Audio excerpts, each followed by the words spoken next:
30 seconds. Do we need this? Yeah, well, that's how we communicate. We now talk back. That's how we 20. communicate sometimes. So we'll just leave that. That's all right. That's not yours. No, I don't need it. 15. Stand by to roll the titles. 3, 2, 1, and roll titles. 10, 9, 8, 7, 6, 5, 4, 3, 2, 1.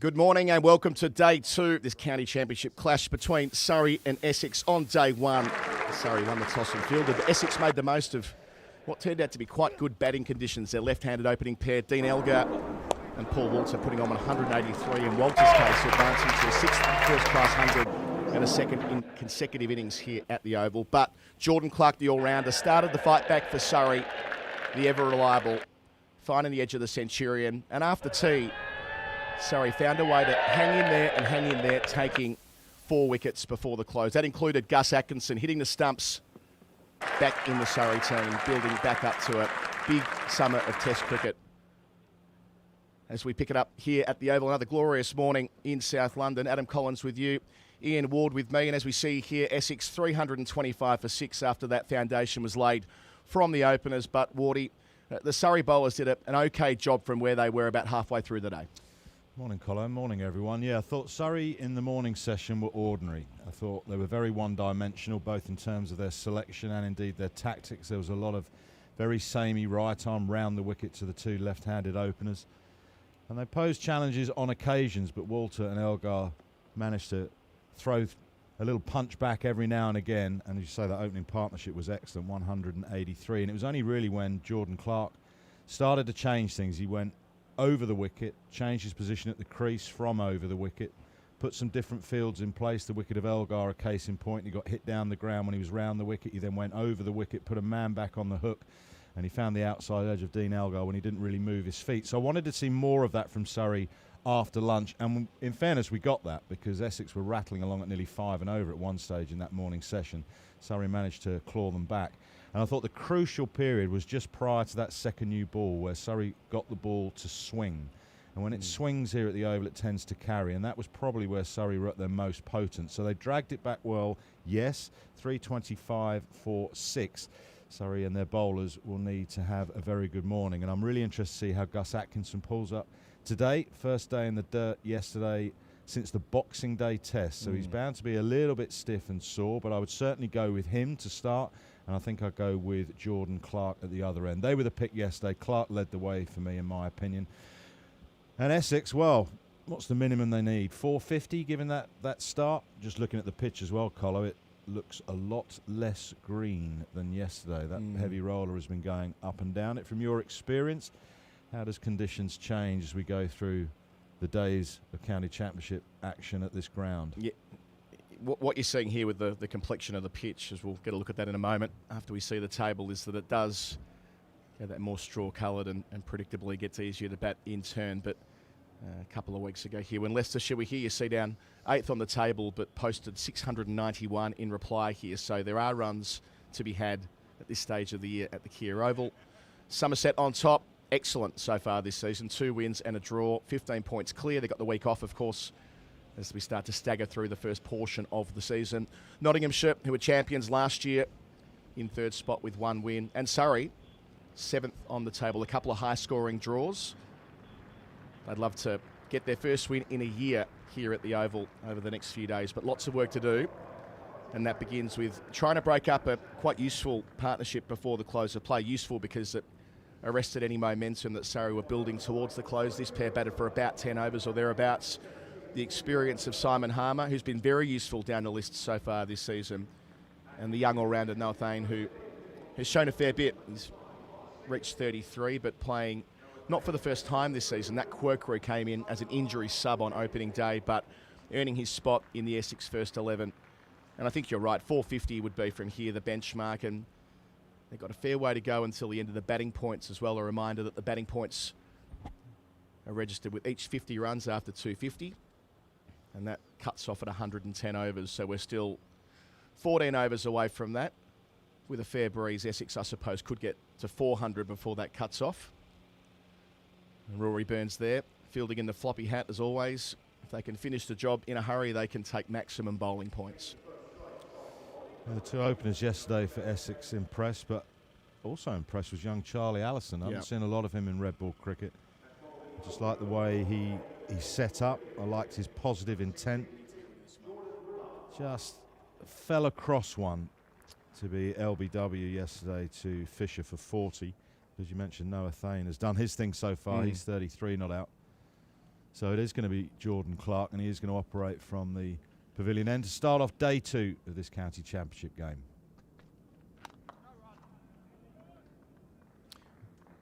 Clark terrific yesterday. There was that passage of play that just built up to tee. Might have been about halfway through that middle session where they pick up Elgar and Westerly in quick succession, and that was in no small part due to the dot ball pressure that Clark built up himself and his willingness to go over the wicket, eventually finding the edge of Elgar for 92. He's been the standard bearer here for such a long time. He's a mountain of a man. I stood next to him this morning as the players were warming up. I was having a look at the pitch and he was wandering by. Big, strong unit.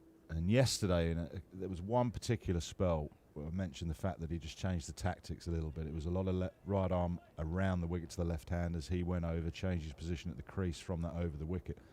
But also ran in and hit the crease hard and hit the pitch hard.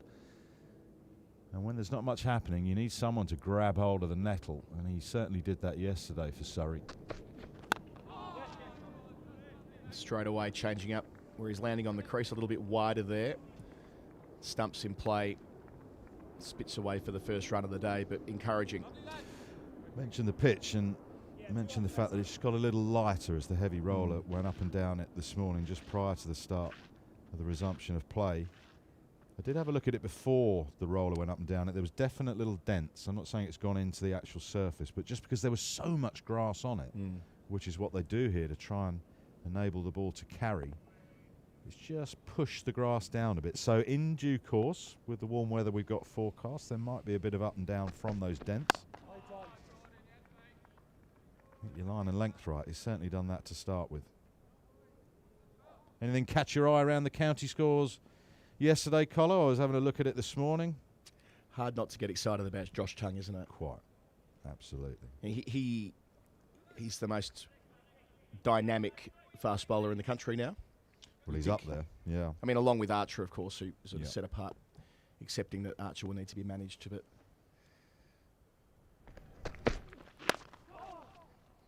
doesn't quite skip through. Some pace taken off at backward point by Sibley. They'll still return for a couple.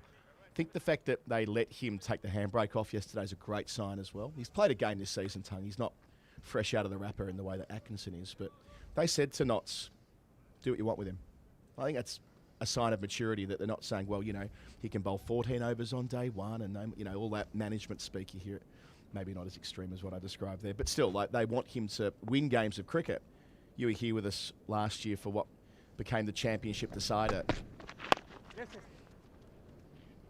4 runs from the first over of day 2. It'll take Essex to 329 for 6. And Tongue won that game for Knotts and in turn won them the championship, and they want him to have that muscle memory.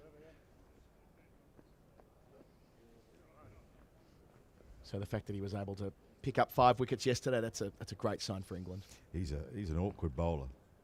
I would dread to face Josh Tongue, I think. Just that this is not a criticism, but just the idiosyncratic action, the way he sort of goes over the perpendicular, and all of a sudden there's a delivery with any batsman's name on it. He's got this unique ability of getting really top-class players out. So nice to see him playing, nice to see him in the wickets. Nice to see Gus Atkinson bowl yesterday and take the new ball. It's something he's done more for England than he has for Surrey in his red ball career. And he operated almost exclusively from the pavilion end yesterday. He's going to bowl the second over from the Vauxhall end. How's the body, Gus?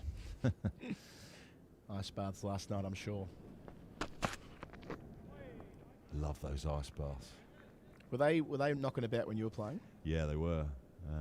And to say there was some reluctance to start with would be a gross understatement. But actually, once I'd got used to it, it was an absolute no-brainer, and it made such a difference to your recovery. Have you heard about what they do now? These game-ready machines they jump into? There's all sorts of stuff. Which are you referring to? This is the one that, through the course of an evening, you can kind of sleep with it on. Yeah, they're like big clown trousers with ice water running through them and stuff like that, and all sorts of other gizmos that go along with it. But it can measure, I think, if I understand it correctly, you can decide what part of your body you're focusing on, and it can, I guess it intuits what you need through the course of a few hours. So, know a couple of the players that play for Australia, the minute they're off the field, they're into the game readies. It's all about recovery, isn't it? Mark Wood showed me a picture of one of his many times during rehab, and all you could see was his head. He was wrapped up like a mummy with all sorts of machines attached to him. Second good diving stop of the morning. That's the standard early on for Surrey. Yeah, this is an important hour. I mean, it's a cliched thing, but when you got a side 330 for 6, having had them get off to that partnership at 183, you've got to make this relatively new ball, and it is still relatively new and hard. You can hear it off the bat count, and you need the bowlers who've had a tough day yesterday or a long day yesterday to be backed up in the field. A couple of decent stops from Sibley so far. So 2 slips and a gully. Pretty regulation field set by Rory Burns, who stationed himself at first slip, which is not where he spent a lot of time in his career. Decent gap through point if he wants it. That's the short side of the ground as well. So they're encouraging the young man Thane to have a dart in that direction. Fair enough. You think about recovery and how it must have been, or how it wasn't, as it were, just one generation, probably one generation before you, Wardy, when recovery was, a few pints and a cigarette, or some version of that. Well, how did they do it day after day? Well, it was just the way it was. You know, I remember you do 12th man duties here, and at the start of every day, you had to go around and ask what you wanted to drink after the day's play. People worked out that 2 bottles of Budweiser was slightly better than having a pint of lager, so some would order 2 bottles of Budweiser or something. There weren't too many orange juice and sodas kicking about. That gradually filtered out. But yeah, I mean, we used to play in the Benson Hedges Cup, and before every B&H game, some bloke from the sponsor would come in and whack 4 cartons of fags in the dressing room. I mean, gracious me. Bumble tells a great story about his Test debut, I think it was. That got big on him. That's a great sign for Surrey early on. Couple of runs from the over, but that climbed on Noah Thane. He's up to 35 at 331 for 6. A bit of bounce from Atkinson, a bit more of an effort ball. That's encouraging. Ran in nicely after his first day in the field this year. That certainly did bounce. Really tricky one to play under the armpit. Very well directed. Yeah, Bumble made, I think it was his Test debut. I don't want to put words in his mouth, but he was 40 odd not out at lunch or something. And as was the thing back in the day, he had a pint of bitter at lunch. Imagine Steve Smith or Joe Root doing that now. The extreme contrast to Mitch Stark, who swore off booze for the whole Ashes. Alistair Cook did that years ago. Yeah. One of the trips down under, absolutely. Played one first-class game when beer was available at lunch. It was at Oakham School. So the lunch was served for us in a marquee. We were in all sorts of trouble until Ali Brown, I was talking about it yesterday, actually. I think he made 185 or something like that, and he just counter-attacked in the way only the Lord could do back then. So we were all out, and we were sat there having our prawn sandwiches or whatever it was for lunch. And there's bottles of Beck's on the table. Yeah. So Adam Hollyoake, being Adam Hollyoake, said, "Oh, I'm out. Might as well get stuck in." So he did. So did Bickers and everyone. Cold bottles of Beck's on the table at lunch. Other news from yesterday, Jacob Bethel got off the bench for RCB, made 14 against Gujarat Titans. Been a lot of debate as to whether he should be out there or here playing for Warwickshire. How have you seen that? Because it has been I mean, there have been well-argued positions on both sides of this. I'm interested in your perspective. Well, Samit Patel, who announced his retirement yesterday, was actually talking about that. I read an article this morning. He gave an interview to Richard Gibson of the Daily Mail. And he was very much in the Kevin Peterson camp, that he's out there working with the likes of Andy Flower. He's watching Virat Kohli. And he is hitting ball after ball after ball every day. There's practice games and all that sort of stuff. The flip side of that is Sir Alistair Cook suggesting on his podcast that he needs to be back playing county cricket and spending time in the middle. I thought Jacob gave a very sensible answer, actually, on the Sky Sports Cricket podcast to Atherton Nass. Ooh, close, straightened. Clark didn't even turn around. He ran towards gully on the assumption the finger would follow, and it didn't. Wow, that looked absolutely, well, I'm not going to say salmon, but close. Unless he thought there was a tiny inside edge. Or impact, I wonder. We'll see it here. No, I'm saying that's absolutely salmon. He has completely crossed over himself, and I reckon that is hitting halfway up, or maybe the top and middle stump. It just looked absolutely right, didn't it? Pad going across towards the offside, got himself closed off. Lovely line and length with that angle. Thudding into the knee roll. I think that would be going upstairs in a test match.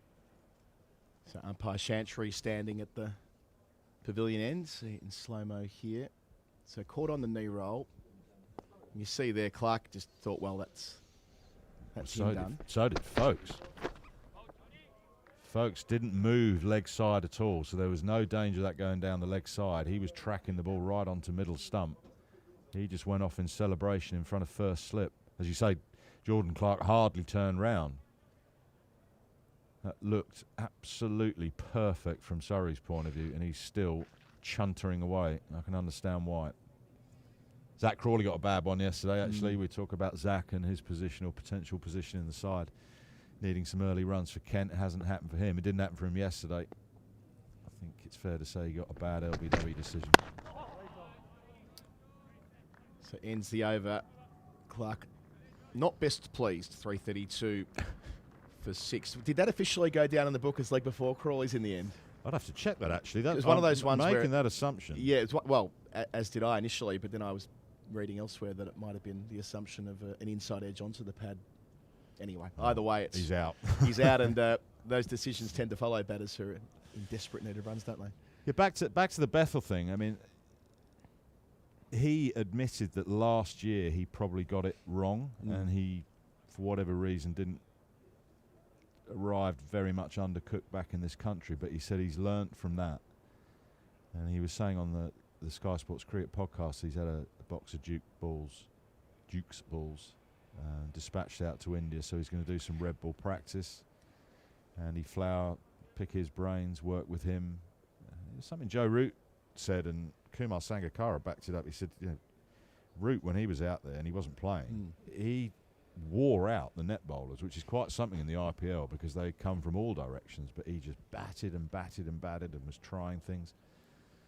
So you play on a slow, nibbly pitch at flat one, slow one at Edgbaston, or you get out and get in amongst it in the IPL and hit balls and try things? Short leg in. That's a response to the bouncer in the previous over. The other part of this is that once you've made your decision, you kind of made your decision, right? Like Bethel is an IPL player. We know that there have been England players who this season have elected not to go to the IPL, Duckett most notably, but there are others, like Jamie Smith had the chance to go as a replacement player. And there have been other examples of it. Harry Brook, a couple of seasons ago, at the risk of being suspended as well with the new regulations. Well, he has been, hasn't he? Yeah, yeah. But once you've made the call that you're going, another good stop. 3 good stops in the space of 4 overs. That's not for nothing from Surrey. That you can't really then, what are we now, month into the season, say, oh, look, I could do with a hit. I'm returning home. That's just not a realistic scenario. No, and the other side of this is we're very much looking through the prism of red ball cricket and test match cricket. England play a lot of white ball cricket. Now, if you look at the way Jacob played in that semi-final, albeit in a defeat to India, You know, that was an extraordinary innings. Yeah. An extraordinary innings. And you cannot tell me that some of that calmness, some of those shots, not just the shots he's able to play, but the manner in which he decides to play them. So his game awareness, you can't tell me that that part hasn't come from a bit of IPL experience, watching the likes of Kohli and Suryavanshi and all these sort of guys playing. So you can't just keep looking at through the red ball lens. England play a lot of white ball cricket. There's a World Cup in South Africa, Zimbabwe, Namibia coming up. Bethel's going to be key in that. And he's probably going to hit more balls out there than he would hit over here. Building good pressure here, Atkinson. The bouncer 2 balls ago was spot on, and Thane ducks well, and that was one hand off the bat with the short leg sort of hovering there. Maybe a sniff to deep by sort of conventional short leg standards, but about 2 pitches over. The other thing that amazes me is that Bethel can't get a game. Well, he did 2 days ago, but can't get a game in the first place for RCB. That's another story. I quite agree with you. I think I'll be taking extra cover out here for Atkinson and have a gully in. He's got the odd one to bounce, albeit a bit more bangy in, but if you leave that extra cover open, encourage that big drive, if there is some bounce, gullies historically in the game at this ground. I know we talk about the change of conditions and the pitches over the years, so we don't want to hark on about that all the time, but the way Atkinson is running in, if he can leave extra cover open, encourage that big drive, you could see one skirt through, maybe third slip. Yep. I'd probably go gully.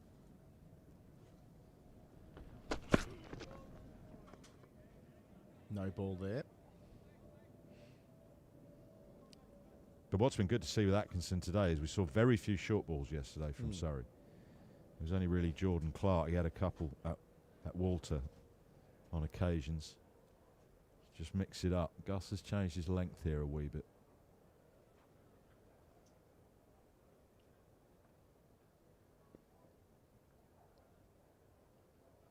Not quite the clear blue skies we had yesterday. Nonetheless, a very pleasant day. Just as It patiently works, yeah. Just as I say, take extra cover out, he knocks one into that area. It's good. Nicely played. Didn't try and do anything particularly special with the ball, but vast amount of territory to work with. 37 for him, 336 for 6. The other thing that was written about, remarked upon last night, was that you're looking to generation next. Ace of Tribes pretty close, you think, all things being equal. Josh Hull got a test match here a couple of years ago. Now, Hull's figures, nothing remarkable yesterday, but he took Ace of Tribes off stump out with an absolute beauty. So just a reminder again that with Hull, they're investing in him for the longer term. Yeah, there are, you know, Baker and Jack as well have, by all accounts, bowled with some decent heat. Sam Cook, who we'll see in this game at some point as well, provides a different sort of challenge. From England's point of view, they are lacking, though, that experience of a new ball bowler. You know, you've now, obviously Anderson has gone, Broad has gone, Wokes is now longer on the scene. So it depends what they want. The build-up to the Ashes was all we want tall, fast bowlers. Well, okay, what do you do for the next 6 test matches? We're in English conditions with a Duke's ball. Sam Cook's got to be right at the top of the list to take that new ball, perhaps, probably along with Tongue or Archer if Archer's around. Little inside edge, wide of the crease again. Yeah, it felt instructive to me that Rob Key name-checked Sam Cook in that series of interviews that he did a few weeks ago. So that augurs well for, well, I was going to say the Essex captain. He led Essex in Westley's absence last couple of weeks, but clearly their attack leader along with Jamie Porter. Well, I believe he will have learnt a lot from that one test match, albeit against Zimbabwe. You know what? I interviewed him about it a few weeks ago. I thought, you know, let's pull the band-aid off a little bit here, and he was really good. Yeah, I read it. He was really good about, like, this happened. You can't go back and it was on a postage stamp. It was a crazy test match where everyone was rattling along at 5 and over. He bowled some good balls, bowled some good spells, but didn't end up with good figures. That's kind of the game. It's a game that's that's defined by how you respond to failure so often. That's certainly how we interpret it for batters. Well, Wee. now that's the shot of the morning so far. Simon Harmer crunches it through cover to the long boundary. Well, that was hit with real authority. The one time Jordan Clark has got a little bit floaty. One of his great attributes yesterday and so far this morning is that he's hit a lovely line and length, a heavy length. Just watching his body language, I hope he's still not mulling over that LBW decision that didn't go his way. Refocuses on what he'd done, everything he'd done prior to that delivery, because he's in the game. There. Good. There's a response. It'll spit away and it'll be another boundary, but it's a good response from Clark, getting the edge back into play, Harmer into the 20s. But yeah, they've put all this work investing into Cook on A tours, or sorry, rather, Lions tours. He's been to Australia. It does feel like they've got him at the right time if they wish to use him. Did you catch any of Sonny Baker to Somerset late in the game on Monday? I saw a bit on the clips, yeah. Now, he is something. He on every level, he is something. I've interviewed him during the winter as well. He's absolute live wire. No appeal from the bowler. A couple of noises and a couple of boundaries in the over. Frustration for Clark. This pair build the partnership. They've taken it from 309 to 344 for 6. So we'll see here that second noise. Had there been the short leg for him, it might have just been within diving distance. Not to be. But yeah, Baker's another one who's had to immediately respond to adversity, having been clouted in his one-day debut. And he's said, oh, well, Jofra said to me, it's very simple with Baker, it's all very black and white. Oh, well, Jofra said to me that happens about 1 in every 10 white ball games, and you just have to start from afresh the next time. And it's amazing how modern cricketers just have a way of processing getting smashed, because as a bowler in white ball cricket, it happens to all of them. It's going to happen at some point, no question about that. I enjoy watching Sonny Baker bowl. I enjoyed listening to Sonny Baker. He did a cracking interview with Mark Butcher, actually, during the 100. I think it was last year. And he just came across as a really down-to-earth, cool guy, and smile on his face. And look, good on him. If he can take on board what Jofra said to him, then put it behind you, learn from it, and go forward. He's certainly got so many attributes to admire as a cricketer.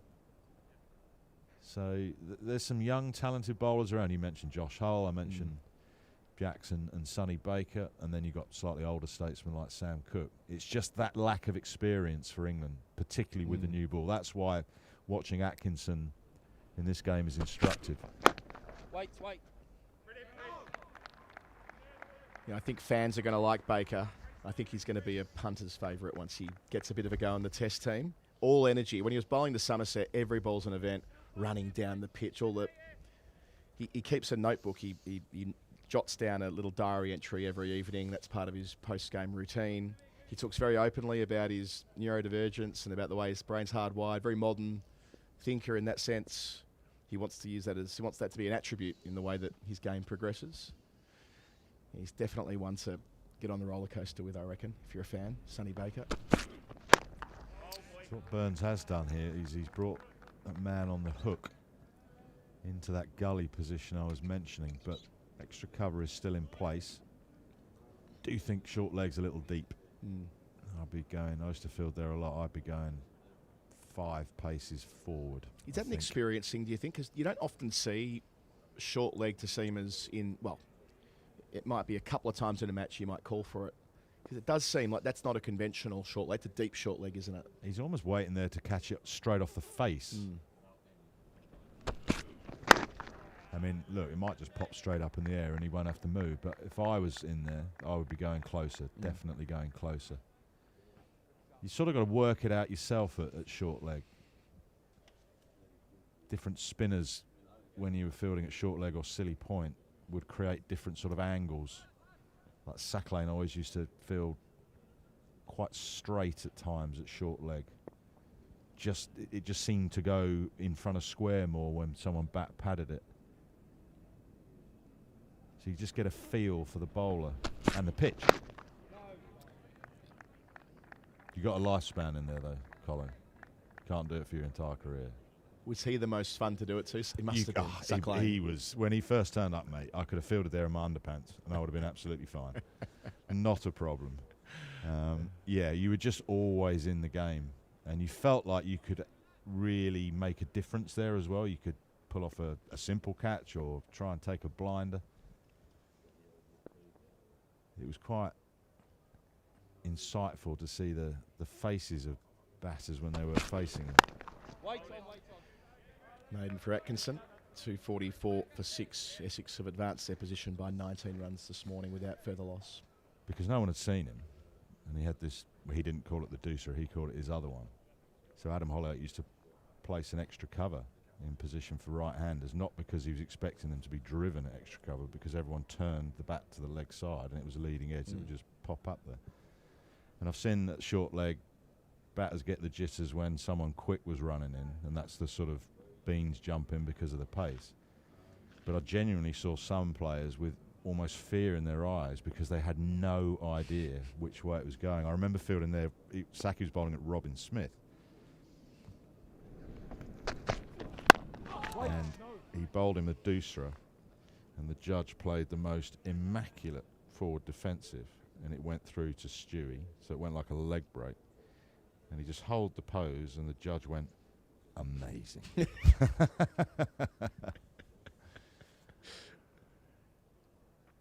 Then he nearly killed me the next over at backward point because Chris Lewis bowled a short, wide 90-mile-an-hour pie, and the judge liked to square cut. Who worse to bowl it to than him? Oh my goodness.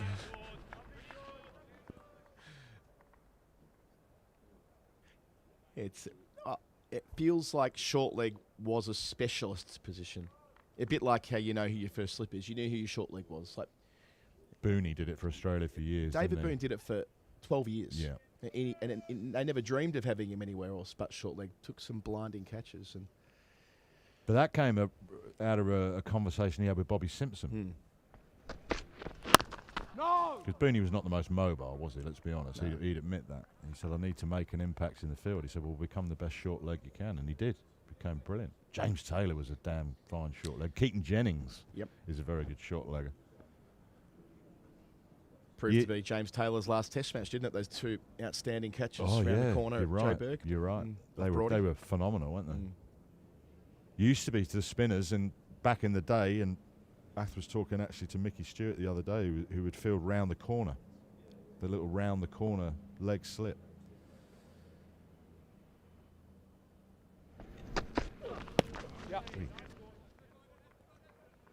It's different though, fielding there now than it was back in the day. Can you imagine just fielding there with a copy of the Reader's Digest in your box and no helmet? You know, dear me. They were brave. It is laden with risk, isn't it? Especially the further down the pyramid you go, the more likelihood you're going to get one that's going to hurt a lot.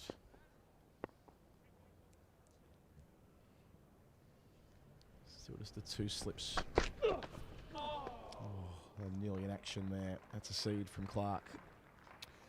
Well, he's impressing again. There was one delivery which Simon Harmer leapt on, which was slightly over-pitched. But by and large, Clark has been spot on with his line and length. Just stretched his left groin there. Does it again there. So he was off the field a little bit yesterday. No idea if that was for a comfort break or whether he's getting a bit of treatment, but he's just stretching that left groin, I think. That could be the last ball of his spell. Driven through the covers. You can hear the groan from the bowler as contact was made. Noah Thane into the 40s with his best shot of the day. Ends the over as well. 349 for 6. Partnership of 40. Beautiful shot. I think that might be Clark Dunn. He doesn't look comfortable. He's bowled 2 bad balls, that's all. The rest have been really good. Just slightly over-pitched. Not a huge amount of footwork from Thane, but the weight and the transfer into the ball, lovely straight back. Turned his shoulders. Turned that leading shoulder. And that's a thunderous extra cover drive.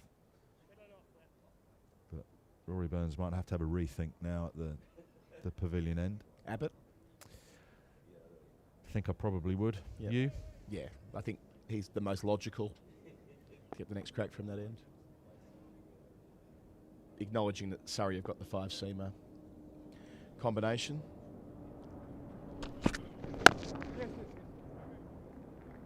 It's good batting from Harmer. First ball of the over, trying to put a bit of pressure back on Atkinson. A lot of talk about the crowd yesterday, which was excellent. Athers wrote a piece in the Times. Over 5,500. 350 comes up for Essex, 350 for 6, so another point for them. Tell me, Sheffield Shield cricket, crowds. Yeah, I'm not often there for the Shield these days, but cavernous MCGs growing up. I've been there. Used to be, I've written about, there's a group of diehards who go to every ball of the Sheffield Shield. They sit together, have done for 40 years. So they're a presence. There might be a few students, a few people skipping school like I used to do. Ain't many more than that when it's at the Jeep. Bit different at the Junction Oval because the Junction Oval's got its own kind of outground thing going on. Mm-hmm. But yeah, no, nothing like we get here at the Oval. Athers made the point that he felt that it was a younger crowd here as well yesterday, and I felt that too. I went for a walk in the middle session, and it belies the stereotype of the traditional county fan, as this venue has its own energy, and the work that's been done to encourage people to come along and make this their office, for instance, work from home. It's just a challenge for cricket authorities around the world, isn't it? For come and watch red ball domestic cricket. It's not. It's not something like back in the day that people flood to. No, but that isn't representative of how much people care about it. No, the Sheffield Shield does insane numbers. Yep. The scorecards and the clips. People have got busy lives as well. People have got busy lives, and the same applies to the amount of interest that there is in. And we've seen this with the streams, but it's beyond that. So it's the way that different media organisations have actually invested in county cricket because they know that people genuinely care. And we get this window at the start of the season. You can say it's a feature or a flaw. There's debate on both sides of it, but playing in that 2-month chunk of April and May, it does give it, weirdly, a bit of an exclusivity window. Yes, there's the IPL, but I don't imagine there'd be an enormous amount of crossover between IPL fandom and those who care deeply for this competition. My point was really just to highlight the challenges of getting people into the ground. Yep. And Surrey have sort of found a way around that, and they've done it very successfully. But and you're quite right about your point about this is like a block at the start of the summer. Beautiful. Very organised this morning, Thane. With the exception of one short ball that got onto his armpit, he's dealt with Atkinson maturely. Yeah, it's a little bit of a gift, but his balance is beautiful. Didn't fall over at all, straight along the deck through the pigeons. The only problem with that block at the start of the year is we got blessed with lovely weather yesterday and today, and I think for the remaining couple of days, damn cold for the spectators. Yeah. Sat there with their thermos flasks and their thermals on, hoodies up. Whee. Bumper to finish, 5 from the over, 354 for 6. The partnership's 45. Harmer and Thane doing nicely.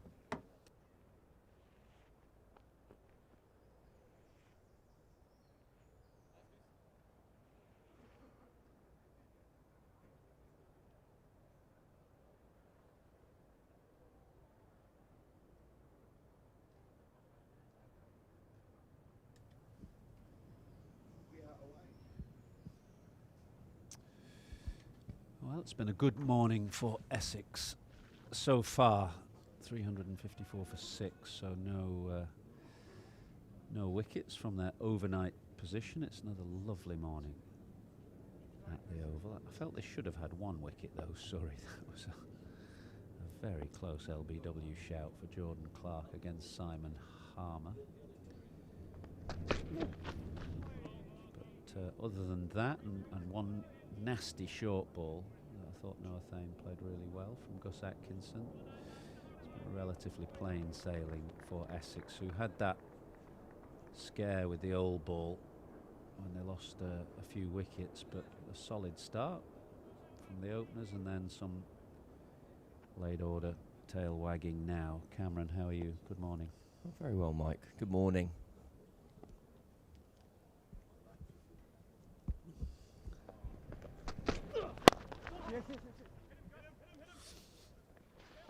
Ooh, now that would have been close. It was a desperate dive in the end from Harmer to make his ground. You wouldn't say he's the swiftest between the wickets, Simon Harmer. I think it ended up being quite a sharp piece of work from everyone involved. It was well fielded, a quick throw away from mid-on whilst he was still on the ground, and Harmer was forced to whip the dive out. He made it home. No fuss. Good ball. I reckon you'd have him covered over 100 metres, Cam. I'd hope Simon so. Harmer. He does run as if he's in quicksand a little bit. He's bowled well, Jordan Clark. I thought he was Surrey's best bowler yesterday. Eventually got the first wicket when he picked up Dean Elgar, but he could have had more. He was a bit unlucky. Might have had one more this morning. Keeps coming in and bowls a line, and quite aggressively so. I think it was Daniel Norcross, who's a colleague of ours on the stream and a lifelong Surrey fan, who kind of loves, he describes Jordan Clark as being the perfect standard of cricketer as a Surrey fan. He says, I know he's not going anywhere. He's just playing for us every week. And for whatever reason, he's never quite tipped England's fancy. And so he's around, week in, week out, to lead from the front.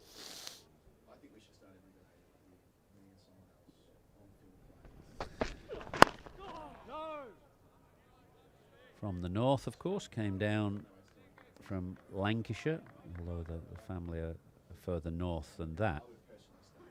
Has been here and enjoyed his time at Surrey now for a good few seasons. Not many have made the journey from Lancashire to Surrey. I can't think of too many others.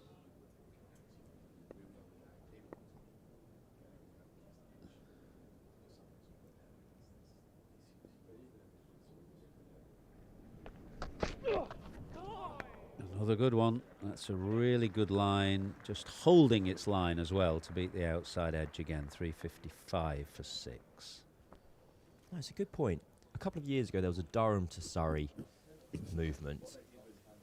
See that ball leaping off the surface again. Yeah, Stoneman came. Borthwick came down. Borthwick, Cam Steele. I can't remember many from Lancashire. Well, I'm sure there will be a name or two. You wouldn't be, would there? Because it's a downgrade. Good point, Mike. You know, don't go from Old Trafford to the Oval because it's a downgrade in your career. I mean, more people going from Surrey to Lancashire, really, to experience the highs of the north of Manchester. To the way, I can't. Have there been any? I can't remember many who've come the other way either. Tom Laws, couple of wickets yesterday, 2 for 64 from 18 overs. Coming from the Vauxhall end, replacing Gus Atkinson, who's putting in a decent shift in this comeback game for him. Immediately, Laws is greeted with a thumping back foot forcing drive from Simon Harmer, who moves now to 27. It's loose from Laws, short and wide. He did claw back his figures yesterday. He's had an expensive start to the season. Economy rate sitting around 5 from the opening 2 games of the season.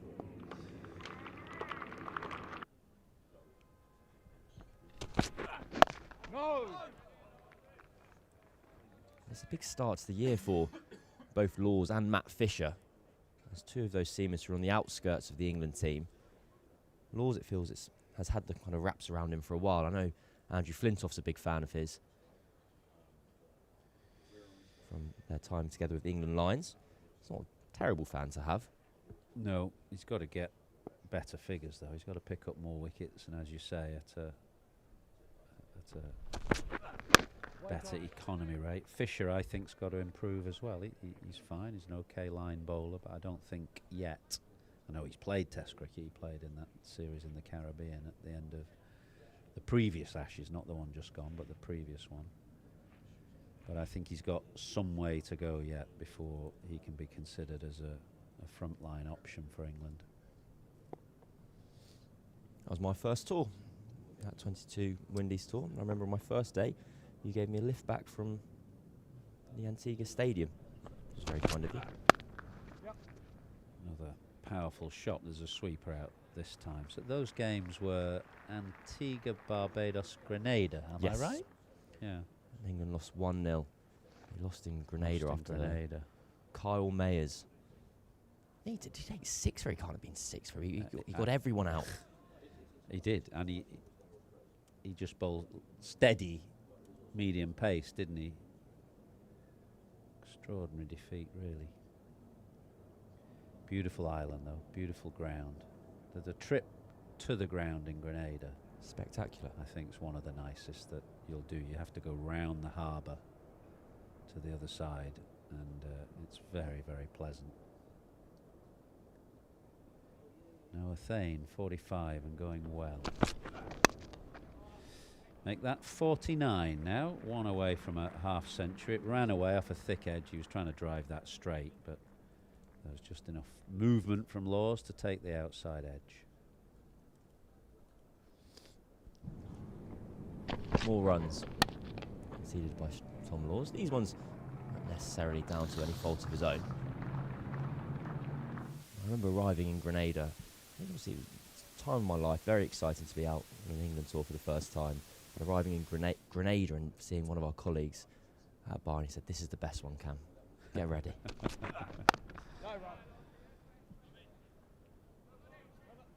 364 for 6. Yeah, Grenada, lovely ground. Good crowd, actually. Yeah, wonderful crowd. Much more kind of local. Yeah, decent crowd, because crowds for Test cricket in the Caribbean are pretty much dead unless you England supporters arrive. But there was a decent turnout in Grenada. Is that the stadium that's named after the 800-metre Olympic gold medal winner? Am I right in saying I think that might be backing onto it because they've got the they've got the track. athletic track behind. What's his name? James, is it? I'm struggling here, but I will get it. I know you got your computer there, so you can tell us. They're very proud to have the 800-metre Olympic gold medalist, as indeed they should be. It was an island with a very, very small population.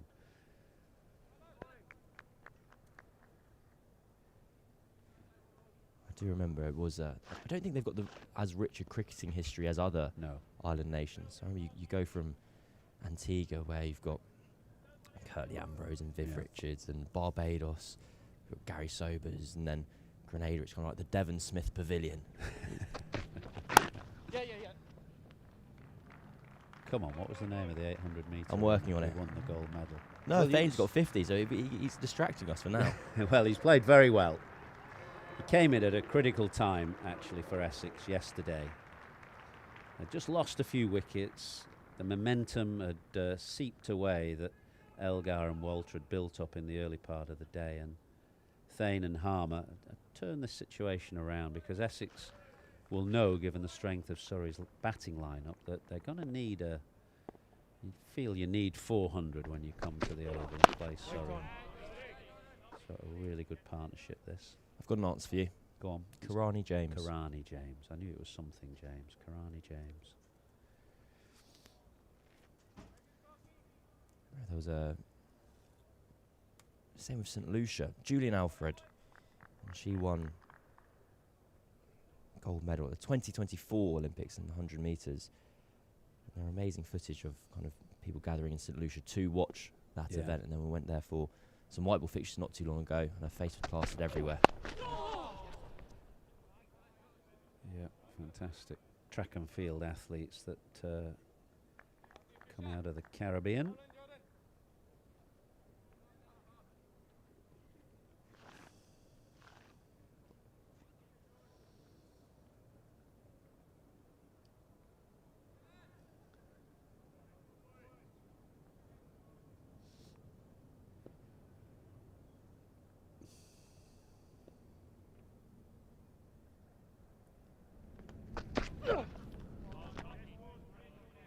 Good effort, this, from Jordan Clark. He strong lad. He's into his mid-30s now, so he's no spring chicken, but he's as fit as a flea.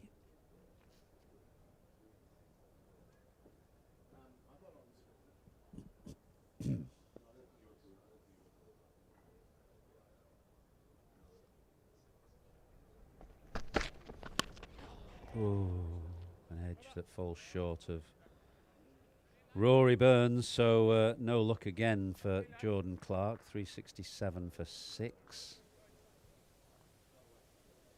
He's bowled really well. He deserves more than 1 wicket. 1 for 83 from 24 overs doesn't really, I don't think, reflect how well Jordan Clark has bowled in general. Somewhat surprisingly, Noah Thane's closing in on his first class highest score. Currently, that just sits at 54. So he got 3 first-class half-centuries, or not? I remember looking He at does his stat. indeed. Yeah. 3, but hasn't made it past 54 yet. Yeah. So we're in the nervous early 50s at the moment. Well, he's played well, and he's a chance to go past and get a career best today.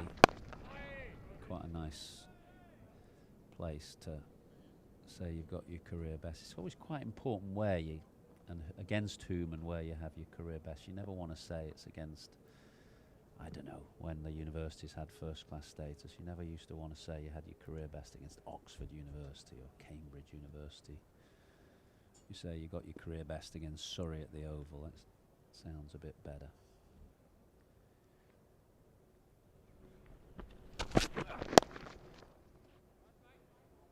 Would that extend to the Test game as well?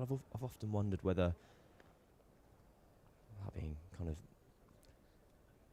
prejudiced against different Test nations, would you rather have 180 against Australia or 220 against Bangladesh, for instance? Yeah, well, probably right. You'd take the, well, you'd take a career best against Australia, wouldn't you?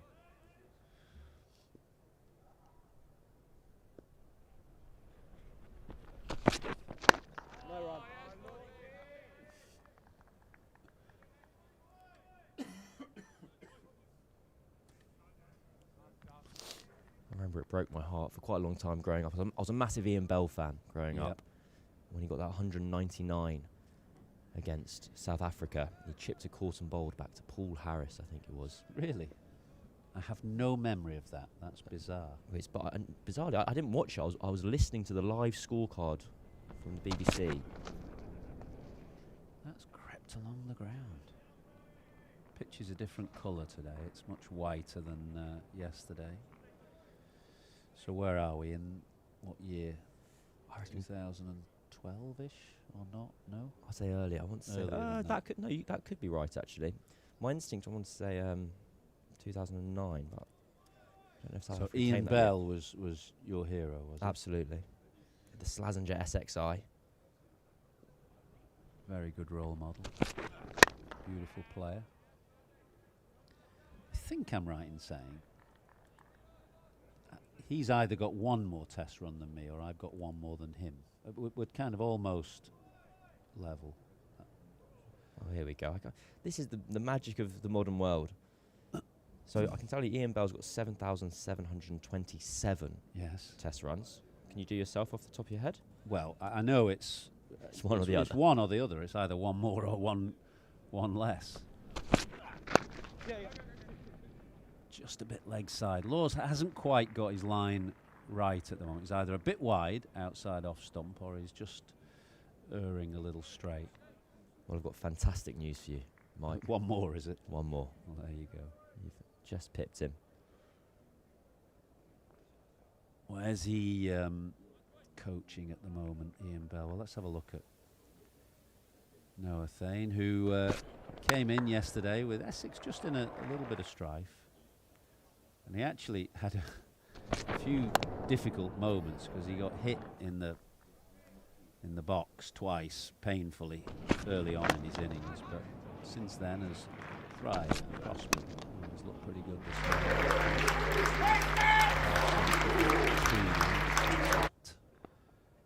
Career best that Cameron mentioned of 54. Promising young player.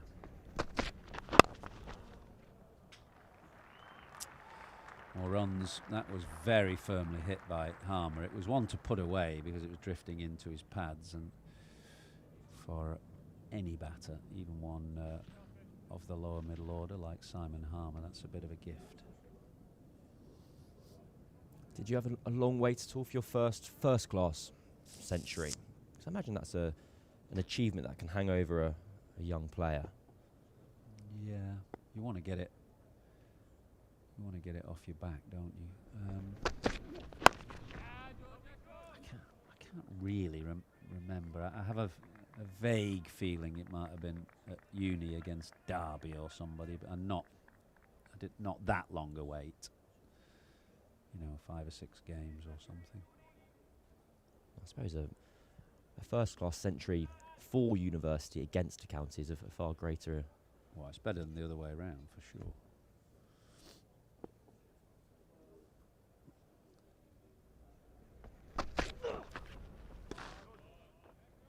Some players had an extraordinary wait. I'm thinking of Jeff Miller, who we talked about a bit yesterday when we were talking about selectors. He had a long wait to get a first class one. I think he got one in the end, although you'd no doubt can tell me otherwise, but I just remember it being a very long wait. You got 2 in the end. 2. To go along with 72 half centuries. Yeah. You had a concentration problem, did Jeff? He'd probably say he had a talent problem. He's very self-deprecating, is Jeff Miller. Best of 98, not out in Test cricket.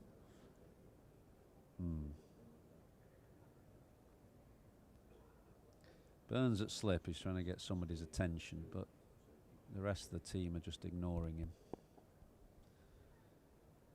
I think feels like there's going to be a bit of a change in a minute, that Jordan Clark's put in a good shift at the start of the day, but feels as though that this might be his last over.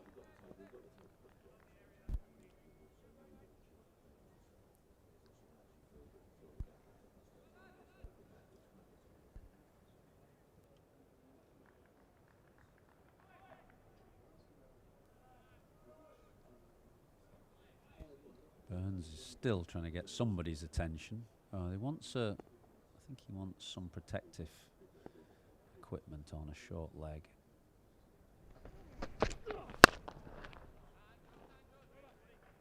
Maybe we're going to get some spin. Who knows? End of Jordan Clark's over. 374 for 6. Essex going well in the sunshine here at the Oval. Well, here does come that helmet. Ollie Pope trotting out with some protection. See if that does mean a turn to spin at all. It looks like we're going to have more of Tom Laws. He's readying himself. Well, if Dan Lawrence bowls, he's not going to bowl at the pavilion end because that's the short leg side boundary. You would have thought. But well, it looks like Ollie Pope's just going to wear that helmet at second slip. He's come a bit closer. That we saw a ball kind of scuttle along the ground. An over or so ago, and a slip drop short of Rory Burns at first.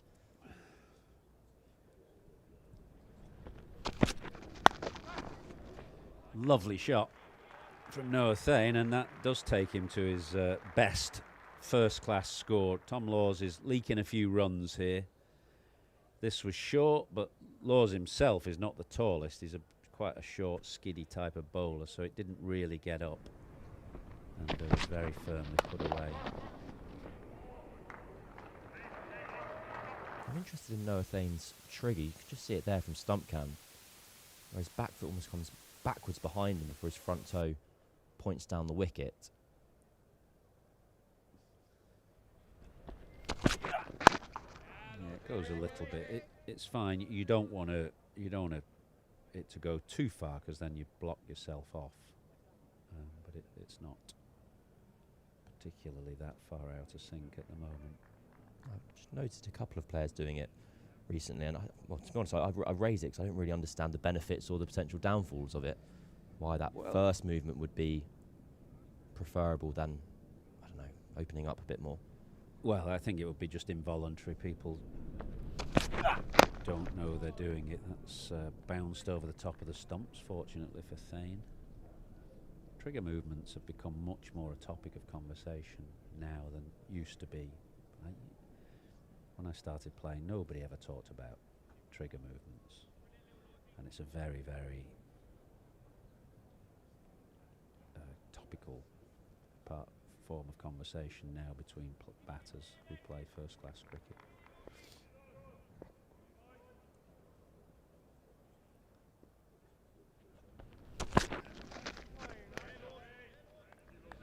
We saw Rishi Patel scored a century here a couple of weeks ago, and he agonisingly almost never tapped his bat, so he'd stand at the crease with his bat in the air ready for an extraordinarily long period of time. It's kind of the rhythm of getting ready. I can't imagine A, facing 90 mile an hour to begin with, and B, facing 90 mile an hour stood stock still as it comes down towards you. Well, most people move a little bit if you're facing an exceptionally fast bowler. Trigger movement is just a way of almost readying yourself to very fast bowling. I was chatting with Asa Tribe at the start of the year, and he's somebody who generally stands quite still at the crease, but in the winter, when he went on tour to Australia with the Lions, he said facing the likes of Mitch Stanley, he was a bit quicker than he'd been used to, and he felt that he just had to make a small movement to just be ready, to give himself a little bit more time.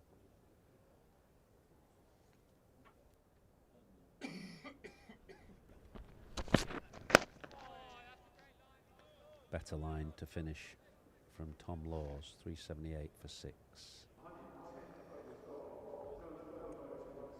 I remember talking to Gus Atkinson when he was I think it would be before he made his debut, about facing kind of fast bowling. He was speaking about the only kind of changes he'd make at the time. This was when the pace went up, he'd kind of widen his stance and his crease, because he was saying that the faster the bowling is, the less time you have to actually make a movement, so you're kind of transferring weight more than actually taking a physical step forward.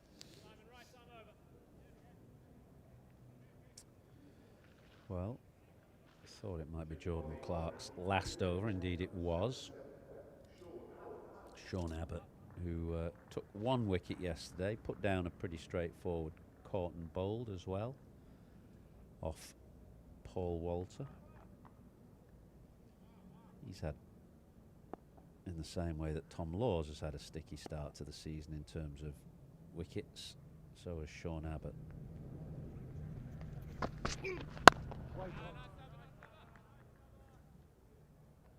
None of the Surrey bowlers really have found life straightforward in the couple of games that the county have played. They've been 2 high-scoring draws, and they'll be desperate to get their account up and running in the championship this week.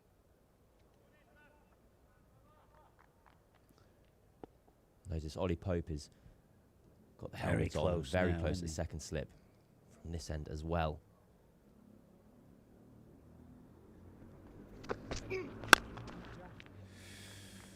Driven firmly in front of square, but there's a sweeper out on the offside. It's Dan Lawrence by the looks of things. Yeah, Pope is standing where Ian Botham would have stood routinely back in the day, way in front of his next door neighbour at first slip.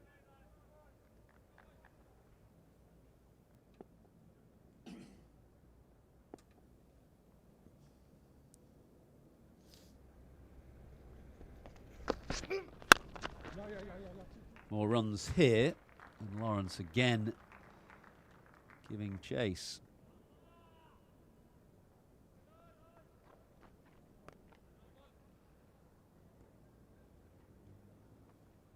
Well, I hope one of Harmer or Thane does get an edge through to Ollie Pope, just because it would be good viewing. I'd enjoy the drama of the catch. I remember seeing Rory Burns take a catch in that position years ago now, I reckon 2018. And it was spectacular because there's just so little time for him to think there if it is a full-blooded drive. Who hurt their finger recently in an international match fielding there? Was it Steve Smith? Yep. Did Steve Smith do his finger fielding very close in with a lid on at slip? I have a memory that he did. Was that during the Ashes, or? I don't recall it in the Ashes. Not in the Ashes. before the Ashes. Tom Kohler-Cadmore did himself a mischief. I think taking a slip catch at the start of the county season, but it's not quite the answer you're looking for. He had a sub, didn't he, for a bruised thumb. Pope just sneaks half a yard closer still. But Abbott can't find the edge. He's finding the middle of the bat with some regularity at the moment.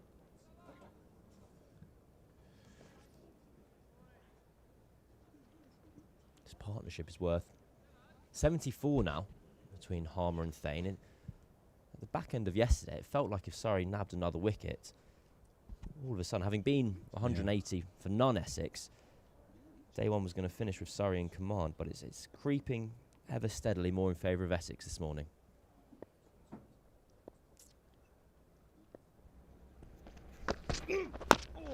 No! Oh, now trouble for Harmer, who slipped on turning, but is fortunate to still be there because the throw was wide of the stump, so the first hour is done. It belongs very much to Essex, who find themselves 383 for 6, 111 overs bowled.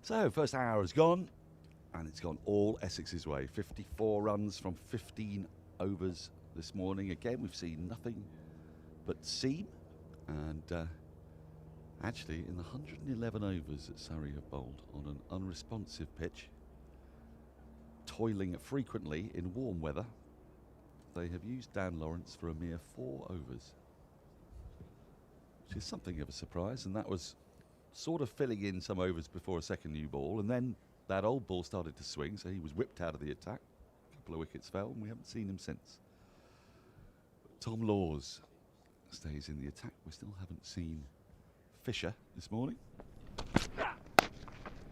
Charlie Dagnall alongside me.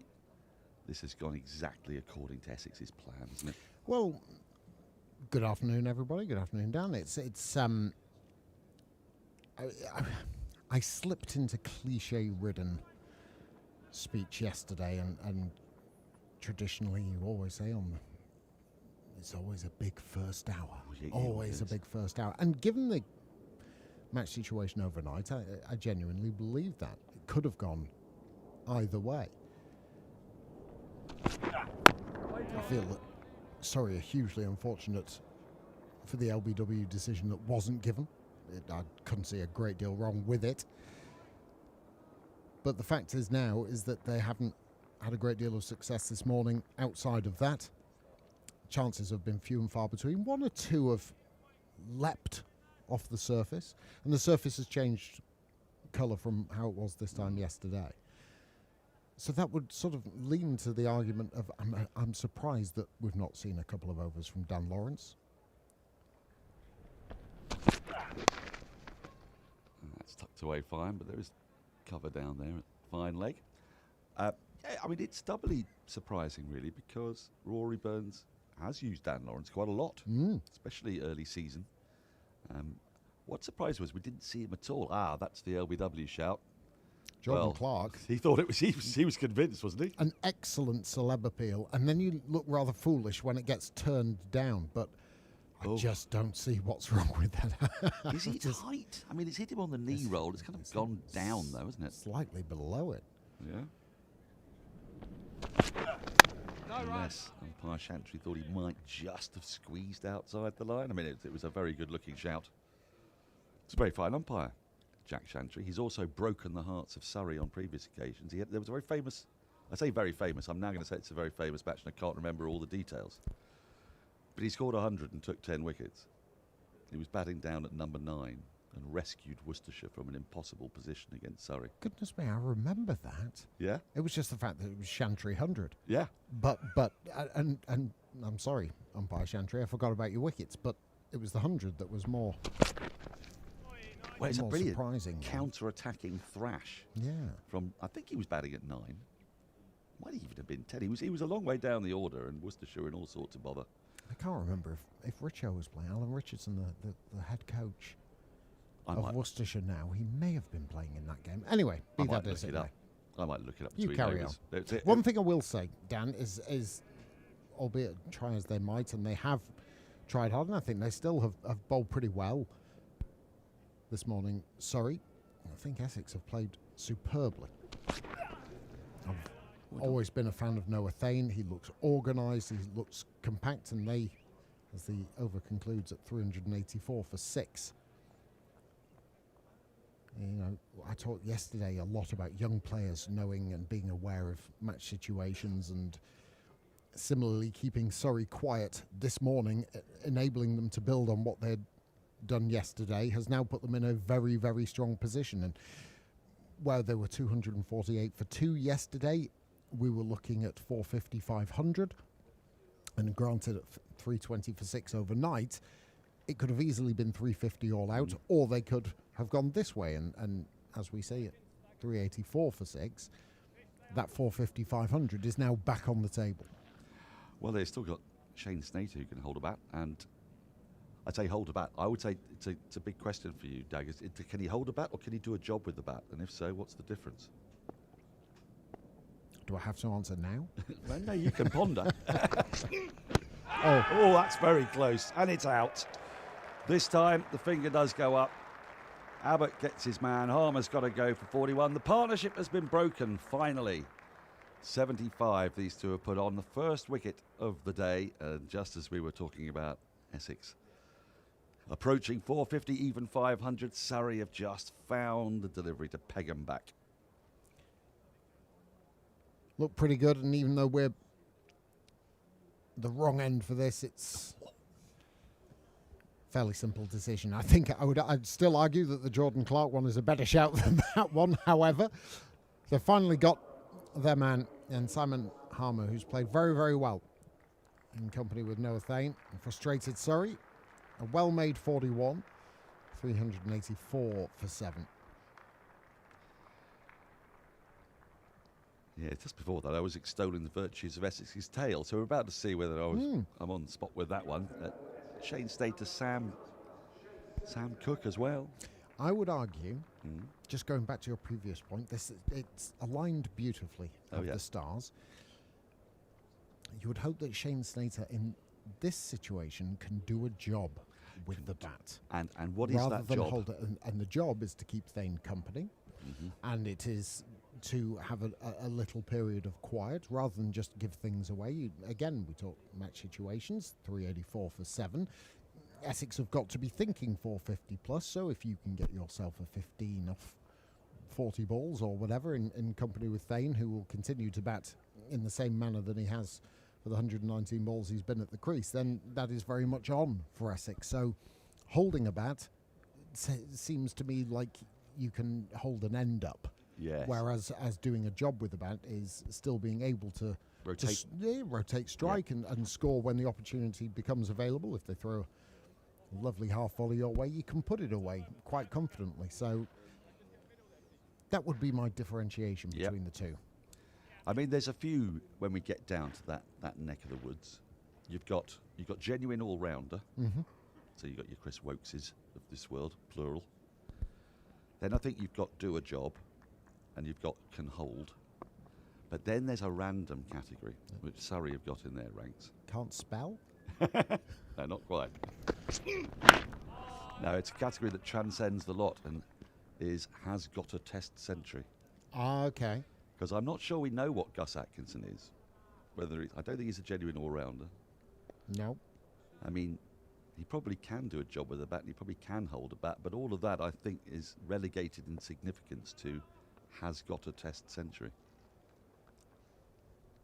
when we come to index. Yeah, because when we say a bowler who bats or a batter who bowls. You're still in the sort of all-rounder. It's a subsection Exactly. of all-rounders, that, isn't it? Yeah. Maybe a new bracket can be formed, the Atkinson There is, yeah. scale. And there's also one other that's just occurred to me, which is he has a surprising number of first-class hundreds, and that's always Adil Rashid. Adil Rashid. Well, it's always when Adil Rashid is in the side, they back down 2. Yeah, because he's got 12 first-class hundreds, I think. Correct. It's about the same as Zach Crawley, isn't it? It's got a very similar first-class average. I think Jordan Clark can feel a little aggrieved after all of his labour from the pavilion end, and Sean Abbott comes on and just nips an LBW. But one, I'm not saying it's every single delivery, or just every so often one has just leapt or one is kept a little low. Which bodes well for the likes of Cook and Porter, doesn't it? Yeah, Because they're especially- bowlers who are going to keep it Yeah. exactly on a spot. Hit the pitch bowlers.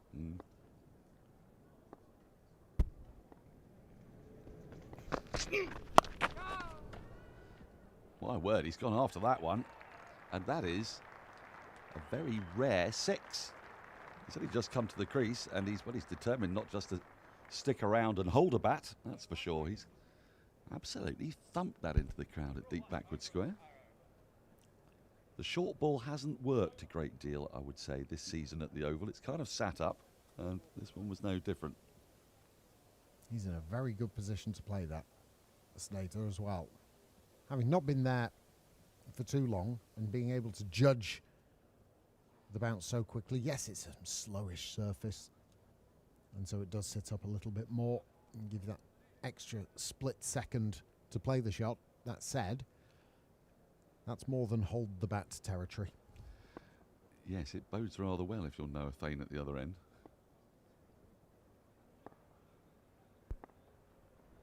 Wonder if he'll try it again. Well, he's going to take a single and pinch strike. Oh, they're coming back for a second, and a slip means that they will get back comfortably. Wicket taking over, but 8 from it. Essex at the end of it. 392 for 7. Have you found that match? I have. I've got a couple of things for you. Firstly, Noah Thane has now got his highest first-class score, going past the 54 that was his previous best, which is something else that Snater might be thinking about here. Thane's in good touch, and I know it's early doors. It's 44 runs away, but he's a young man, and 100 would be something that could help his career to kick on. But I have found Chantry's match, and it is, the narrative of this is absolutely beautiful. Unless you're a Surrey fan, in which case there's some X-rated content coming your way.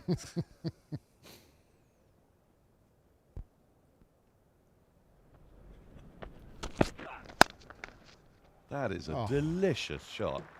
On the up, stood tall and just glides it, places it between point and extra for 4. That is a shot of real quality. Oh.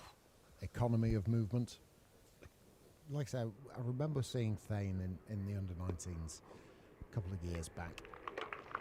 Teammates Allison and Benkenstein, and just had something about it, this kid. No run. Now then, Chantry's match, and it's one of those rare things. There are a few of these games in the history of cricket that get called somebody's match, and this one deserves its sobriquet. 272 all out Worcestershire playing against Surrey. Moeen Ali, remember him? He was at 3. I've heard of him, yes. Tom Kohler Cadmore, he was playing for Worcestershire then. Joe Leach, veteran medium pacer, made 70. What year? 2014. Oh, there we go. And in September, so often slightly awkward batting conditions towards the back end of the games in September, aren't they?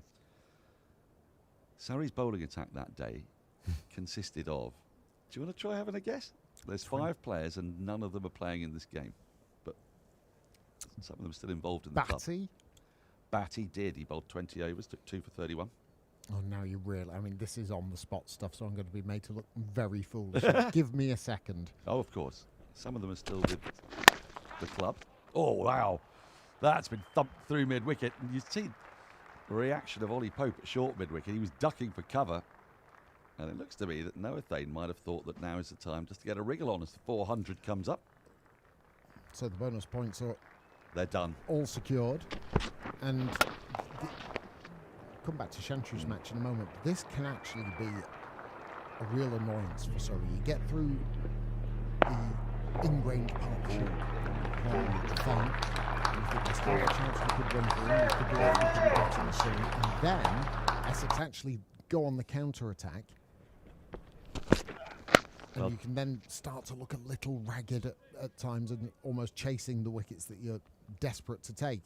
To illustrate that, they were going at about 3.5 and over before the wicket fell, since which time we've had a 6 and 2 fours in 11 balls.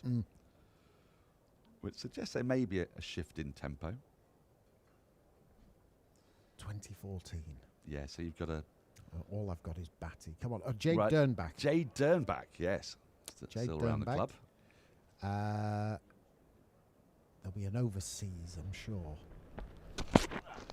Do you know, going to Was help there you not? out, not in the bowling Not in the department. Oh, okay. There was a man who figured as Curran? over ends, 400 for 7. No, there's a man who figured in an incredible 10th wicket partnership with Kevin Peterson against Leicestershire when KP got 355, Meek? whatever it was. No. Well, you can Was have Mika, him as well. Mika was part of the side. Yep. Stuart Meeker took 2 for 85. Can I just say, I think I'm doing quite well here. You're doing very well. Mika Dernbach. Done? No, not done. A slow left armour who would play for England. Oh, Zafar. Yep. And Yep. you've got one other who's been around Surrey for a very long Ansari. time, who was the number 11 alongside KP. Go on. Matt Dunn. Yeah, I just said done. Did you say done? I Oh, did sorry, I say missed done. that. I missed that. I'm Yes. so sorry. I'm so sorry. I feel I'm a aggrieved. terrible quizmaster, aren't I? No, I like the game. Now that's been guided away. There is no deep third. It's going to trickle its way onto the boundary sponge. Vain pursuit for Burns and Pope. And Off the the runs are boundary, flowing well, nicely yeah. here. Good for Essex. Very, very good.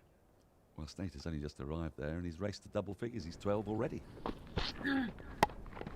It's played well, isn't it? I mean, that's just gives you an idea of the easy pace of the pitch, but he's just used his hands, angled the bat and guided it through the gap. I'm never a big fan of just a couple of slips and no deep third, but that's my age, I think. I don't think so. I think that an enormous amount of runs go through there. It irks me. Oh, that's whipped Oh, away beautifully. What a shot that is. Snater has arrived at the crease. He's taken the attack to Surrey deliciously here. That's his second boundary 4 to go with a 6. Essex are racing along. I think we can promote Shane Snater from more than bowler bat to bowler who bats, or in the all-rounder class, because these are shots of high quality. Even that one down to deep third, playing the ball under his eye line, playing it late. Oh, he's not going to get any runs for that, but in many ways it's among the best of the lot so far. And an on-drive to coup over. Yes, this will be a bit dispiriting for Surrey's bowlers. So Surrey, in reply to that 272... Did I get all the bowlers? You did. Oh, yeah, there you we did. go. Well done, Dernbach, yes. Dunn, Mika, Batty, Ansari. It's quite well balanced, that, isn't it? It is. 3 seamers. What they could do with Ansari today. Well. Anyway. 2 spinner, an off spinner and a left arm, slow left armour.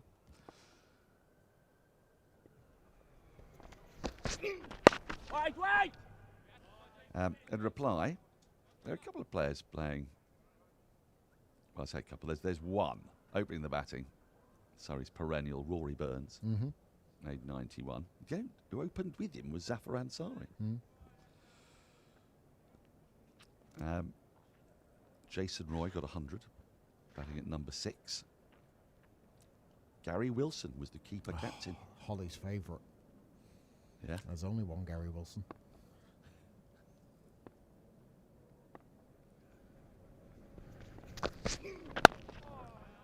And Surrey collapsed a touch from 373 for 4 to 406 all out, but still held a commanding lead of 134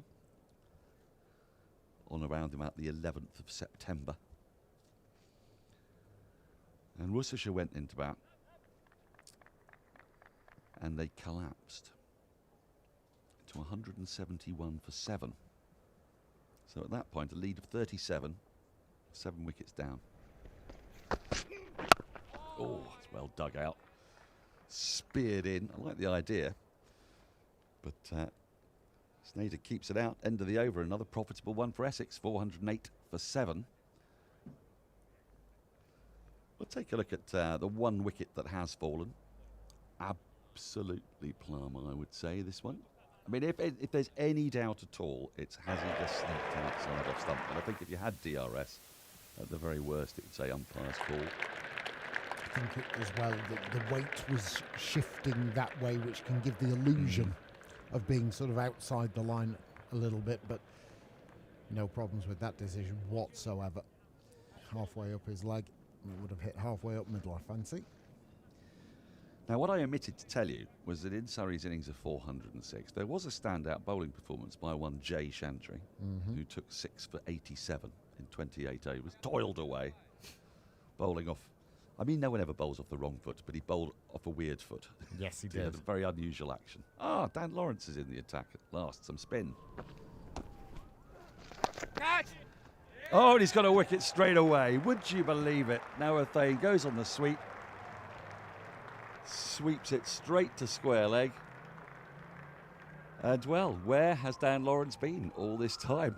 He's come into the attack, taken a wicket immediately, and Noah Thane's fine knock of 64 comes to an end. He might have been eyeing 3 figures today with Sneijder at the other end, but his eyes lit up.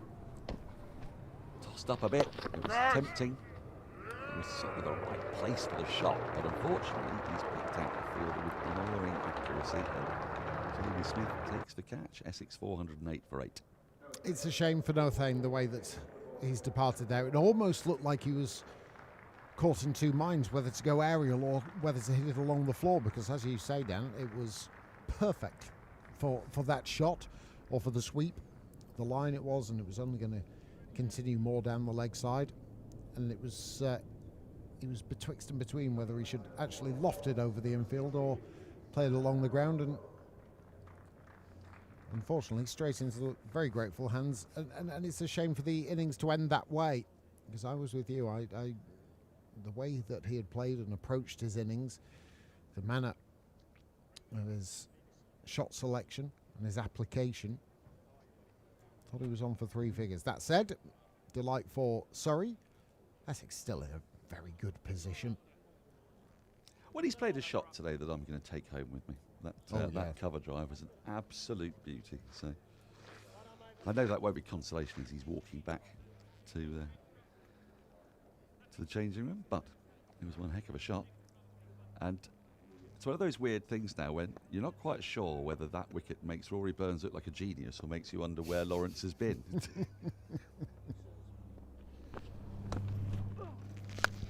Oh, what a catch! What a catch! Lawrence is on a hat-trick. An absolute blinder by the skipper. Driving wide of the off stump, first ball, Cook, thick edge, one-handed. Rory Burns has taken a blinder. And Essex have lost 2 in 2. Stunning. Dan Lawrence just floated up. Attempt it, and a number 10 isn't going to shy away from one that goes above the eye line. And a bit of individual brilliance from the captain. Great cat-like reflexes. Diving away to the right-hand side. Just look at the air that Lawrence puts on this. Really saying, begging. And that is fabulous. It really is. Cricket is an insane game. Rory Burns has had a torrid time at first slip this season. He's gone in there to replace Dom Sibley. He's dropped a few regulation chances. He nearly spilt one yesterday that went straight to him. Got it on the second attempt, and then a catch that you'd take probably 1 in 20 times, if that. He's leapt, grabbed it one-handed, and absolutely stunning bit of cricket. And somehow Dan Lawrence is on a hat-trick here, Daggers. Who'd have thunk? Yeah, I think Chantry's match might have to wait for a ball or two. It might have to, but just on this, we saw Lawrence just toss it up to Sam Cook in the previous delivery. Now he's on hat-trick ball. I expect this one to be a little flatter, a little quicker. He's got to make him play, though, hasn't he? Yeah, just looking maybe for that LBW or something with the feet not moving of Jamie Porter. I think we'll have quite a fun field as well. Yeah. It's that classic thing where the skipper is sort of forced into, what have we got here? A leg slip, a forward short leg, a slip. Nobody out on the boundary. Here we go. Hat-trick ball for Dan Lawrence. Oh, my goodness. Well, that might have been the most unlikely hat-trick in the county championship for many a year, but he hasn't quite pulled it off. He wasn't a million miles away. Well, he did float it up again, almost trying the same thing. Jamie Porter wasn't trying to play the full bloody drive. That's more like it. And just on that, that is a lot more like it, because Shane Snater's there. He's only been there 11 balls. He's got 16 runs, and he's seeing it well, and he's played some handsome-looking shots. So now Porter, just 2 balls to block out, and let Shane go. And I think he will, because Porter doesn't feature in any category from all-rounder to do a job. I think he's probably down there in might be able to hold about territory.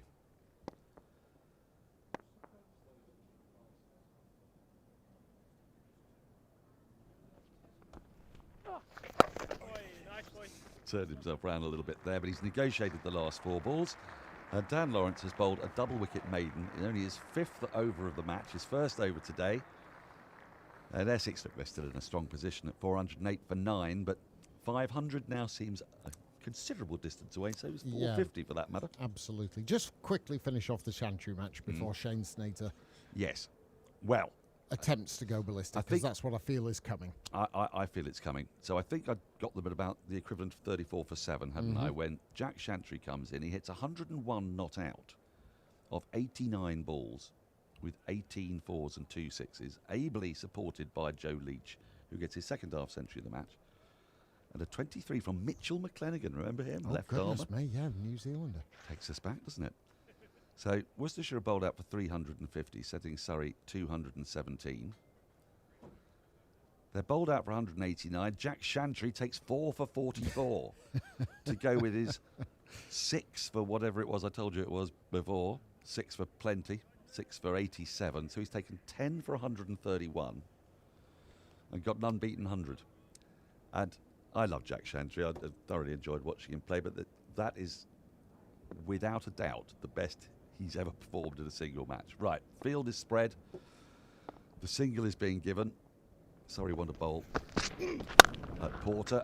And that has been clattered straight to deep extra cover. So, if we can get a little wide shot of this, you'll be able to see we've got a long off and a long on. It's basically everybody on the boundary bar Rory Burns as slip. So there you can see him, long leg, deep square, deep mid wicket, long on. Surrey happy to give the single. Get into this, I find it a slightly irksome phase of every innings. Do you know that it's been slightly annoying me since Bob Willis did it at the MCG in 1982. Goodness me, that's a long time to hold on to something. Jeff Thompson and Alan Border. And Australia went from needing 80 odd with 1 wicket left to needing 4 before a juggling catch finished off Jeff Thompson. Just nurdled one. Was it Jeff Miller who caught the rebound? Or I think so. Yeah, it was off both of them, wasn't it? Yeah. It was dropped by, was it Tavares? Yeah. Tavares, that's right. Right, he's gone for this.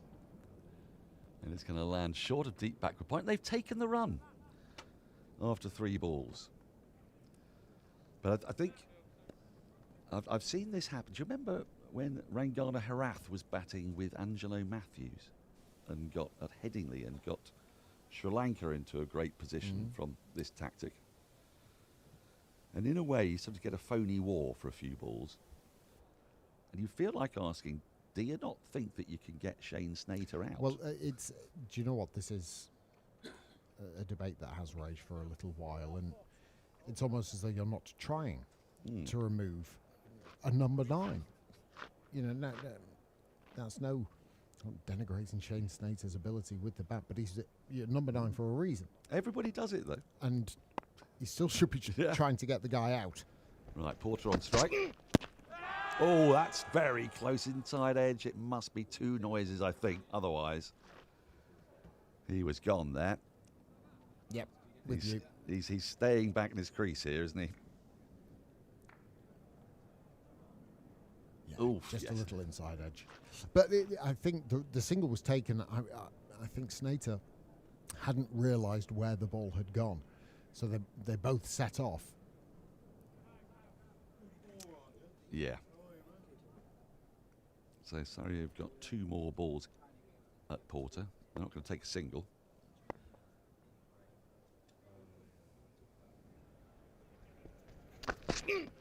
Oh, that's hostile.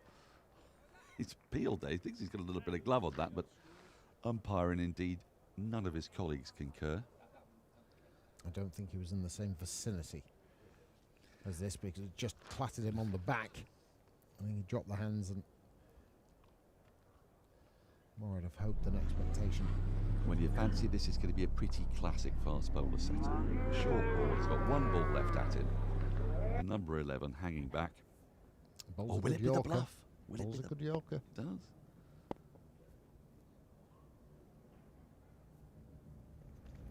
does. And that was the full ball, but Porter's equal to it. End of the over. Just a single from it. Essex 409 for 9. We're going to have a change in the commentary box. Ian Ward and Yaz Rana are going to replace us.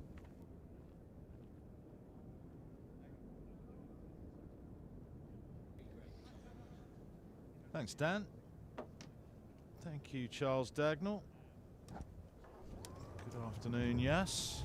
How Dan Lawrence has changed the complexion of this day slightly for Surrey. They're still a bit under the pump with Essex going along nicely. This was a blind from Rory Burns. Bit of a gift, the first on the sweep. Hat-trick ball coming up after that splendid catch. Really was terrific from Burns, who's not had the greatest of times in its slip. The hat-trick ball was a decent one as well. And it was a rarity, actually. It was not gloved cleanly by Ben Folkes, which I think you can put in the collector's items. He's the best keeper I think I've ever seen. So Lawrence has picked up 2 for 14 in 5. And he's now picked up his 3rd and ends Essex's first innings for 409. Far simpler chance, gleefully accepted by Rory Burns at first slip. So Lawrence has remarkable figures, really. 5 overs and 1 ball, 3 for 14. So Essex don't get to 450, which they looked odds on to do so from the moment they put on that 183-run opening stand. And then indeed some of the cricket we've seen today as the pitch appears to have flattened out. But Lawrence has made the difference for Surrey. They've been struggling to take wickets all season. He's got 3, and that ends Essex's innings after 117 overs and 1 ball. 409 all out. He's only bowled 7 deliveries today, hasn't conceded a run, and he's taken 3 wickets. Useful. Very useful. It's one of those scorecards where at the end people will look at it. Dan Lawrence, 5.1 overs, 3 for 14, and wonder, why didn't he bowl more? The Surrey seamers toiled for most of yesterday. Lawrence just bowled 4 overs, but this morning just 7 deliveries enough for him to take the final 3 Essex wickets. And you know, there was a danger that this game was drifting away from Surrey. As you say, Essex looked on course for a total well in excess of 450, but this little burst from Lawrence doesn't drag it back in Surrey's favour, but it keeps them in the game. Well, it gets their bowlers off the field as well, because it promised to be, or was looking like being an exceptionally long day for the likes of Atkinson and Clark particularly. So that opening partnership was 183. Excellent from Elgar and Walter, who made 101. 40 from Allison, who impressed yesterday before he sort of fell over one from Fisher to be LBW. And then Thane today played some eye-catching shots, so too did Simon Harmer. And then those late wickets from Dan Lawrence have got Surrey off the field. Burns and Sibley scoot up the stairs, making sure their kit's all in order and get ready to come out and bat up until lunch. They'll have about 15 or so minutes to bowl and face before lunch. So those are the wicket takers. 2 for Laws and Abbott, 3, as we mentioned, to Dan Lawrence. For my money, though, I don't know if you agree, I think Jordan Clark was the pick for Surrey, despite just that 1 wicket. Yeah, I agree. I think sometimes you can tell on day 2 how well the bowlers are doing by how the captain uses the bowler. And Clark was given a long 7-over spell first thing this morning. He was the man that Rory Burns went to when he most needed a breakthrough. Here's a look at the wickets that fell. So that was Elgar yesterday off the bowling of Clark. That was an under edge onto the stumps from Essex's captain. Walter, who played nicely for his 101, slightly fell across one. Definitely fell across that one, Allison. Burns clung on at the second attempt late in the day. That was at Gus Atkinson's 1 wicket, little inside edge onto the stumps. And then today, that was Abbott picking up the wicket LBW. And then Lawrence, a sweep to square leg. Very next ball, this piece of brilliance from Surrey's captain. And then Lawrence in the end getting the outside edge for a simpler chance for Rory Burns. He rushes off to get his pads on with Dom Sibley, so that's 409 all out for Essex. Easy to forget actually how well Essex started. 183 run opening stand between Elgar and Paul Walter. Elgar 92, Paul Walter 101. Here's a look at that 100 from Paul Walter, his second in a row against Surrey at the Kier Oval. They weren't at their best yesterday, Surrey, particularly in that morning session.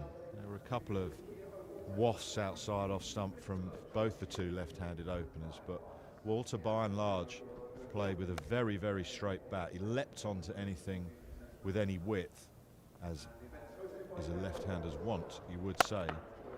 Quite an imposing sort of presence.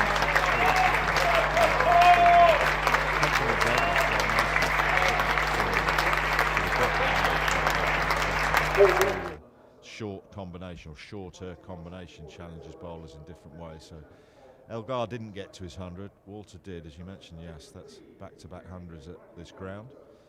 And he looks quite not Hayden-esque, but you know what I mean in terms of that sort of tall, imposing figure at the crease. That was an excellent start. You would think, though, that Essex would be slightly disappointed they didn't get 450. Yeah, definitely. Not just that 183 run opening stand. With that Charlie Allison 40 at one point, Essex were 2-4-8 for 2. And then I think it's the 3 wickets they lost against the old ball. They lost 3 wickets just before Surrey took the second new ball. Atkinson struck with the second new ball. He bowled Pepper early on. But I think that little burst where Essex went from 2-4-8 for 2 to 2-6-2 for 5 in that 70 to 75 over period. I think they'll rue that little spell. And Surrey will say, actually, well, we've responded well after a difficult start. I've got a question for you, actually, on Walter. At the moment, people are talking about who might open the batting for England and exactly what the attributes are for opening batters and why perhaps it's a specialist position. Paul Walter is someone who, for most of his county career, was a middle order batter, batted 5, 6, 7 for Essex. Last year, aged 30, he moves up to the top of the order and he's done really well. He's averaged 50 in Division 1.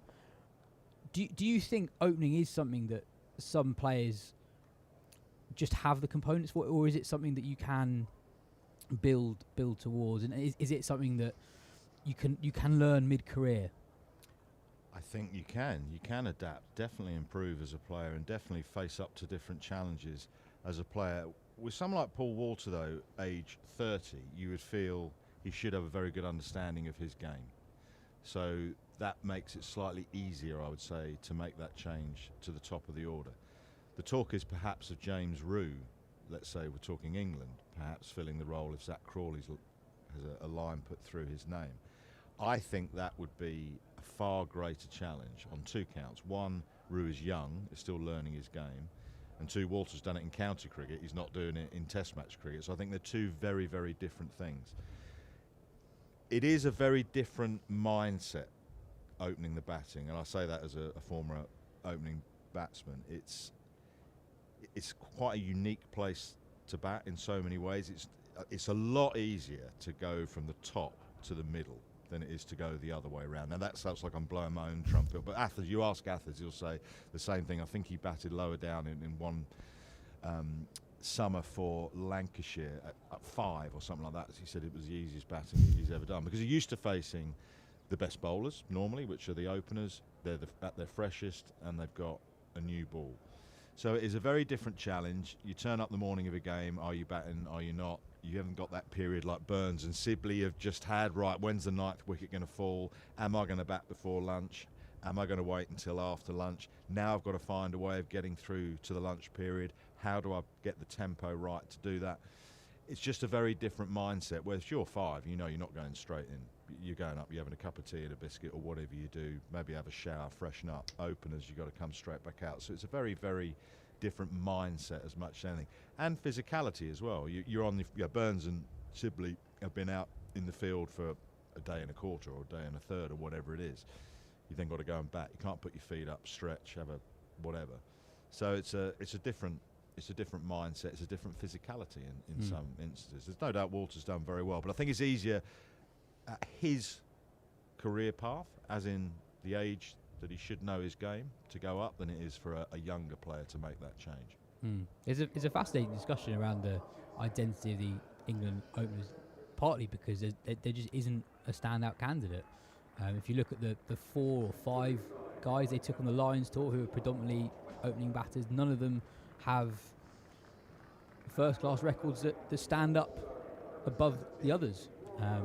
There's not loads of experience in that group too, particularly Ben McKinney and Asa Tribe. They're 2 guys very early in their first-class careers. And then you have players like Tom Haynes, Emilio Gay currently batting 3 for Durham. There's not an obvious candidate, which makes the conversation a really interesting one. I think that's one of the biggest challenge for whoever becomes the next selector. And now that whoever's in position eventually probably won't have any input into the first test squad. So that's when that decision's got to be made. Is it Crawley or not? If it's not Crawley, who's it going to be? I think, though, with the scouting system that the ECB and Rob Key have got in place, they know what's going on in the county game. They also see them at the Lions. And I think they perhaps will be judged more on what they've seen at the Lions than they probably will with county cricket. That sounds like I'm denigrating county cricket. I'm not. But it is very different than test matches. So they'll see their numbers. They'll be able to watch them on the iHawk cameras and the streams and all that sort of stuff in county cricket. But to get to actually know them more closely, they do that in Lions camps and on Lions trips. So I wonder what the feedback is on the names that you've mentioned when they've been away in the pathway groups. I think what they should do is pick a younger player, so not a Paul Walter. There's no point in him. I would go like a McKinney or something like that, just to give a youngster an opportunity. Anyway, 2 Surrey openers are out. Burns to face the first ball of Surrey's first innings, as is his wont. Has nothing to do with that on the offside. I don't think, though, when you're talking about the openers, that they'll be returning to either one of these 2 players that we're seeing at the crease right now. No, I don't think so, but that doesn't mean that they're not absolutely pivotal to what happens here in South London. Burns and Sibley, so consistent for Surrey in recent years. Sibley off the back of a really strong 2025.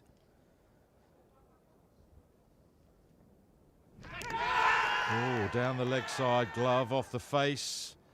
Keeper liked it, bowler liked it, Saggers didn't. I didn't pick up anything off the stump mic, but the Essex fielders were very, very interested. It's one of those as a left-hander, the danger is you just sort of follow it. We saw Dean Elgar take his hands away. Now you see Rory Burns lifting his hands. That's after.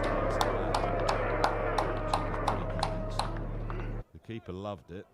Martin Saggers said negative.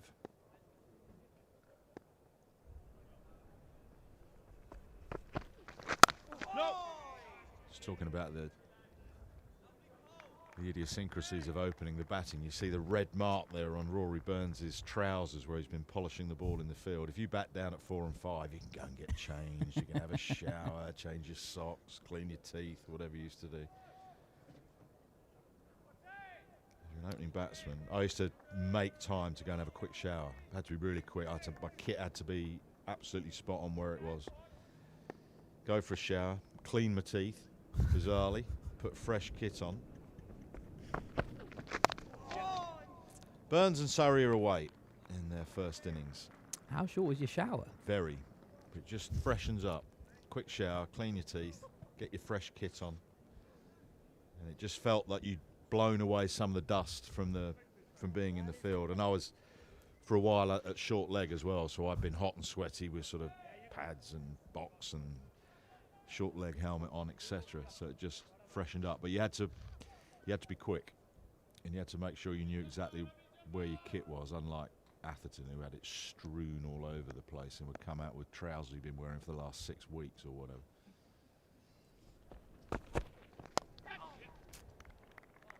Sibley is away. Outside edge down to third man, which is a fielding position that at times, certainly in international cricket, has gone out of the game. I'm not quite sure why he's been posted there so early. It's obviously saved a boundary, but you've got 400 runs on the board and you've got 15 or so minutes to lunch. Surely that could be placed in an attacking position, a catcher somewhere. Yeah, short boundary towards the gas holder side of the ground. That is something we do see from teams, protecting that boundary. But to be fair, actually, deep third in place for both the left-hander and the right-hander. Ended the first over, Surrey 2 without loss. Is that something you do between and before commentary stints? Quick shower and a... No, we don't have the facilities to do that. Maybe a clean of the teeth. Got my toothbrush with me. Maybe a clean of the teeth, but not a shower, no. It's funny, though, watching how players look after their kit. I mentioned Athers was a bit sort of scruffy. His kit was all over the place. Compare and contrast that to his great friend, Alex Stewart. My goodness, that was immaculate. Gloves in a line, numbered. Bats in a line, not numbered, but he had them in the order of which he would use them. And he'd have different bats for white ball, different bats for first-class cricket, and he'd have his test match bat, and they were all immaculately lined up. Look after your kit. Right. Sam Cook from the pavilion end. A little too straight as Sibley tucks that one away comfortably for 4. First boundary of Surrey's first innings. Yeah, if there's one thing that we know about Dom Sibley, he's incredibly strong off his legs. Sam Cook just erring a little bit leg side first up, and Sibley up and running. 5 off his first 2 deliveries. To be honest, that's a good illustration actually of just how strong Sibley is through the leg side, because looking at the replay, that wasn't hugely leg side delivery, leg maybe from Cook. Sibley able to manipulate the ball towards deep fine leg. That's the line and length. That's the line and length we saw from Jordan Clark, certainly this morning, which caused a few problems for the Essex batsman, and that is Cook's bread and butter. Fascinated to see the way Sibley has gone and changed his technique once he was left out from the England side. He got exceptionally chest on, so much so that it limited his offside play to a degree where he almost was shotless and scoreless on the offside, but he's gone more orthodox, he's more side on. I think that's given him a much better chance of scoring around the wicket. Yeah, he's coming off the back of a brilliant 2025, averaging 60 in the championship, 1,274 runs, 406 50s, but almost, and I know to viewers at home, this won't sound like a standout number, but his strike rate was 45, 46 across the summer, and sure, that is below what we generally see even in the championship, but that is higher than it has been for a lot of Sibley's career, and to your point, definitely felt that Sibley had more boundary scoring options last year compared to previous seasons. Well, he had to make that change, I think, because he'd got so chest on that the game plan to shut him down, it was simply keep it outside off stump. He was not going to hit you through extra cover. That again is a bit straight this time to the left-handed Burns. So I think the changes probably relate more to the improved strike rate you're referring to, yes, as opposed to any mindset change. I want to be into the Baz ball era and see if I can get my test match place back. If I need that mindset change to get back in the test, I don't have to do that. I think it's as much to do with the way he now sets up to allow him to score more freely on the offside. 3 slips, no gully posted for Cook. Again, an illustration of just how Sibley looks to attack straight deliveries, looks to hit the ball through mid-wicket. Again, that's a ball on middle and off even. So I don't think it's just the boundary options through the offside. I think he's just looked to be more positive more generally. I think those changes have allowed him to be more positive because he's not waiting for just one area. He's actually thinking, I can score now, look to score. And he scored comfortably again through the leg side. That really is straight in his onion. So not the greatest start from Sam Cook. He's gone for 10 in his first over. Surrey 12 without loss after 2. Yeah, this time Cook does get a little bit leg side, and Sibley helps himself to a second boundary in the over. And I guess to your point about how unlocking boundary scoring options on the offside will actually help his leg side game, it makes the decision as a bowler of what to do slightly less straightforward, because as you say, when he wasn't scoring many boundaries to the offside, as a bowler you kind of knew that if you were disciplined and you stuck to your areas outside off stump, it's fairly safe from a scoring point of view. And if Sibley now can score more freely through the offside, that means that you have more of a decision to make as a bowler. Porter from the Vauxhall end. Oh, she tries to catch it as Burns tries to turn that leg side. Maybe a bit of extra bounce. I think that might have hit him on the bottom hand. The pitch has changed in complexion from afar. It is a lot less green than it was yesterday, but having a look at it this morning, just because there's been so much grass on it, it dented a little bit, and sometimes those dents can mean the ball can either go up or down. If it's the back end of the dent, go down, front end of the dent, or vice versa actually, back end of the dent down, hits the upslope, it wraps you on the knuckles like that. And Burns is just going to take a standing count here and get some treatment. Amazing, is it, the technology now and protective kit that you still get. You still get the same sort of finger injuries you did back in the day when you had spiky gloves. Bet you're too young for the spiky gloves. You remember the spiky gloves? Before my time, I'm afraid. Before your time. You ever seen those spiky gloves? I've seen them on the YouTubes. Do you remember like the boxing gloves that Tony Gregg used to wear, the SP ones? Again, I've seen them on YouTube. Like punch it as if you're going to go and spar with someone. You've seen them on YouTube, my goodness.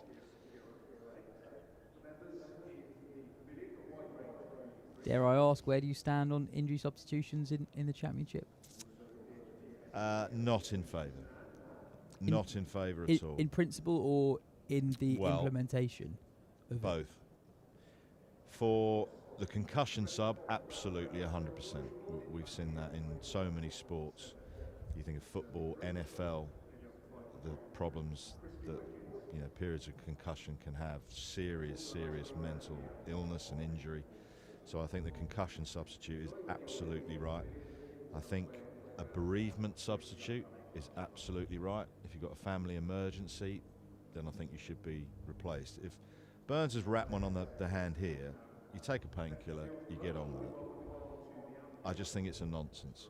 We've all played with, cricket is 11 aside. Otherwise you can end up like NFL with special teams or something like that. And as has been pointed out, you can manipulate the system. Now you can tighten up the laws or the rules around substitute if you want, but basically you've got to get on with it. If injury is part and parcel of the game. I mean, I can't remember which cricketer, a bruised thumb and gets a substitute. What?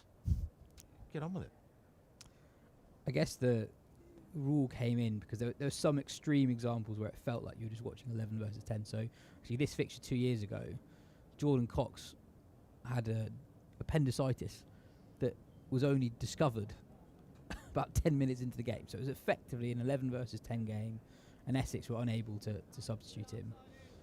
I think those are the reasons why the rule was introduced, but I broadly agree with you. I think that the current implementation is quite a long way away from that. I look at, as an example of Nottinghamshire 2 rounds ago, where Fergus O'Neill goes down halfway through the second innings, and Nottinghamshire are unable to sub in Lyndon James, who played every game for them last season, as a totally fresh bowler. That is an actual cricketing advantage to have a fully fresh seamer for the second half of the second innings. Yeah, the appendicitis is maybe one I'll concede on. But I'm sorry, not a blow on the hand or someone goes in the hamstring, you know. Edged, gone, low catch taken. Burns takes a rap on the finger, has to get some treatment. That may have just jolted his concentration, but it's a lovely bit of bowling from Porter, and he has just carried through to the keeper. Surrey 1 down. Long 4-minute delay, and Porter strikes immediately after it. Full delivery, swinging away from the left-handed Burns.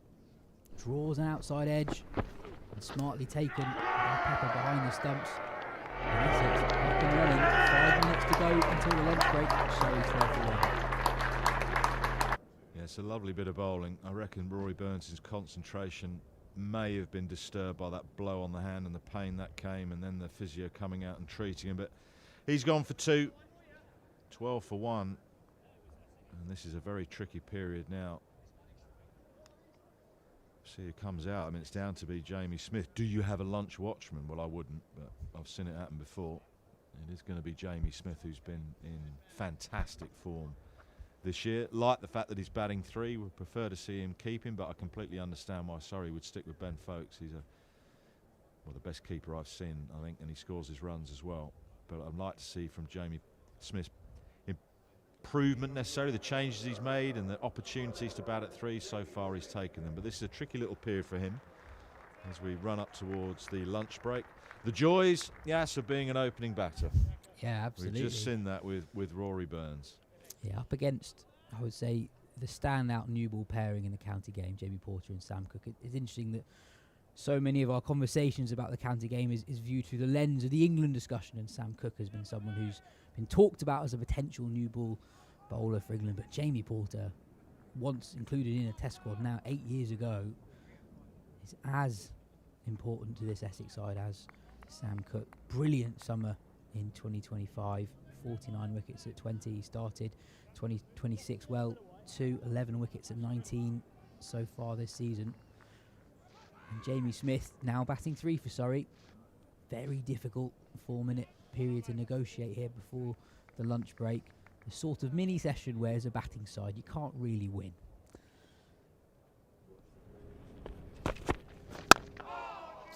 A solid block from Jamie Smith to his first delivery. It's slightly different opening the batting just before a lunch break or a tea break or the stumps. I tended to quite enjoy it because you tended to have plenty of opportunities to score.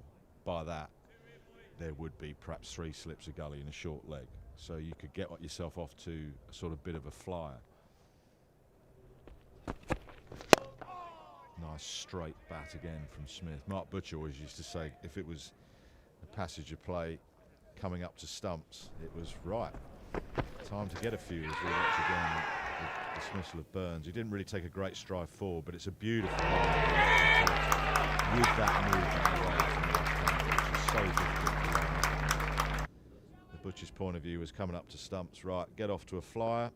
If I get out, best drinking trousers on and a night on the town down the King's Road. Very good from Porter. Lovely line and length. You mentioned Mark Butcher. A point that Butch made on a recent Wisden podcast was how Jamie Smith's setup at the moment is returned to what it was last summer against India. So if you look at the next delivery where Jamie Smith's front foot is, it's middle and leg, which is where it was for the India series last year. But it wasn't where it was during the Ashes. During the Ashes, he had his front foot well across, almost an off stump at the point delivery, sometimes outside off stump. You see that mid and leg. And Butcher's point was actually that sometimes those technical changes happen subconsciously. You don't make a deliberate decision to do that. It's something that creeps into your game, and when you when you press pause on the video, it looks more pronounced than it actually is. It's just a movement that happens a fraction quicker than it might previously have done. And a challenge for a player is actually how quickly can you identify those changes that you've made subconsciously. And it looks like at the start of this summer, Smith and the team around him have done that. Off the mark with a single. Surrey 15 for 1 after 3. Well, I completely agree with what Butcher said there. I think it also has an effect on where his hands are. So when he was, what effectively Butcher's saying is when he shut himself off a little bit, it means your hands come behind you a little bit. So you don't have the freedom in your hands. The bat arc doesn't come through in a straight line, or let's say from first slip down into the point where you're playing with a straight bat. You can't do that if you shut across. It's one of the things that I've always said to always ask a batsman, who's your go-to coach? Who's the guy that you used to go to as a kid or as a young pro? Sam Cook to start his second over and the last over before lunch, and that's a beauty. Dangerous times for these two Surrey batsmen, and it's not necessarily to negate any improvements you've made, but just to spot, okay, that's different. Are you aware of that? Yes, I'm aware of that. Okay, crack on. But sometimes, as you say, and as Butch said, subconsciously you get in a position where you go, what? I didn't notice that. That's not what I'm feeling. So sometimes you've got to hit the reset button. Right, are you aware of that's what you're doing? This is what you used to do. Now, some of this should be self-policing. You should now, particularly the video evidence that you have left, right and centre. But back in the old days, you probably relied on a coach you'd been with years ago. I used to use Neil Stewart, Alex's brother. Well, funny you mentioned him, actually. I was going to say that the best example I can remember was Rory Burns, who was in all sorts of bother against Tim Murtagh in the one-off test against Ireland in 2019. Time between that and the first Ashes test match, he spent with Neil Stewart. Yep. What happens at Edgbaston? He scores 100 in the first innings to get his England career up and running. Back in the day, though, I spent a lot of time batting with Butch and practicing with Mark Ramprakash, and they were very helpful. Do you realise you're doing that? And sometimes I'd go, yeah, I'm trying something a bit different, and other times I go, oh no, thank you. Because you didn't have the video evidence back in the day. You relied on your coach at the time, whoever it was. But sometimes a trusted peer who you spent a lot of time batting with, and I spent a lot of time batting with Butch. So I don't know if Jamie's worked this out for himself or someone's mentioned it to him, but I think his alignment now, we're talking about Dom Sibley, I think his alignment now is far more orthodox and allows him to play with that bat face coming down a bit straighter. Sort of there. Nice drive. Maybe cut off, because I don't think that was straight out of the middle of the bat. They will not risk the third. So just a couple to Smith. 17 for 1 with 2 balls remaining until lunch on day 2.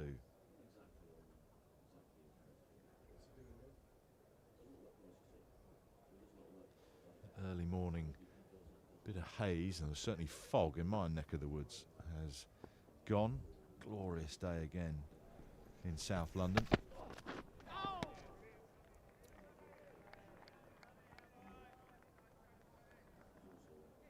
Nice bit of carry. Got the chest guard on Jamie Smith there. Not something that you wore in your own career? No, I got one made and just, no, didn't feel right. Felt very restricted. It felt almost like it was a target as well. So last ball before lunch. Negated in the end, slightly awkwardly, by Jamie Smith. So Essex have got pretty much what they wanted in terms of that little session. They would have liked 2, but they've got 1. Surrey's captain Rory Burns edging through to Pepper. So 17 for 1 in the 4 overs we've had in Surrey's first innings up to the lunch break on day 2. Sibley is unbeaten on 10. Jamie Smith is on 3. So Surrey trail by 392. How would you sum up Essex's day then? They picked up the wicket there of Burns, so that's a tick in their box. Bowled out for less than 450. You'd say they'd be pretty happy, I would have thought. Yeah, it's a strange one. I think net, they're definitely in a strong position think they will rue not turning their excellent start into a position of total dominance. 409 leave Surrey in the game. I think the most important thing that we saw from that session actually is the wicket of Rory Burns. We haven't seen loads of results here at the Kier Oval in recent times in the County Championship. So the real challenge is how quickly can you take those 20 wickets that you need to take to win a game, and removing the Surrey skipper so early on in the second innings, I think that's the key moment of the first session on day 2. So Surrey trail by 392. Essex being bowled out for 409 with Dan Lawrence the star with the ball today. He was on a hat-trick, took 3 wickets today, 3 for 14, 2 for Abbott, 2 for Laws, Fisher with 1. Still think Jordan Clark potentially was at the pick of Surrey's seam attack. A good 100 for Paul Walter, an excellent opening partnership of 183. Thane was good today, making 64. Harmer at a bright and breezy 41. 409 plays 17 for 1. Rory Burns, the one-man dismiss for Surrey. So Surrey trail by 392 at lunch on day 2. There are millions and millions of podcasts at the moment, especially in the world of cricket, and Surrey have another one for you. During the winter, they recorded a series of podcasts picking the greatest Surrey men's and women's players from the 21st century. During the lunch break, we're going to play you the first part of that podcast series, picking players 20 to 25, the greatest to play for Surrey in the 21st century. My name's John Surtees. I'm lucky to be joined here at the Kier Oval by Mark Church, Wisden Cricket Podcast's own Yaz Rana, and Surrey legend Kirsty White. We're sat here in the early days of December 2025, and we will be discussing the list of the top 25 Surrey players of the 21st century that has been created by some of the great brains of the last 25 years. Some people who've watched an awful lot of Surrey cricket in the last 25 years. The whole thing is a discussion piece. We want everyone to let us know what they think. I think there's going to be some hot takes coming up on this as well, so plenty for you to disagree with, such is the beauty of the podcast format. So yeah, hopefully you're going to enjoy this over the next few episodes. Follow along with us as we reveal the top 25 Surrey men's cricketers of the last 25 years, and then also the top 10 Surrey women's cricketers as well coming up. But before we start, I just want to let everyone know Surrey 2026 membership now available. You can get tickets. If you're a member, you get tickets for every day of Surrey cricket next season. The County Championship, the men's and women's T20 Blast, the One Day Cup. Every day of Surrey cricket, you get tickets. It will be an absolutely amazing year. County Championship, Surrey want to get that back. Defending the Vitality Blast in the women's competition. T20 Blast, all about the big nights out there in the summer evenings. Just Surrey membership, one of the best sporting products in London. Visit kieroval.com/membership for all the details. On to the 25. Okay, so the 25. We start at number 25, the 25th best Surrey player of the 21st century. I'm going to start with Yaz on this one. Yaz, the 25th best Surrey player of the 21st century is Zafar Ansari. It is, and it's one of my favourite inclusions on the list. So, confession time. Zafar Ansari is 4-ish years older than me, and he was someone that I was aware of before he started playing for Surrey. And a lot of my mates who I played cricket with as a kid, they knew him relatively well. So we turned up for one of his first games with T-shirts with one letter of his first name on each of our shirts. So I was invested in Zafar's career which letter did you have? early on. I was F. Nice. Right in the middle. I was invested in his career from day one. And I really liked him as a player. He impressed on TV in a T20 game against Essex. I think that might have been his debut. And I think with anyone who can make such a good fist of being both an opening batter and Surrey's lead spinner, takes a lot of doing. Obviously ends up playing for England. And I've got a soft spot, and there are a few players that we'll come to who this also applies to.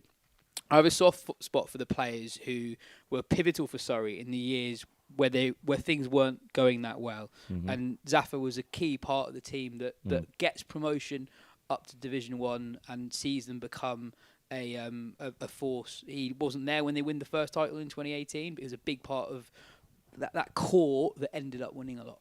Yeah, I couldn't agree more with all of that. Churchy, your thoughts on Zafar? Just a very, very fine cricketer. His cricket brain as well. I think the thing with Zafar was, very early on, people were talking about Zafar as being a future Surrey captain. Yeah. I think his cricket, we all know about his intelligence as a man, but his cricketing intelligence was exceptional. I think he was very versatile. As Yaz was saying, he opened the batting for Surrey in Championship cricket alongside Rory Burns. His left arm spin was very good. He was a terrific fielder. I think more people got an idea of Zafar's talent from seeing him in T20 cricket as well. I think, Zafar could come in that middle order and knock the ball out the park and then bowl 4 very tidy overs of left arm spin.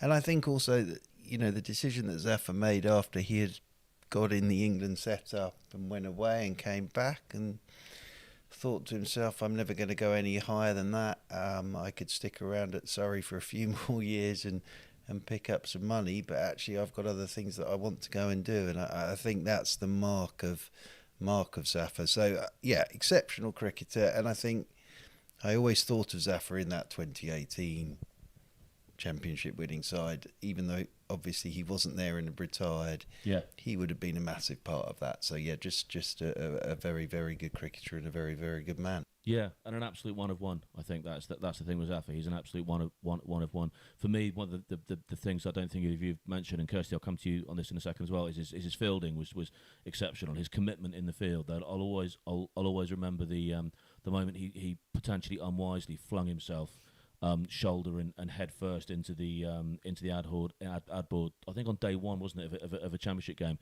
and did an injury that I think would have done a Tour de France rider proud in terms of the collarbone damage that he received. But he just refused to let that ball go, and I thought for me that was spoke a lot, in one moment about his attitude and his personality. Yeah, Kirsty, your thoughts on Zafar? You'd have been around at the club at the same time as him as well.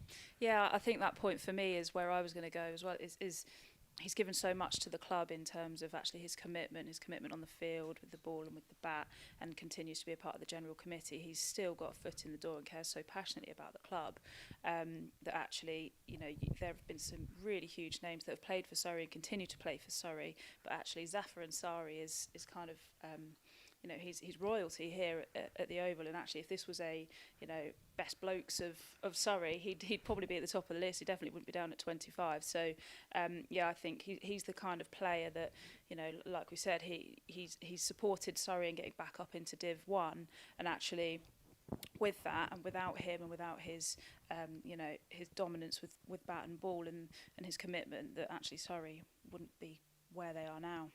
Yeah, absolutely. I love that. Yeah, best. Maybe that's the sequel for the podcast. Best blokes. We'll do the same thing. An Irish friend of mine told me the other day that a word I thought was genderised isn't genderised in Ireland. So I'm going to say best blokes is in this context is a non-genderised word. Number 24. We're moving through the list. Number 24. We have a player who would have taken the field was Zafar Ansari on numerous occasions, but the difference is still takes the field now for Surrey to this day. Number 24, we have Tom Curran. Tom Curran, number 24 in the 25 best players, Surrey players of the 21st century. Churchy, Tom Curran, what do you make of TC? I remember when he first came into the Surrey side with Graham Ford in charge, and he just looked an exceptional talent. There was that sort of almost like the word like Curran was like in the wind, wasn't it? Surrey, I think the Currans. The Currans are coming. We'll probably talk about this a bit later as well, but with his batting, he always looked a talent with the bat, but it was with the ball that he really, everybody sat up and took note straight away with TC. And then, of course, his career's taken an interesting path, really, because he sort of went off on a tangent of the shorter form. But I think, as we all know, he is still an incredibly talented cricketer in red ball cricket. And obviously, he's played Test match cricket for England. He's played in an Ashes series for England.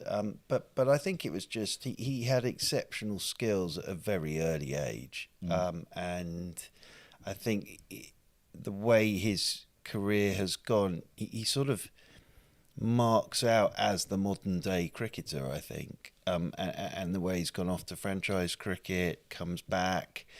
But as I say, hugely talented cricketer, hugely in all forms of the game. And I think we saw that talent when he came back for one game in 2022 at Northampton, and he scored his maiden first-class 100, but in a manner that was exceptional. He just took the game away from Northants.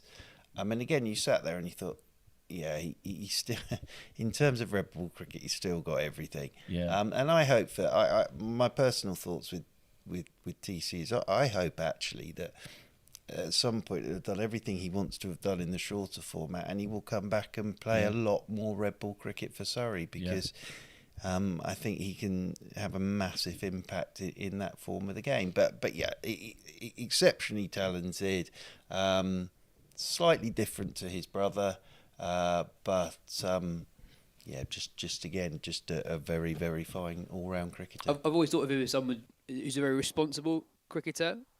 He's someone who's excelled with both bat and ball in both white and red ball cricket for Surrey. And when I talk about his responsibilities as a cricketer, it's performing that role of a senior player from a very young age. So he's only 30, but he's been around forever. Yeah. And you go back to the year they get promoted, he's a 20-year-old topping the wicket-taking charts, 76 wickets at 23. To do that as a 20-year-old is quite something. 76 wickets at 23, age 20. Yeah, that really is something. The other thing I was going to say, Churchy, as well, is that innings at Northants that you talked about. There's always something very, very special about the Currans playing Northants as well, because of the history of their dad and Kevin, and for him to do that innings at Northants as well, I think really, it was a special innings anyway, but really, had the hairs on the back of my neck standing up, watching him do that. Kirsty, what are your memories of memories? He's still playing, where do you give us some chat on TC? Yeah, I think for me, he's the kind of player that Surrey could be 3-4 wickets down and it's all kind of falling apart, but you look down the batting lineup and you see Tom Curran still to come and you think, in TC we trust. He is a stalwart for Surrey. You know what you're going to get with him. Not every performance is the same, but he's going to give 100% in every kind of element of the game. And I think, he's a player that's so aware of his body, and he's had a few unfortunate injuries that have sidelined him a few times. And actually, without those, would he still be playing the longer format of the game? Would he have, decided to become a bit more of a white ball specialist? In this new Bazball era of Test cricket, he'd be a prime candidate to be in there. We talk about that innings at Northants, and that really was where Bazball was just starting to pick up and move into this new era of Test cricket. So, while he is that unbelievable white ball specialist, he certainly will just throw himself into the game, and I'm sure given any opportunity he would throw himself into a 4-day format, 5-day format, and you know exactly what you're going to get from him. He's going to take wickets and he's going to score runs. Well, I want to bring in number 23 at this point now, because number 23 on the list, I think, is a player who has a lot in common with Tom Curran. I think a player that Tom Curran, has seen as a mentor for different parts of his career, firstly on the field and now off the field, and also someone who is known as a white ball specialist, but also I think someone whose inclusion on this list is at least partially down to the incredible season they had with the red ball in 2018. So number 23 on the list is Jade Winston Dernbach, one of the great men of Surrey County Cricket Club in the last 15-20 years. Cut him, he bleeds brown, right? Really is. The passion he has for this place is absolutely extraordinary. Yaz, I guess another player who you might have enjoyed first from the stands and then from the press box. Yeah, I think with Dernbach, it's almost a cliche to say it, but he's a genuine trailblazer. He was playing a form of white ball cricket long before the rest of the world realised what he was doing, basically. I know a lot of people used to say lazily, oh, look at his economy rate, it's on the high side. But this was way before people realised that there was real merit in having someone who is a death specialist. And the reason why his economy was on the high side was because he bowled at the death, which is the hardest period, and he was really good at it. That's what he's most well known for. But I know Churchy is a big fan of his work in 2018 in particular. He was a really good red ball player as well, and his effect, like a lot of the players we're going to talk about on the list, goes beyond his contributions on the pitch. Yeah, he was so ahead of his time as well, because when he was coming in that period where he was bowling at the top, he was either bowling at the top of the innings or at the bottom of the innings in T20. And I remember him, having discussions about, no, these aren't the numbers that I'm looking at. These aren't, I'm looking at numbers like strike rate. And, he had all these really interesting ideas that were way ahead of their time about how bowlers who bowled in power play overs or the death of T20 games, how the stats that you should be looking at for those bowlers, not the traditional stats. And I think he saw how that format was evolving, very, very clearly, when a lot of other people didn't, and you were still looking at some more traditional stats which weren't maybe telling the full picture of a T20 player. Churchy, yeah. What I would say is, in terms of white ball cricket, always turned up for the dirty overs, never shirked that responsibility. Won more games for Surrey at the back end of T20s and one-day games. And with the red ball as well, I think you've got to remember a lot of his career was with a Surrey attack that it didn't have much of a cutting edge to it at times, and he was still taking wickets with the red ball. And I think what was so good about 2018 was, for anybody who knows about Surrey, that everybody was delighted for Jade, but also he sort of formed. He was so experienced that he worked out, listen, I've got the likes of Morkel and I've got the likes of Clark running in and taking wickets and Curran, etc. Well, my job here is take the new ball, run in, hit a length, hit a line, shut down one end and let them do what they do from the other. And I remember chatting with Mornay about that, and he said, listen, a lot of my wickets are thanks to Jade. That the job that Jade has done for me and the rest of the team has been unbelievable. So and I think you see that now in his coaching role.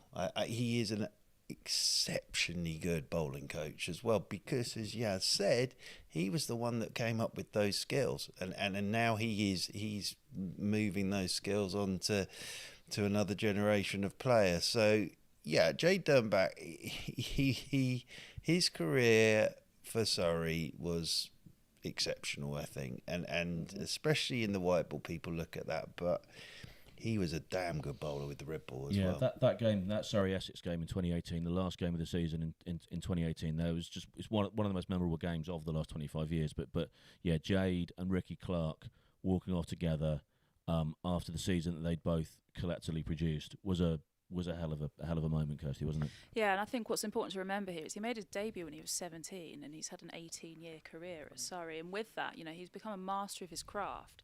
And, as you spoke about him being a mentor for so many bowlers, and he takes that role so seriously. Even, he had a stint with the Oval Invincibles in the summer as a bowling coach in 2022, I think it was. And, Shabnam Ismail and Marizan Kapp were learning from Jade Dernbach, and, just watching those bowlers actually just have a conversation in the middle about how they're going to go about their business and just what he can contribute to the game, and the way that, you look at Tom Curran, Sam Curran, all of these young bowlers that have come through, and how he is actually just shaping their game just through his experience, knowing exactly where they've come from. And the golden thread that weaves all the way through this is that these are young players that have come through from the age of 17 through Surrey's youth system, and that's going to, we'll see that interleave throughout the entire podcast series that we do here. Yeah, I'd love to see the amount of edge in a conversation between Jade Dernbach and Marizan Kapp. That would be that's a conversation I'd like to. Haven't got time here, but we'll do another podcast about Jade's batting as well. Absolutely, I think there's a 2-hour documentary film to be made about Jade's batting. It's wonderful. I'm going to take the next two together, I think, because I think they're two players that have an awful lot in common. They made their debuts, I think, in the same year, 2018, and they are both. Neither of them are at the Oval at the moment, at the Kia Oval at the moment, because they're both in Australia. They're both in Brisbane right now, looking at some pink balls, and just because we have a number 22, Will Jacks, and at number 21, Jamie Smith. Kirsty, I'm going to come to you first on this. Will Jackson, Jamie Smith, very much at the vanguard of the current Surrey generation. Yeah, and again, it's that beauty of youth, isn't it? They burst onto the scene, and didn't really care who their opponents were. They just were not afraid to just go out and bat the way that they batted, and just stayed true to themselves from the moment they made their debut to now. They're such powerhouses. You know, they came through the system, young, slight lads, tall, long levers. Now, you know, coming into their prime and meat on the bones, but ultimately their game hasn't changed, their intent hasn't changed, and they're just considerable batting units. Obviously, Jamie Smith with the gloves at the moment in the Test series, and hopefully picking up some runs in this game, and Will Jacks again with ball in hand, taking wickets throughout. So, you know, they are. You're going to be hard pressed to replace them in any Surrey 11 now, let alone in an England 11. Yeah, yes, and they're dual, both in the modern sense. They're both dual threat cricketers. You know, Jaxie with his off spin, Jamie with the gloves. You know, they both contribute all over the place. Well, not just their age; they're similar. When you ask me about both those players at Surrey, they're responsible for two of the best county championship innings I've seen at this ground. Jacks against Essex, but specifically Harmer in the game where he went from 100 to 150 in a heartbeat. And then Jamie Smith here against Warwickshire, early 2024. There's a lot of chat around who may or may not be playing for England very soon. And I remember watching that innings and thinking, you are too good for this level. And seeing him develop as well, because he's a shoo-in in the England side now. 2022 county championship season, Surrey will obviously win it. He wasn't necessarily an automatic pick. He didn't play every round of the season. So to watch his transformation in a really short space of time really has been very cool to see. And Jacks, again, going back to 2022, averages 54 with the bat, and only Dan Worrell and Jordan Clark bowled more overs than him that season. He was MVP territory, not just for Surrey, but across the whole country. And he doesn't get to play a lot of county championship cricket at the moment because he's really good at the white ball stuff, which limits his opportunities. But when he does get on the park, he's a mighty fine red ball cricketer. It's a bit of a cliche, I think, but I'm going to use it here. But they're both these players. I would say, Churchy, they're both bar emptiers, aren't they? Like, you know, you're not going to be selling an awful lot of beer whilst if Jamie Smith and Will Jacks are batting together at the crease, because no one's going to want to miss a second. They're just amazing cricketers to watch. Yeah, and I think with the Will Jacks sort of career path, I think we saw it in 2018 when he made his one-day 100 against Gloucestershire, I think it was here. And we knew about him, but the way he batted that day, he was sat there and, whoa, this lad's playing shots that are, well, and hitting balls further than I've seen before. Yeah. I think actually Gareth Batty takes a lot of credit for Will Jacks in the fact that he sat him down 2022 and said, listen, you're going to be my frontline spinner. I'm going to bat you at 6 or 7. And I think it simplified it for him, really. And I think you saw that. And I think with his off-spin in the red ball game, it's still a bit of a work in progress, but it's got all the right attributes. He's tall, he gives it a good old rip. He's a very intelligent cricketer again. With Jamie, I would say there are 2 players that I have seen for the first time, and I've thought to myself, what have we got on our hands here? One would be Pope, and the other would be Jay Smith.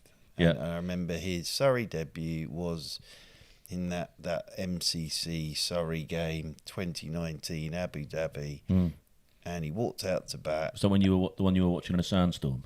Yes, in a sandstorm. Yeah. But he walked out to bat, and I think it was Simon Carrigan bowling to him. And he took a couple of balls, had a quick look, and then took 2 paces down the pitch and put him straight over the sight screen for 6. And again, it was one of those moments, whoa. And he put on huge runs with Ollie. The other innings I remember from Jamie Smith in terms of red ball was with Surrey's ridiculous run chase of over 500 at Canterbury. Yeah. The thing about Jay Smith, that innings is going to come up again in his podcast, isn't it? He's got all the natural talent in the world, but it's what's between his ears that's the key thing. And he's never anything but that. He is the calmest bloke I have ever met. He is mature beyond his years. And that innings, Surrey chasing down 500, Sibley was doing what Sibley was doing at one end. Jamie Smith walked out and worked out they're going to have a new ball tomorrow morning. I'm going to take as much of this out this afternoon as I can before that new ball turns up. Yeah. And hit 130 odd in no time whatsoever. And they genuinely could not bowl to him. And then the next morning when Folkes and Sibley walked out there, he'd taken out 130 of a total and he'd taken out in such quick time that actually for those two, when the new ball did come around the corner, fine, we'll just take our time with it. We're not in any rush here. So, yeah, I think Jay Smith will end up batting 4 for England. I think he will score an awful lot of Test match runs for England. And I always had him earmarked as the next Surrey captain. I'm not sure Surrey are going to see a great deal of him now, unfortunately. But for me, the key thing with Jamie Smith is what is between his ears. Yeah, absolutely extraordinary cricketer. So that's the end of episode 1. Let me just take you through the reveal so far. Number 25 was Zafar Ansari. 24, Tom Curran. 23 was Jay Dernbach. 22, Will Jacks. 21, Jamie Smith. I mean, they are 5 incredible cricketers to have 20 cricketers that were voted as better Surrey players of the 21st century ahead of them. Do come back, episode 2 coming up soon, where we're going to take you through 20 to number 16. Again, some huge names there, some great conversation. I'll be back, Churchy will be back, Yaz will be back, Kirsty will be back as well. Don't forget Surrey membership available for 2026, kiaoval.com/membership. If you haven't joined, if you haven't renewed, get that done. It's going to be an amazing season next year. kiaoval.com/membership. My name's John Surtees, brought to you by I'll do that again. My name is John Surtees, brought to you by Surrey County Cricket Club. This was the 25.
Welcome back to the second session of the second day of the Rothesay County Championship match between Surrey and Essex.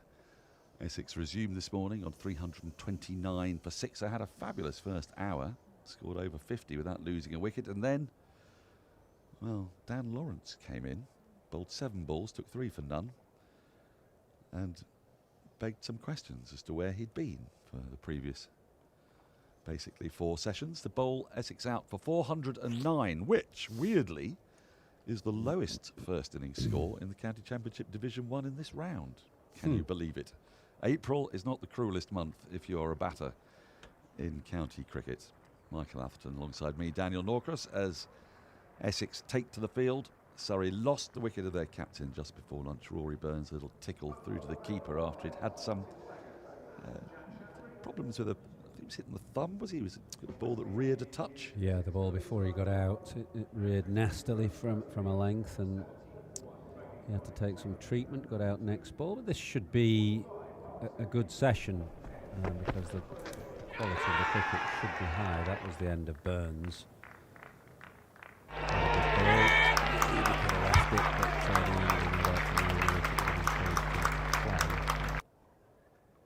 But this should be good, shouldn't it? Porter and Cook, 2 quality seamers. Sibley and Smith, 1 current England player, 1 former England player who still has designs on getting back into the team. So this should be a really good quality hour ahead of us. Well, there have been little signs of encouragement for the bowlers. Wasn't a lot of sign of that yesterday, but that ball that popped on Burns, the odd one just keeping a little bit low, especially from the Vauxhall end. The Pavilion end has had different carry altogether, so there are different challenges for the batters here. Jamie Smith is in exceptional form. 399 runs he's scored so far this season. It's only his 3rd match. He's not alone. No, there's a lot of them out there. I mean, I tell you, Athers, it's not inconceivable that someone might become the first player since Graham Hick in 1988 to achieve that very rare feat of 1,000 first-class runs before the end of May. The way the pitches are playing. So, first ball of the session, it's going to be Porter from the Vauxhall end. Yeah, it's a combination of the pitches, which are slow at this time of year, and obviously a long run of championship games when in the past that wouldn't always have been the case. You wouldn't have gotten so many championship games before the end of May. Well, they'll get 6 in, won't they? And of course, with the format being 4 days, before that, getting to 1,000 runs, a bit tricky in 3-day cricket. You might actually play maybe 7 or 8 games by then. Might have done. But the opportunity to go large wasn't really there. Sides didn't tend to bat on beyond the first day. I mean, there was a time when you couldn't, wasn't there? I think there was a time when you had to declare by 100 overs or something. That's all. Yeah. You know, the regs have changed so frequently in championship cricket over the year. It's hard to remember. But there was a definite limit for a while, a definite limitation on first innings. I don't know quite whether it was 100 overs. It might have been a few more than that. Well, a few more were bowled in the day, weren't they? In those days, not a huge amount more. I mean, 96 is pretty challenging. The big difference is the makeup of the sides. That generally counties picked balanced attacks and would have 2 finger spinners to complement 3 seamers. That was just almost the standard way of things. And throughout the 70s and 80s, there'd be an overseas fast bowler, wouldn't there? Probably about 8 or 9 West Indian fast bowlers, as well as Imran Khan, Garth LaRue, Vincent van der Bijl. Yes, you could best ever overseas 11 in county cricket would be a... Well, Barry Richards is opening for me with possibly Gordon Greenwich. Gordon Greenwich, yeah. Viv Richards, 3. Yes. Clive Lloyd, 4. Javed Miandad, 5. I was thinking of Ken I mean, off the McEwen for a top of my moment. head, But yeah. by the way, this. No, that's pretty good. It's pretty good. Gary Sobers, 6. Yeah, that's indubitable. Mike Proctor, 7. Richard Hadley, 8. You've got to have a keeper. Farouk Engineer. Do I need a keeper? You've got to have a keeper, yeah. Well, we can have Farouk. Probably aren't too many overseas keepers, would there? Wazim, Waka, there's just too many. Marshall.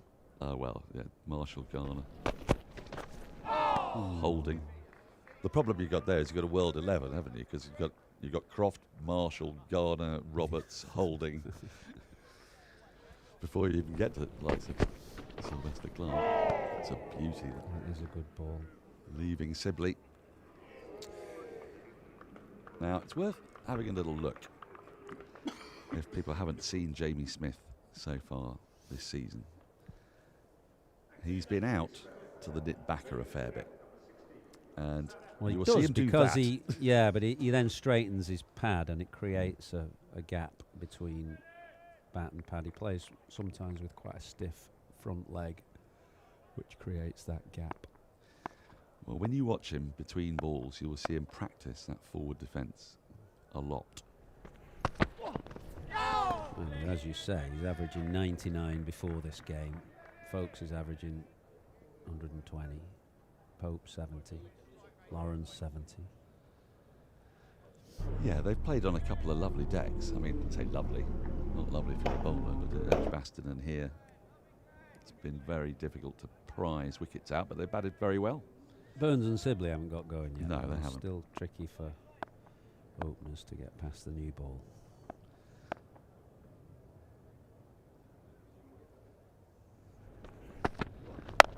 And that's one of the reasons, of course. We've trotted out the cliche of this first hour, but that's because this first hour will have 15 overs or so of a very new ball.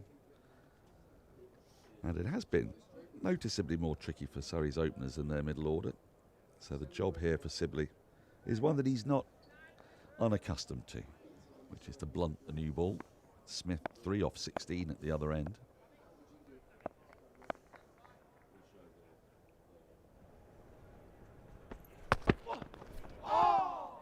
And Cook and Porter are going to stay pretty much there, aren't they? That's going to be what they do.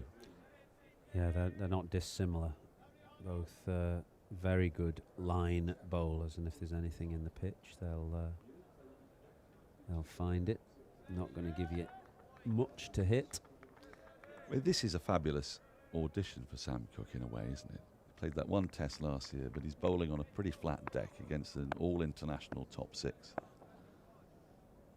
And test match wickets in this country have got easier and easier.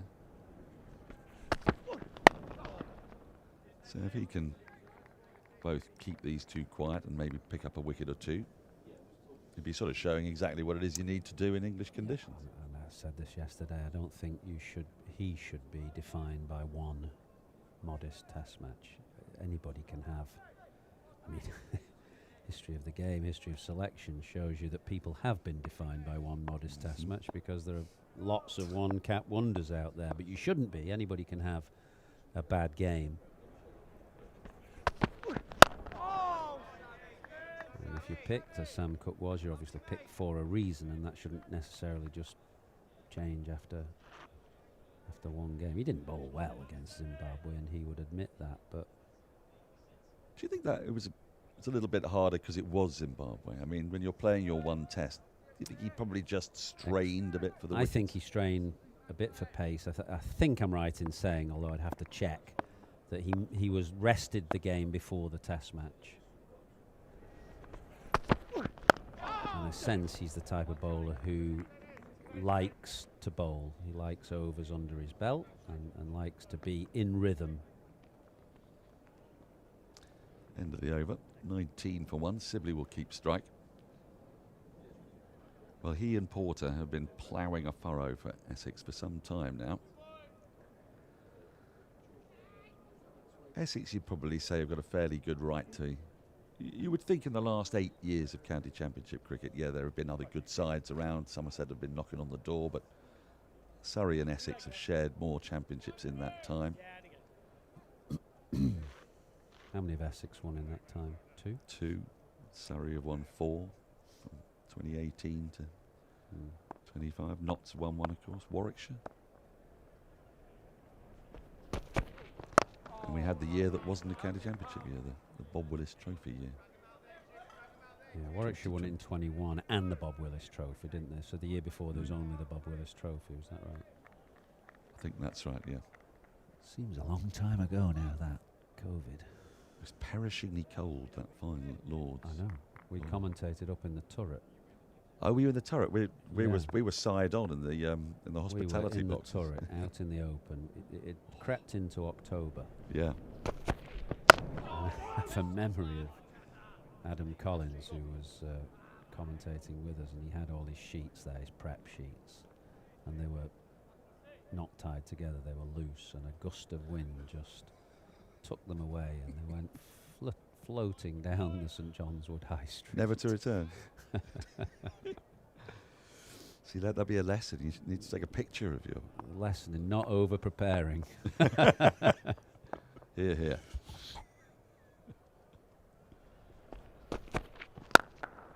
That was a perishingly cold end to that season. The T20 finals day that year. Is that the one that was actually rained off the first day? They had to use a reserve day. It was as cold as I've ever seen a cameraman in my life. 5 layers, 4 jumpers. It was magnificent to watch. We're going late this season. I think there's a one-day international right at the end of the season on September the 29th. Is that right? 27th. 27th, is it? Here, yeah. God, that's late in the Against day. Sri Lanka. And they wonder why bilateral cricket is declining. Well, indeed. Indeed. By that stage, it's going to be quite difficult to generate the excitement for that match, I think. With football in full swing.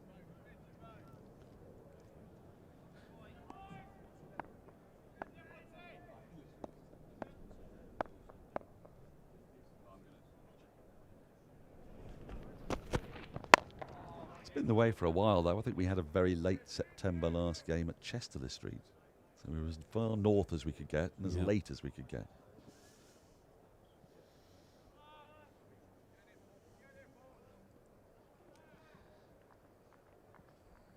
Now I bring you news that there is somebody who probably thinks he is vying for a place in England's Test squad. Not sure he's likely to get the nod, although his credentials are very strong. Who's taken 23 wickets in Division 2 this season. Oh, edge but went low. Bounces in front of slip. End of the over. 19 for 1 Surrey. So, yeah. A man with 704 Test wickets who you can't help but feel thinks that he should probably never have been left out of the England side. Making his point. Wickets again today. Oh. Young Ben McKinney, who himself is an England candidate at the moment, working across one and losing his off stump to the great man. He's got 2, I think, Jimmy. He certainly had another one when I was looking at the stream next door. Yep, those 2 have taken him to 23. He was averaging 12 before the start of the match. He's got 2 for 21 today, so it's pretty handy. And that's Lancashire's 4th game on the trot, isn't it? And Jimmy's played them all. I think there was some doubt about whether he was going to play this 4th. He said after for the last day of the 3rd championship game, he said he struggled to get out of bed, but he's obviously taken some of that magic elixir again and is ready to go. Well, this is the thing. They are back to back to back. You get 3 days off between. Yeah. Oh, a little flirt with that, Jamie Smith.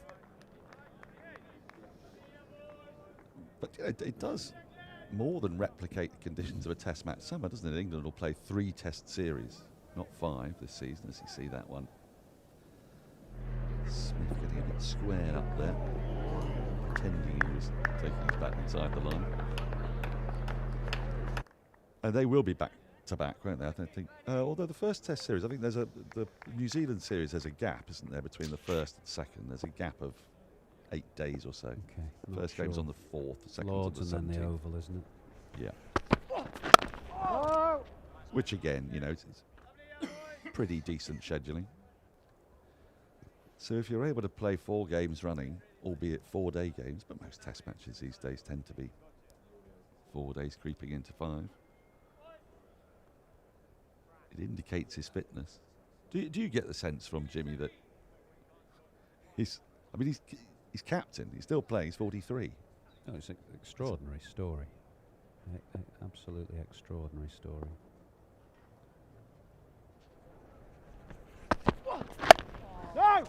I have to say, I thought they were right in the end to move on from Jimmy.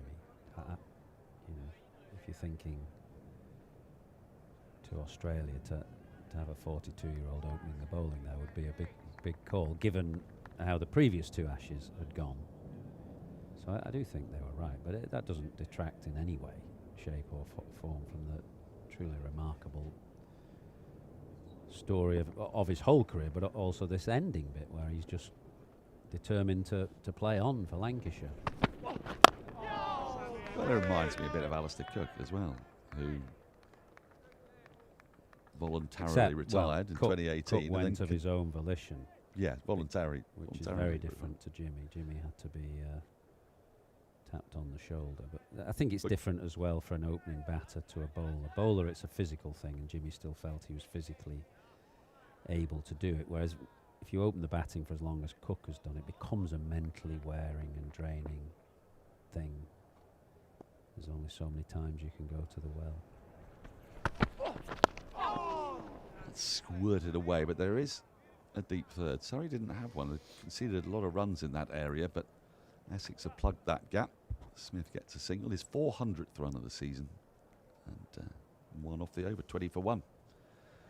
But then he still turned out for Essex, didn't he, for 3 seasons after that? A good few seasons, yeah. Thoroughly enjoyed it. Because he was young, wasn't he, when he finished for England? He'd obviously been picked so young at 2021. He was still young when he finished, and therefore he had a bit more to give.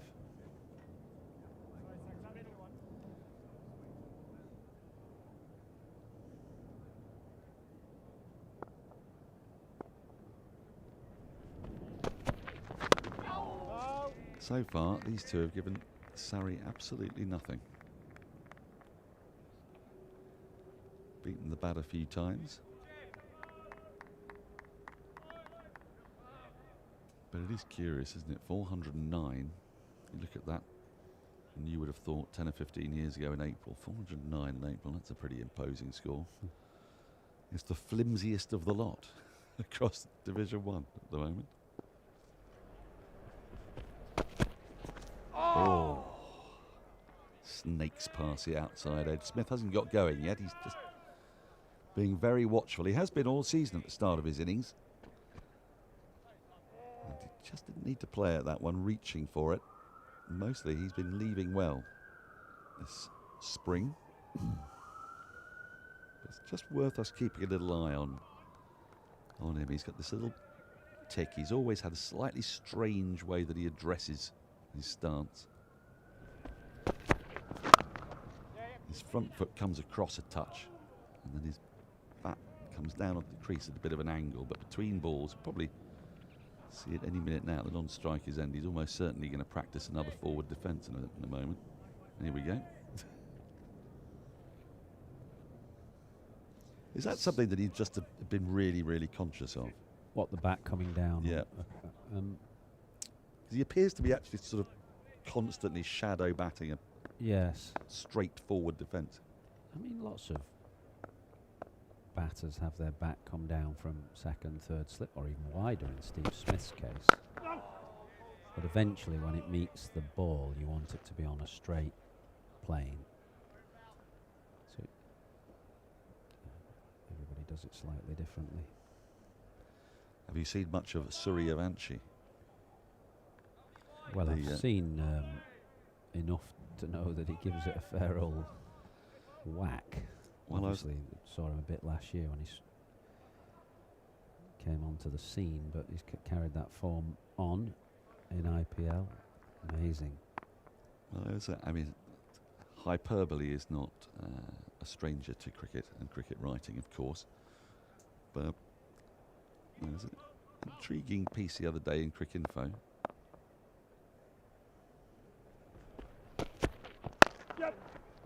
Nicely worked into a gap. Should just be the one, it is. But there was analysing his technique, talking about the way the bat comes down. And describing the arc of There's Surrey another Avenci's. lad, Abhishek Sharma, who's very similar. I don't know whether he's still the #1 rated T20 batter in the world. He was going into the World Cup.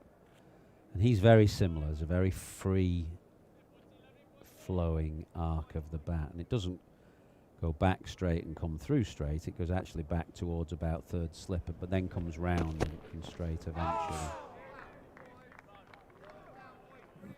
Some testing stuff from Essex's opening bowlers. Surrey 22 for 1. Well, as in the manner of these things, let's take a look at that again. Again, just drawn to a ball that might have been left there. I guess it's inevitable, but the B word was used, Bradman, because of the figure of 8 nature of the way the bat's addressing the ball with Surrey Avanci. Comes round on the arc. Comes round on the, Well, Steve Smith's the same. Are these techniques that you could learn, or are these things that just come naturally? Because clearly Bradman sort of developed it from... Yeah, Bradman was an autodidact, wasn't he? Yeah. The famous pictures, and you can see it in the Melbourne Museum now, of the water butt and the stump and the golf ball that he used to practice in his backyard, and that technique of the bat coming on a bit of a round plane would have developed from there. Very instinctive, very natural to him, and obviously worked for him.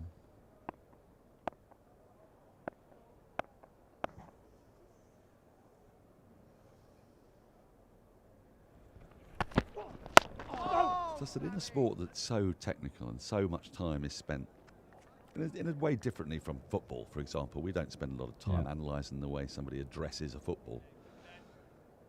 But people's techniques are poured over, and then you've got the curious thing is, though, that the best batter that's ever lived, that's not how people recommend you should bat. Precisely my point. You'd think you've got this outlier who's 33% better than the next nearest, if not more, 50% perhaps, statistically, and yet people don't seek out the technique and look to emulate it. Is it because it is so peculiar? Well, it may not have been peculiar in his day. I don't know how everybody batted in his day, but then how did the kind of MCC coaching manual come around, where it was determined that your bat should be picked up straight? Well, whatever works for you, that's the main thing. Sam Cook, he's from my school of cricketer, I think. He looks like his shirts are not particularly well ironed ahead of a day's play. Yeah, there is a certain scruffiness to his general being, isn't there? But one thing that, you can, take a look at that. Mind you, the material they use nowadays for shirts, Michael, your iron would have to be on a particularly low setting, lest it just incinerate it, wouldn't it?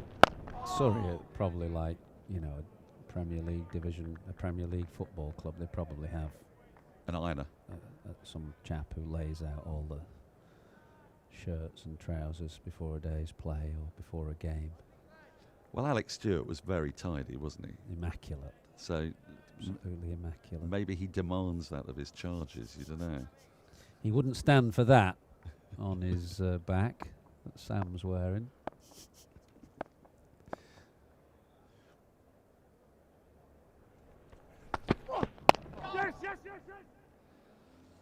His appearance may not be tidy, but his bowling has been so far. Sure is. 23 for 1, 10 gone.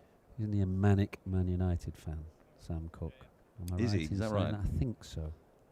He kind of had a particularly pleasurable last 14 years in that case.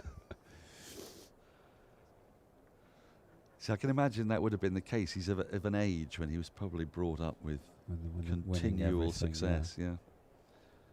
And then you find yourself lumbered with this team for the rest of your life.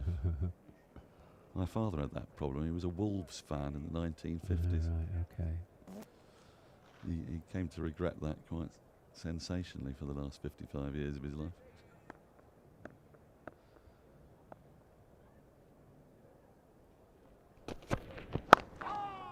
That's nicely worked away. Go onto the square. Shouldn't make it to the boundary. 2 fielders in pursuit. They'll probably get back for 3. Well, actually, who knows what's happened there? If we had a million replays, it would take a while to establish whether or not ball was in contact with fielder, but that'll be 3. Well, it's a very different looking Dom Sibley, really, from when we watched him play in England colours. His technique has become much more orthodox, but he's still very strong on the leg side. There's a miscommunication here, one leaving it for the other. Allison and Critchley, after you, Claude. Clean enough in the end, though.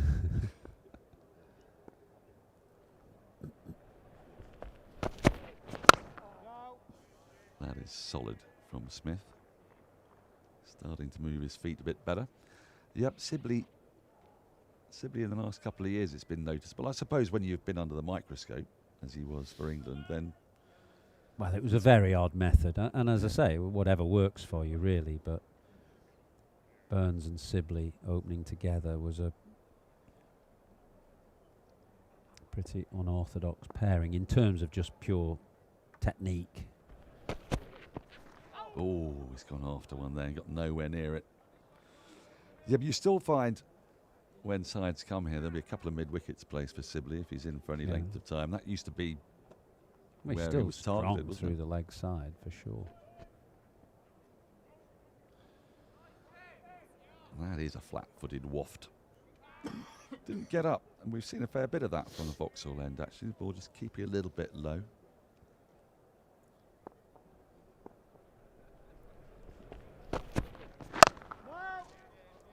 Well, they'll just know here, Smith and Sibley, that I've just got to get through Porter and Cook. There'll be a drop-off when the change bowlers come on. So just a bit of game awareness and recognise that these two can't go on forever. They've already had almost 11 overs now, so there'll be a change at some stage and things will get easier.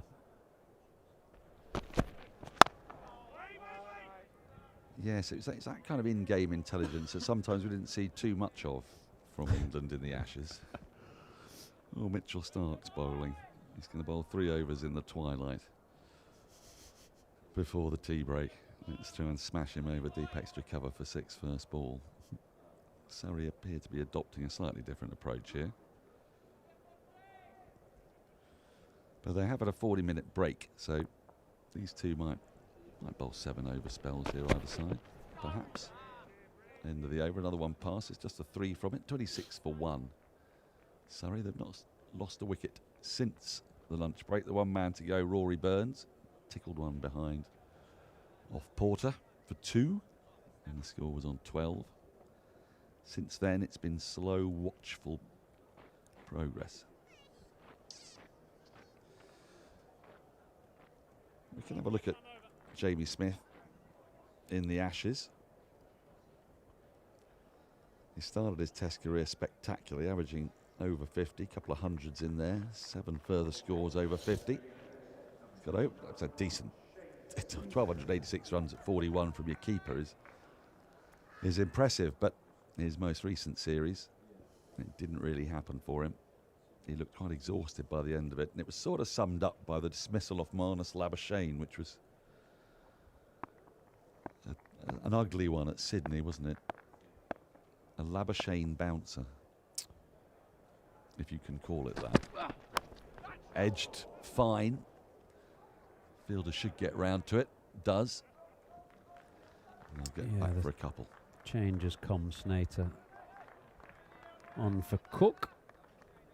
I think for Jamie Smith, he did look tired at the end of the Ashes, and I do think it was the kind of experience that, you know, they're not necessarily prepared for or imagine would come. An Ashes series in Australia is something else, really. It's the toughest test of any England cricketer. And I think the key moment for Jamie Smith actually came in the day-night game at Brisbane. He dropped Travis Head under lights. Early on, wasn't it? Early on. Off Archer. And it's a pretty unforgiving crowd at the Gabba, as you know, but every time then Smith gathered the ball, he got jeered and heckled and booed, and I think that was a bit of an eye-opener for him, and then he was under scrutiny from that point onwards, not helped by the fact that his opposite number, Alex Carey, was having an incredible series, standing up to the stumps to Scott Boland. Oh, edged that and gone. Smith's gone. Just tickling one behind a ball he didn't need to play. Snater's come into the attack. He's made the breakthrough straight away, and that is a big wicket because Smith has had a terrific season so far. Essex delighted with that, and Surrey are 29 for 2. Well, I said that when the change bowlers come, things would get easier. In fact, Shane Snater's come on and produced a beauty. Third ball, angling in, just holding up off the seam. Jamie Smith just waiting for a moment to make sure the ball carried, and then quickly turning on his heels and heading to the pavilion. So Essex in good shape at the moment. They've got 400 on the board. They've got a couple of early wickets in the hunt. Smith gone for 5. It was a pretty watchful 5, wasn't it? 32 balls. They didn't give him anything, so good pressure exerted by Essex on Surrey's top order. Yeah, it was noticeable. He was reining himself in. He's done that all season. It's been a feature of his batting. But today, undone by Gooden. If you are hypercritical, you'd say he didn't quite need to play at it, but coming into him, then holding its line through to the keeper. And it brings Pope out to bat, who used to have an eye-watering Bradman-esque average at the Oval. That's dipped to a rather lowly 75 now. But he's coming off the back of a good knock here against Leicester. Picked up 100 and an unbeaten 80. And Surrey will need him here because they're in more than a spot of bother, having lost their skipper and now Jamie Smith. The ball's still relatively new, 11.5 overs old. And suddenly that 409, which at one point you thought might have been 550 and then you thought might have been 360, sort of somewhere between, is now looking quite a towering first innings total.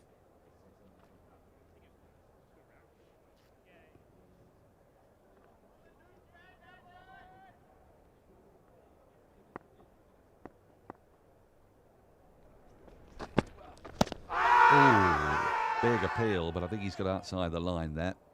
Got a good stride in for his first ball, but it's probing stuff from Snater. He's come straight in and attacked the stumps. And Pope has got away with that. Let's see that. I think he was an inside edge, actually. I mean, he may have been outside the line as well, but it sounded very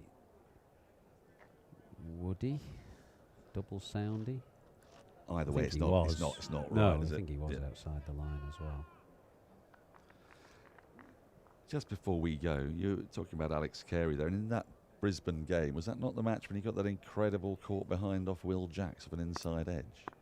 There was a brilliant running catch off a Skyer that he took running backwards. There was that great catch standing up off Jacks, and then Smith, was it, or Labuschagne, took an exceptional catch. Incredible, yeah. With Carey up to the stumps, which meant he was a little bit unsighted.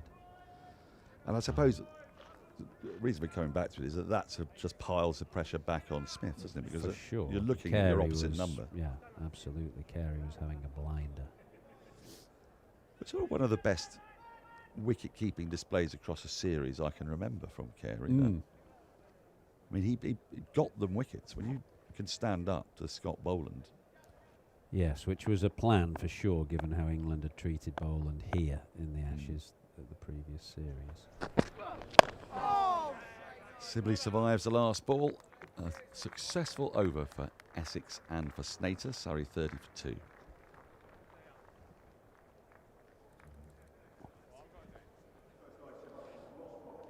Just going to see that wicket again.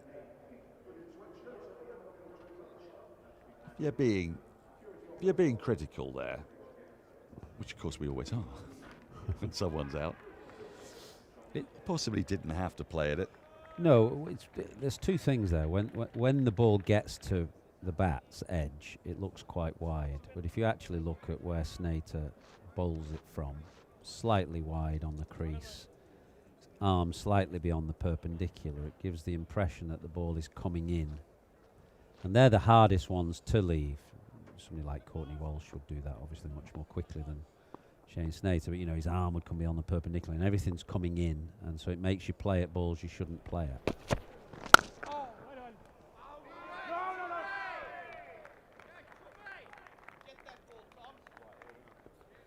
I'll be interested to watch Ollie Pope. I watched a bit of him on the stream this year, and he's looked in pretty good touch.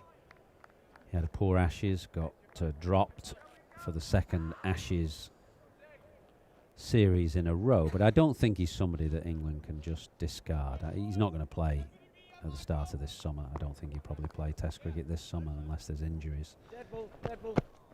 But he's a good player still, and if he can get his game back to exactly where he wants it to be, then there's no reason why he couldn't come again.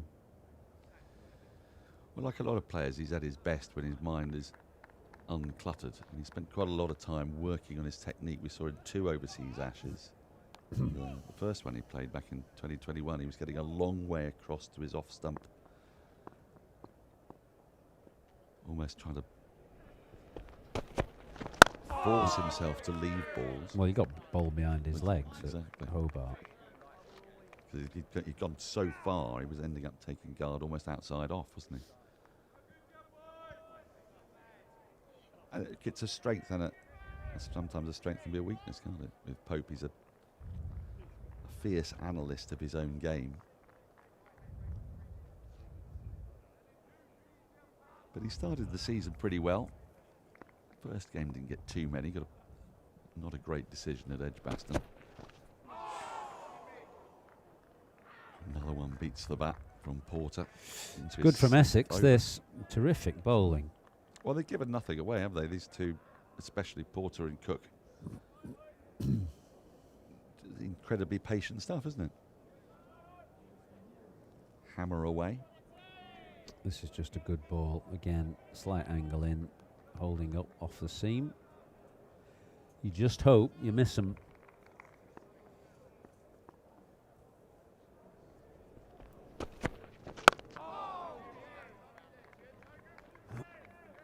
You haven't given me a critique of Porter's shot. You happy with that? That's sufficiently ironed. I wasn't complaining, by the way. I was the worst dressed cricketer of all time. Did you still have cotton shirts when you were playing? Good question. I'm not. I didn't play in black and white, Daniel. So I don't think so. Oh, well, when you were younger, did you not have a standard white cotton shirt from the 70s and 80s? Possibly. School cricket? They say that's the big change in the trousers, isn't it? That the balls shine less well off the modern. Is it polyester or whatever it is? Yeah, well, it feels the like old flannel. So I think sometimes what older cricketers who did use flannels used to cut a bit off and almost stitch it onto the new modern trouser to use as the place to shine the ball. Clever.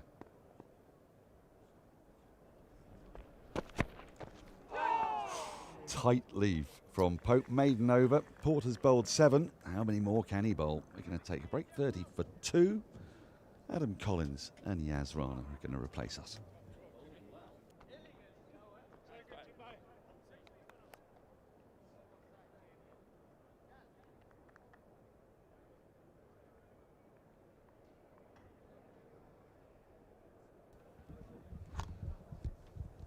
So 1 wicket since lunch. It's the man who's been in terrific nick to start the season, Jamie Smith. Snater straight into the book on what's turning into a beautiful Saturday afternoon at the Kia Oval.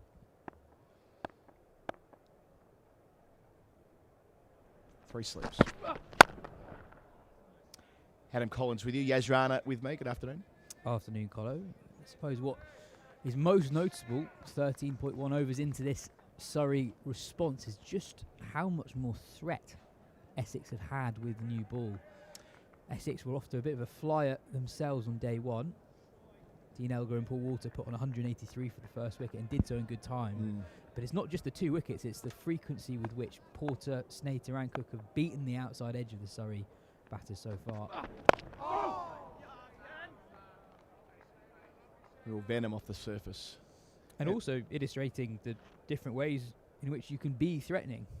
I suppose all the Essex seamers that we've seen so far, Snater, Cook and Porter, probably operating on average 3 or 4 mph slower than the Surrey seam attack. They've been able to get the ball to talk and threaten all 4 of Surrey's top 4 so far.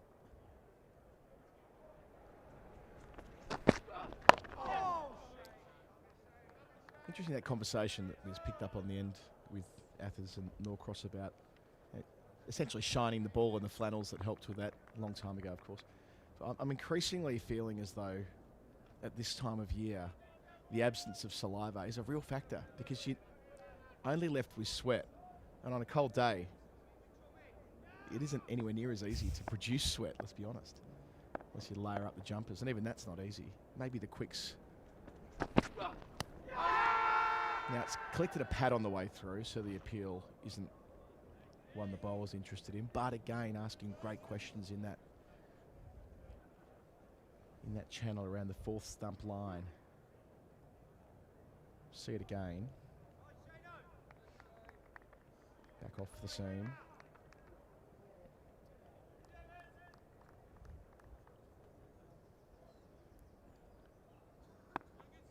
I'm kind of in favour of this being revisited, the saliva thing. I mean, I understand why this happened during the pandemic, and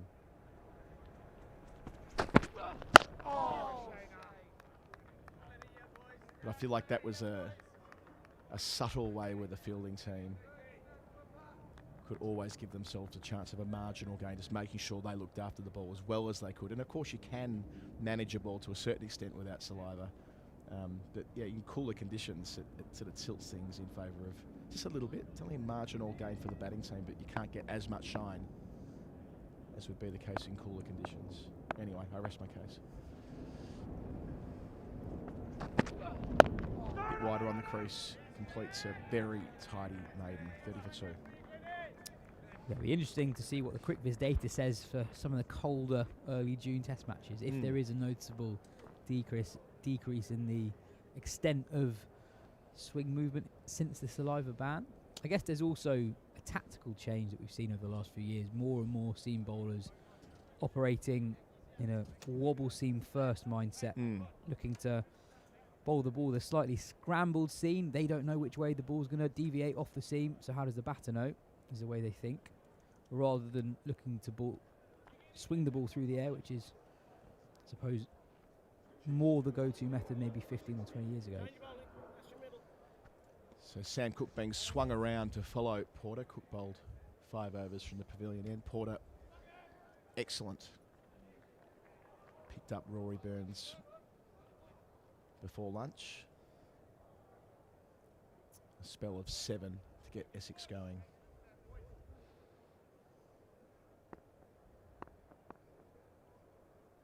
Can they put Pope under pressure early? That's where he'll want to be. Very, very best of the county championship this. Sam Cook bowling to Ollie Pope. Surrey in a spot of bother, 30 for 2 in response to Essex's 409. And it sounds like the words got out, Colo. Apparently there's a queue to get into the ground right now. A reminder that it's also free from 4 p.m, free after tea. It's music to the ears. A queue to get in. And why wouldn't there be? As you say, it's the best of the championship here. Sam Cook might be, I mean, of course, there's a long way to go before that first test on the 4th of June, but he might be a couple of high-quality performances away from making sure that he's in that squad. He'll be there and thereabouts anyway, but just making sure that he looks to be in rhythm in a game like this against Surrey, against other test players. Great place for him to be, especially with Surrey under a little bit of scoreboard pressure early on.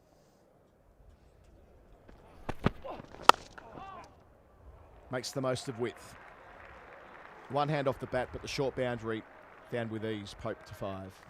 Yeah, at his best, Pope's a very fast run scorer, and there's not loads wrong with his delivery from Sam Cook. It's a fairly good length, just a hint of width, and Pope beats the man at cover point. The ball runs away to the short side, his first boundary.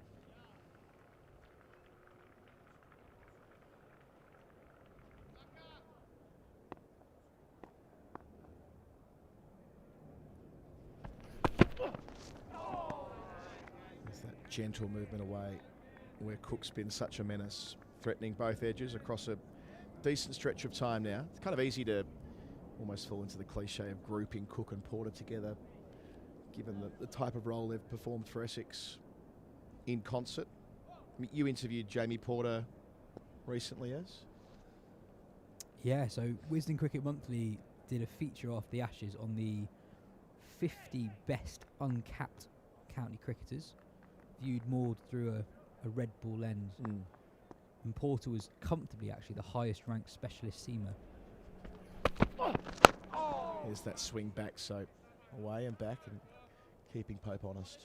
Which was interesting in itself, in that when the list was compiled and several voices were part of the team that put that together, lots of people who have specialist knowledge of individual counties were asked too, and it was interesting that actually when the names were put together, how few specialist seamers there were on that list. It was a list dominated by batters. Jordan Clark was very high up, but he, of course, more of an all-rounder than a specialist seamer.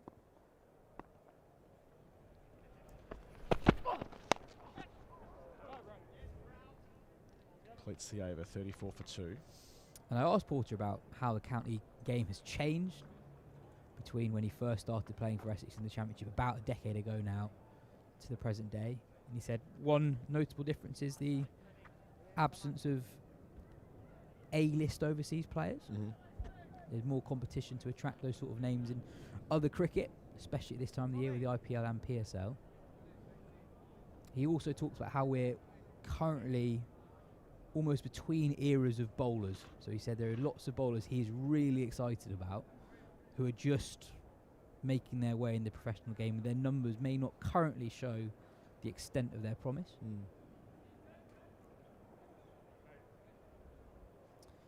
said that the current schedule doesn't really help young bowlers as well, with so much of the season taking place in this April-May burst. 7 back-to-back rounds with 1 rest week in there. Saying that some of the younger bowlers who are really exciting, they're almost looked after too much, and they may play 1 round out of 3, and that round may be on a particularly flat, lifeless pitch. You look at their numbers at the end of May and you'd say, oh, he's averaging 55 with the ball.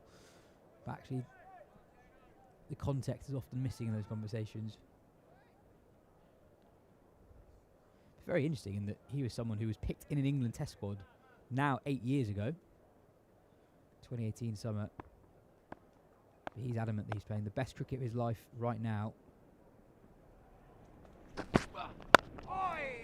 there wouldn't be many cricketers who have, when you go to that metric of unluckiest not to have been capped for England. I just made sure that he was on my list of 10 players for that, and he was.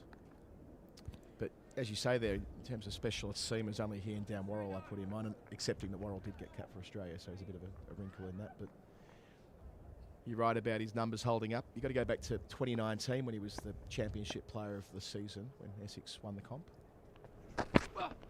which was the season when he was in test squads. Everyone expected him to play at Lords against Ireland.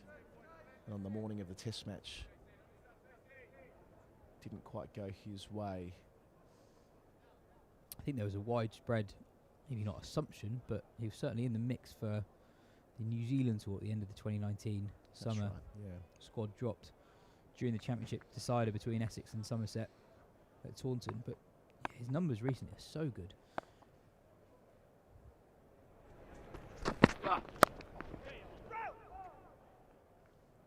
In 2025, 49 wickets at 20.5, 2024, 56 wickets at 19, 2023, 57 wickets at 19 as well, all in Division 1 of course. We had a question on the Wisdom podcast a few weeks ago about what would the England 11 look like if you purely picked on the best numbers from the Championship that year. It's a fun thought experiment. Yeah. And we went back 10 years and picked those teams. And Porter was the person who appeared in those teams more than anyone else. Yeah, right. 6 out of the last 10 years, he would have made a County Championship 11 purely based on the numbers. The other players to appear more than 3 times were Jack Leach and Tom Abel, 5 and 4 times respectively. So he's a true titan of the county game. And I find it interesting that I think Cook and Porter are so similar, yet the England conversation focuses purely on Cook at the moment. What's the age differential between them? Must be at least 3 years.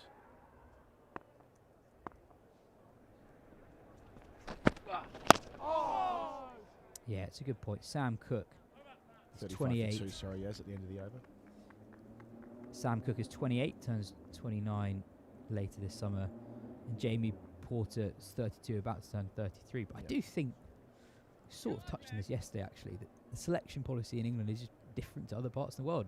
Australia famously, quite an old side at the moment, right? There was 111 I think Australia picked during the Border Gavaskar Trophy last winter, where they didn't have a single player in their 20s in the 11. 10 blokes in their 30s and Sam Constas as a teenager. Look at New Zealand, they constantly pick guys in their 30s. They're less worried about project players. They just pick more or less for the here and now. Yep. I sometimes think we can overthink these things.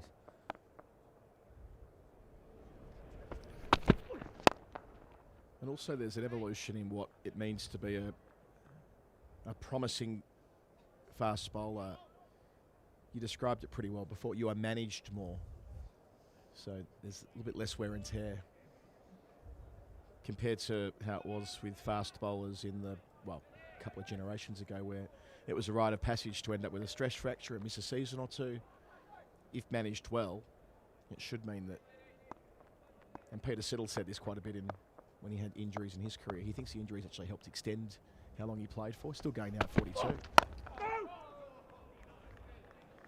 He would have been here in England this summer if not for falling foul of the regulations with unsanctioned T20 comps. But I digress. That there is the, what's the old cliche? 40 is the new 30. I mean, maybe 33 is the new 28 for bowlers. Because you're right about the Australian example. Scott Boland picked very late. Michael Nisa likewise. They were instrumental in Australia's success during the winter. And their age really wasn't part of the conversation at all, as far as I'm aware. Porter's the same age as someone who is in that England conversation, Ollie Robinson. Yep. Also 32. I suppose there is a Chris Woakes-shaped hole in the England bowling group at the moment. Woakes played his last Test match here at the end of the brilliant England-India series. Very dramatic final day where Woakes walked out of the dressing room with his arm in a sling. No longer an England player now. Woakes with a famously brilliant home Test record. Suppose England looked to replace Woakes with something close to a like-for-like replacement. Who would be top of your list, Colin? Yeah, the guy bowling right now, for me, because he's been prepared for this moment. He's been on the Lions tours, he's been away from home. He did very well with Kookaburra ball in Australia a couple of winters ago. His numbers at county level of, as you described with Porter, they've always been very competitive with the best in the country. And ultimately that consistency that he brings, that's his secret weapon. And I know he doesn't blow the speed gun up, he says it himself.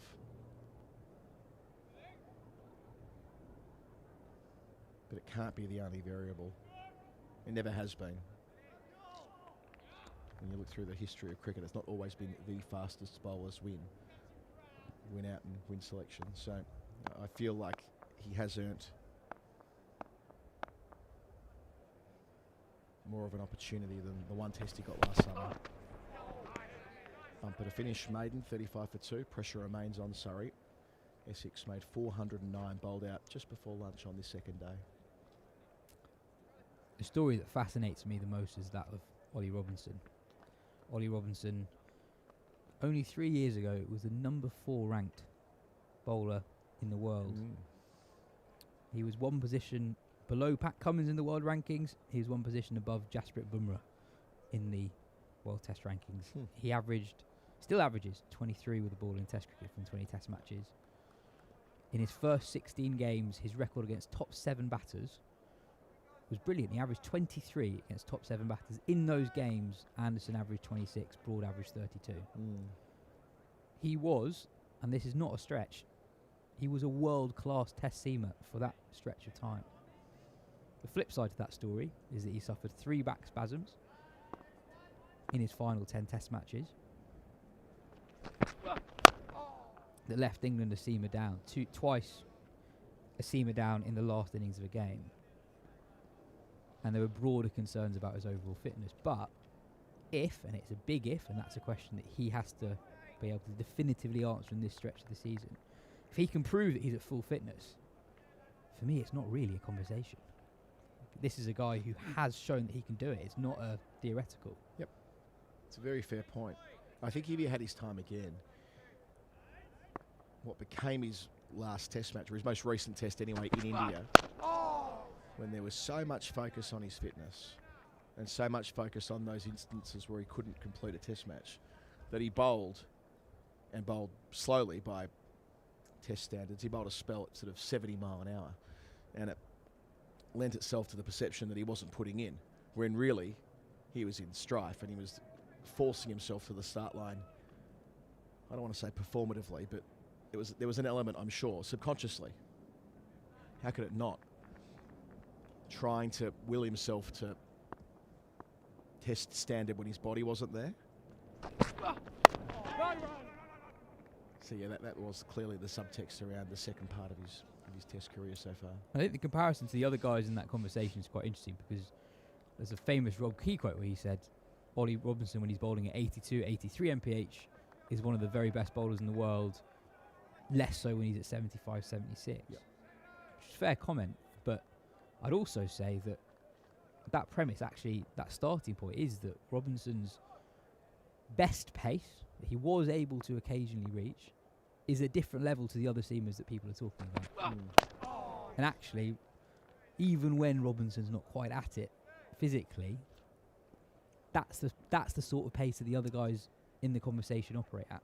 And the other thing that he immediately brought to Test cricket, and had from the moment he played that test against New Zealand at Lord's, exceptional wobble seam skills, which, and you've touched on this in our conversation so far, the way in which modern quicks have needed that. Doesn't quite sneak it through. Good bit of fielding. Stuck out the one hand there.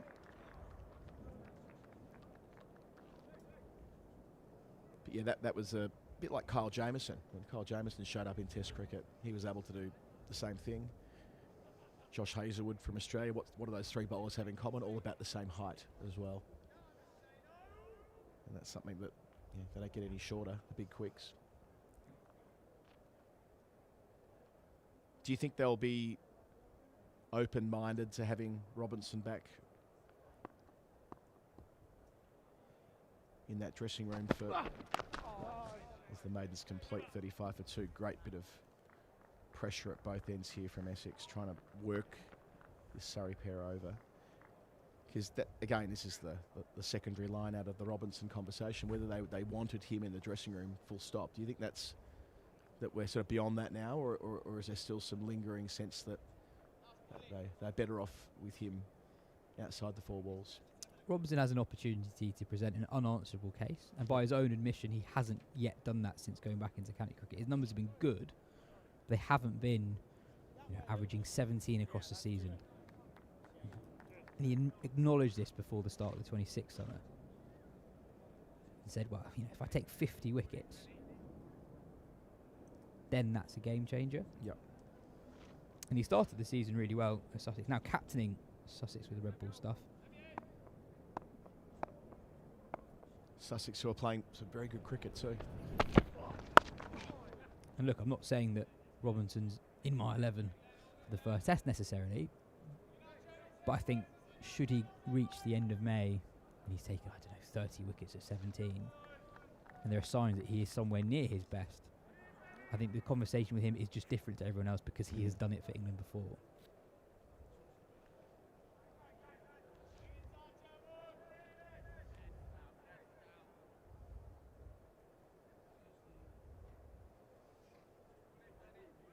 Big show of faith in him that they've made him full-time captain too.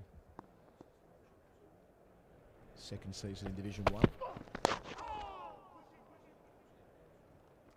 Inside edge goes fine.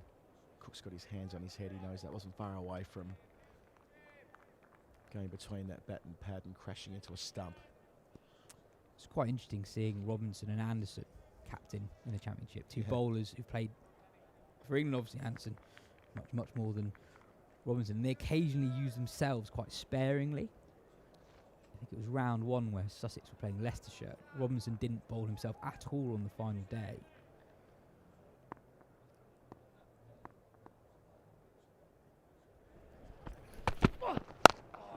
And one of the questions that Robinson has to answer is his physical robustness. From the outside, I think people were wondering, hang on, why isn't Robinson bowling? Is there something wrong with him physically? But actually, Robinson after the game explained that, well, on the one hand, Sussex, their seam attack is extremely light at the moment. They've got several injuries, which means that they can't afford another one. They can't rest or rotate anyone at the moment. And 2, he was essentially just saving himself if he was required for the second new ball. I think the game ended in the 79th over of the Leicestershire second innings. So it made sense, but you suspect that had Robinson himself not been captain, that might not have happened. There have been a couple of occasions where Anderson has only bowled himself 9 overs across a day. Last week, all 3 of them were in charge with Sam Cook leading Essex in Tom Westley's absence for a couple of rounds there.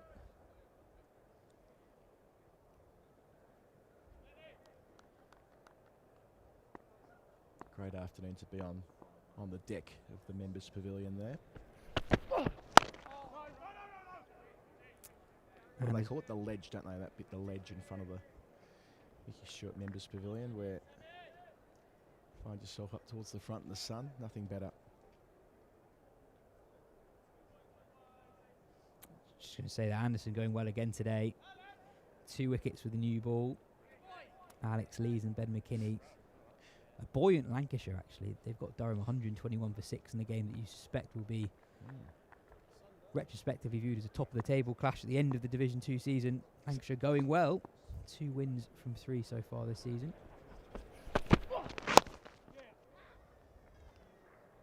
Keeps a strike with 1 off the hip.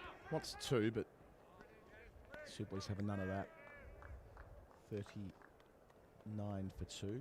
So behind by 370. A lot of cricket left today. 53 overs of it.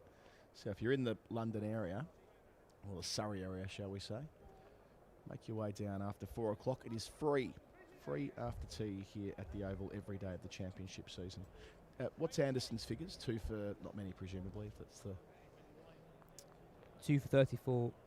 Right. 9. So that means his average for the season still hovers around that 12 or 13 mark with the ball. Yeah, his average has probably gone up. Yeah, marginally. Sorry.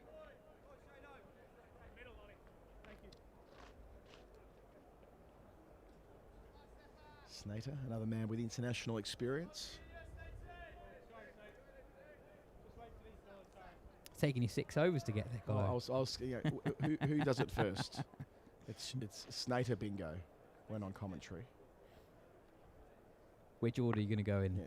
Yeah, we'll go with has played cricket for the Netherlands. Tick. He's driven through the covers here. Pope. Long side of the ground and will reach the rope in front of the Bedser stand into double figures. Yeah, beautifully timed from Pope. No more than a push into the offside, longer side of the ground. And the ball runs away towards the Bedser stand. Well, the Surrey dressing room's in that direction, so that's the second part of Shane Snater bingo. What's that? What's the relationship with the Surrey dressing room? cousin of Jason Roy. Tick, 2 for 2. Wait. And from there, you're duty bound to remind people that he started his life in Zimbabwe. Bingo. 1, 2, 3. Do not miss.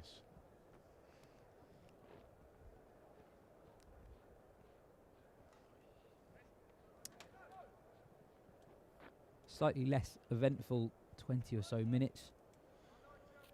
Pope and Sibley weathering the storm, but Essex still doing a really good job of not letting the Surrey pair run away with things. That scoring rate only just above 2 runs per over for the innings. Yeah, they're pinning them down well. The fact that Essex can rotate between these 3 high-quality seamers early on.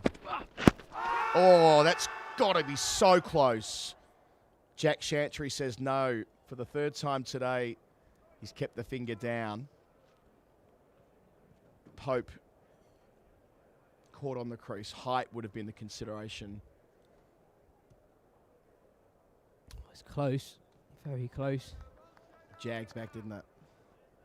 I think Essex might argue that the carry's not necessarily been that great for the Essex seamers so far. So is that definitely going over the stumps? Yeah, I suppose it does pitch just back of a length, but very, very close. Cool. Could be a bail trimmer, one of those where when you got DRS that they invariably get sent upstairs. It's funny how our eyes are trained to, that's a bit umpire's call, isn't it? You know, we've watched so much DRS cricket in the last 15 years or whatever it is now.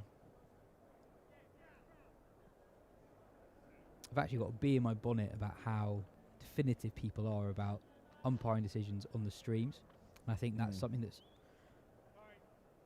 come in because we have definitive answers in the international game through DRS. Next door, we're looking at one particular LBW decision where a player is just so angry when he's given out LBW. And I watched the replay 3 or 4 times, and it's marginal at best. Yeah, it's the lived experience of a recreational cricketer who hasn't got a camera on them. Hard done by there. How on earth have I been given out? At least for the recreational cricketer, there's generally not video footage to prove them right or wrong. Or there's frog box at deep mid-wicket.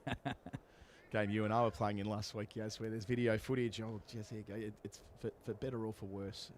These things do exist a bit more in the club game, but as a rule, yeah, I agree with you that, you know,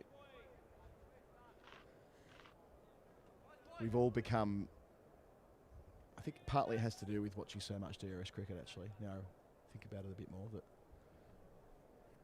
we've seen these deliberations and we feel like we instinctively know. But it's much, much harder than that for the guy 22 yards away.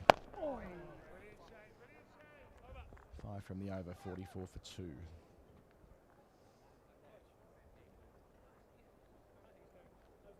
So 365 behind if you're just joining our coverage today.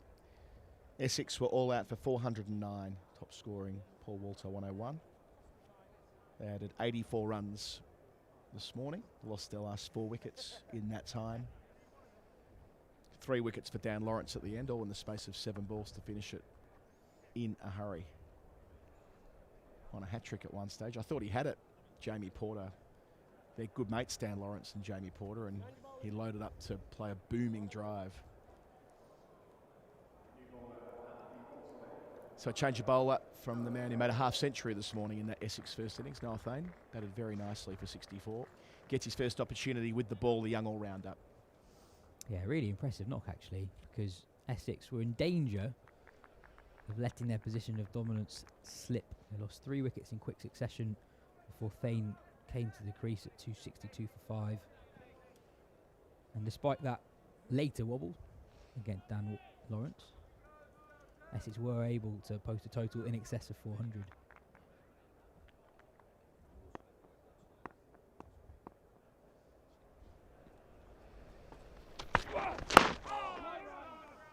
It's a big moment, I think, if you were to go back to Surrey's 3 titles in a row. One thing that was evident across those 3 seasons was Surrey's seam attack had better in-game depth. We quite often talk about squad depth when it comes to seam bowlers, having a battalion of seamers so you can rest and rotate through the season. But within games, Surrey's 5th seamer would always be bang on the money. Because opposition attacks would quite often start really well with the new ball.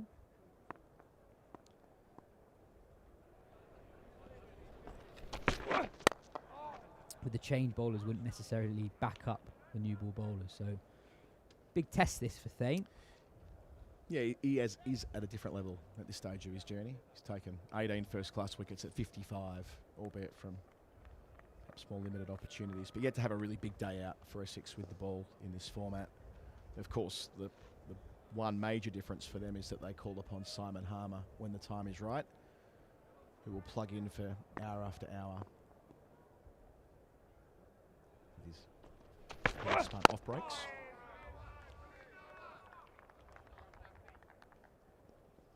Probably the quickest of the Essex bowlers that we've seen so far. I think 82 mph there. Yeah, it did jump out. It's an extra yard. Surrey and Essex men in action here. Surrey and Essex women both in action today too. Surrey are down at Taunton. Got a real chase on their hands at the moment. A lot of talk around England availability in the Metro Bank One Day Cup in the early part of the season. Well, there's 100 for Heather Knight, 103 off 107, and a 77 off 37 from Danny Gibson got Somerset up to 337, and Surrey at 46 for 2 in the chase. Smith and Schofield out early, but plenty of batting depth today. Alice Capsey, Davison Richards, Wyatt Hodge, plenty of international pedigree in their middle order. And Essex going well at Chelmsford. They've got the Blaze 57 for 4, defending 213.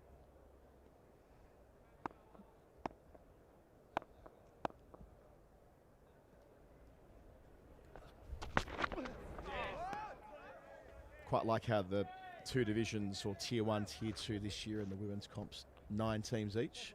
Makes for a far more elegant distribution of games, home and away in the 50-over cricket, so 16 games. It's a proper season, that 16 games, 8 home, 8 away. In Tier 2, it's single round robin.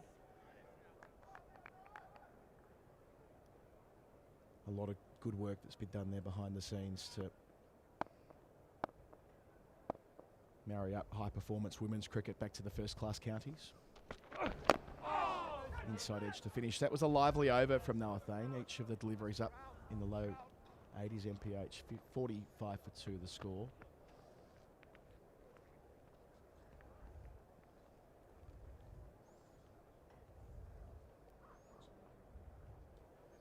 Of course, a World Cup year here in England for the women. T20 format.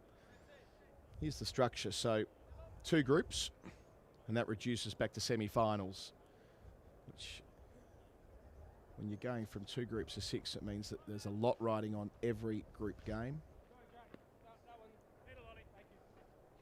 All of those games live on Sky Sports, beginning on the 12th of June is the first game, and the finals on the 5th of July at Lord's.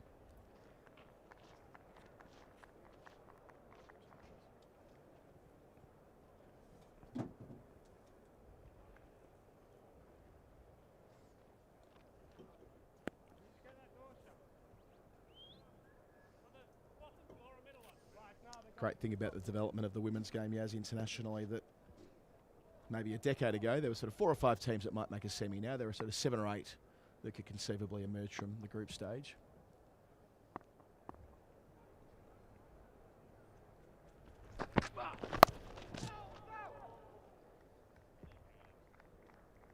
Not completely convincing from Pope. That's been a motor dismissal for him, but at this stage just 2 slips, so he's fine. Yeah, just playing away from the body. Not a lot of hit-me deliveries offered up by the Essex bowlers, so Surrey having to force the initiative somewhat to keep the scoreboard ticking. This pair have been together for well over half an hour now. Put on 17 so far. Sibley 22 off 51. Pope 15 off 37.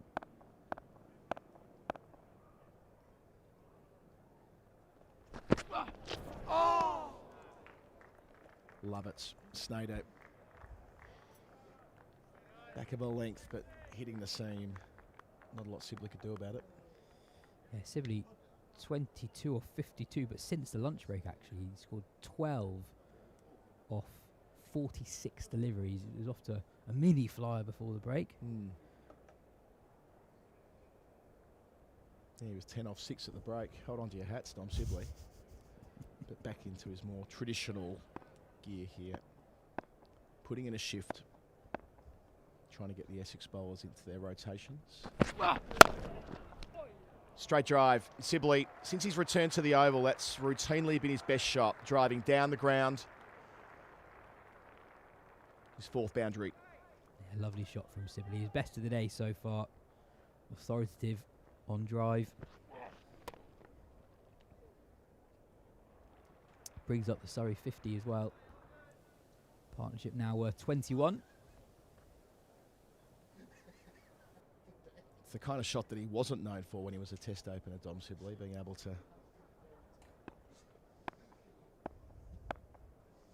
play so attractively like that. He's an improved player. Led Division 1 last year for runs, 1,257 of them, averaging in the 60s. He's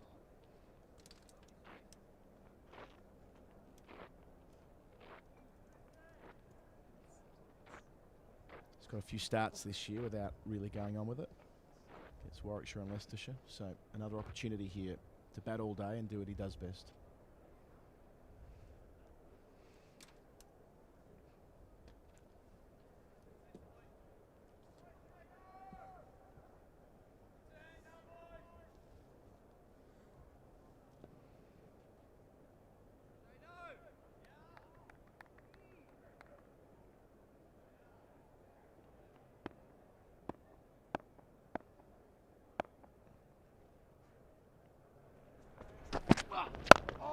I reckon they've cleared that queue we were talking about when we came on commentary. Yes. Crowd swelling over in the SSE Energy Solutions stand, so to the left of the pavilion where we're watching from at our end, Vauxhall end. The Laker balcony, the Lock balcony, always popular. Great vantage point, but also a sun trap, most importantly this time of year. So get down after tea if you're near enough. High quality game of Division 1 Championship cricket. Completes the over. There'll be a change in commentary for the next as we jump out and Ian Ward and Charles Dagnall jump in. Surrey 50 for 2. They've lost 1 wicket since lunch. Jamie Smith caught behind for 5 and they trail by 357.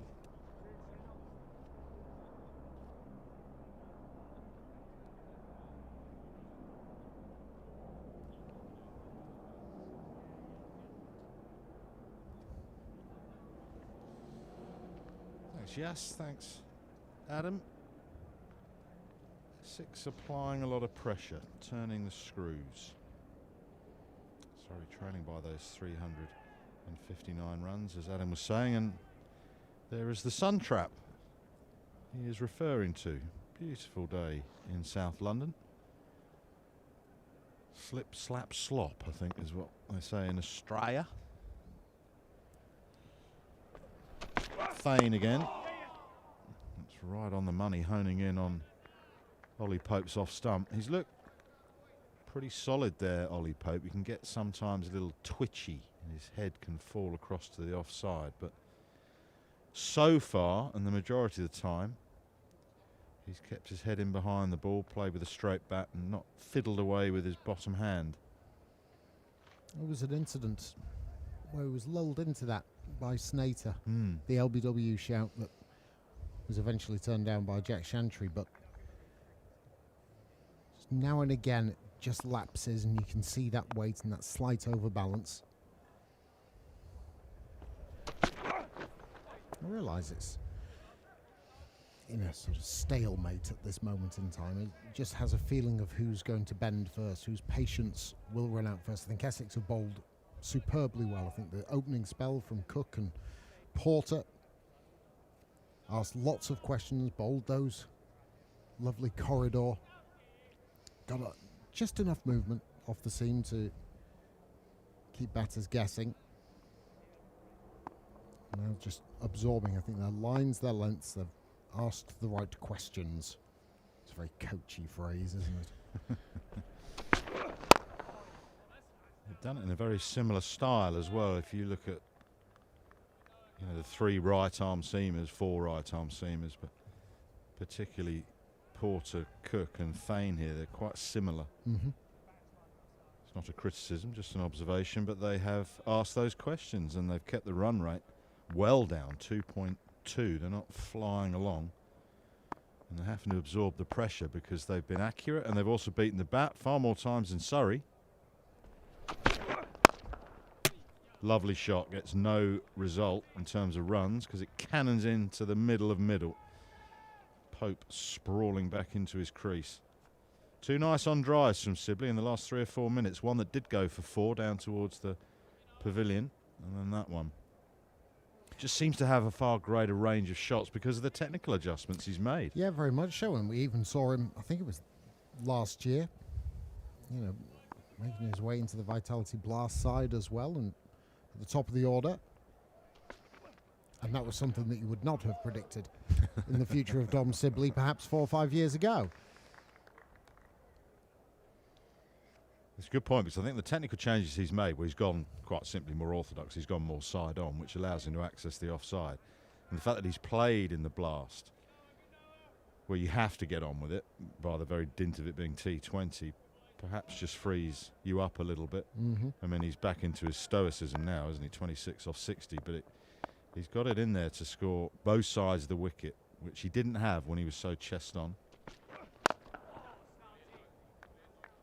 Just shapes up much better in terms of technique. 51 for 2 after 23. Yeah, he does. And granted, Essex have given him very little to latch onto. But he's shown a lovely full face. He just looks a better player due to those adjustments. And you look at it through a bowler's eyes. And sometimes bowlers get signs, they get pointers and little weaknesses or areas that you want to attack or the lines you want to probe.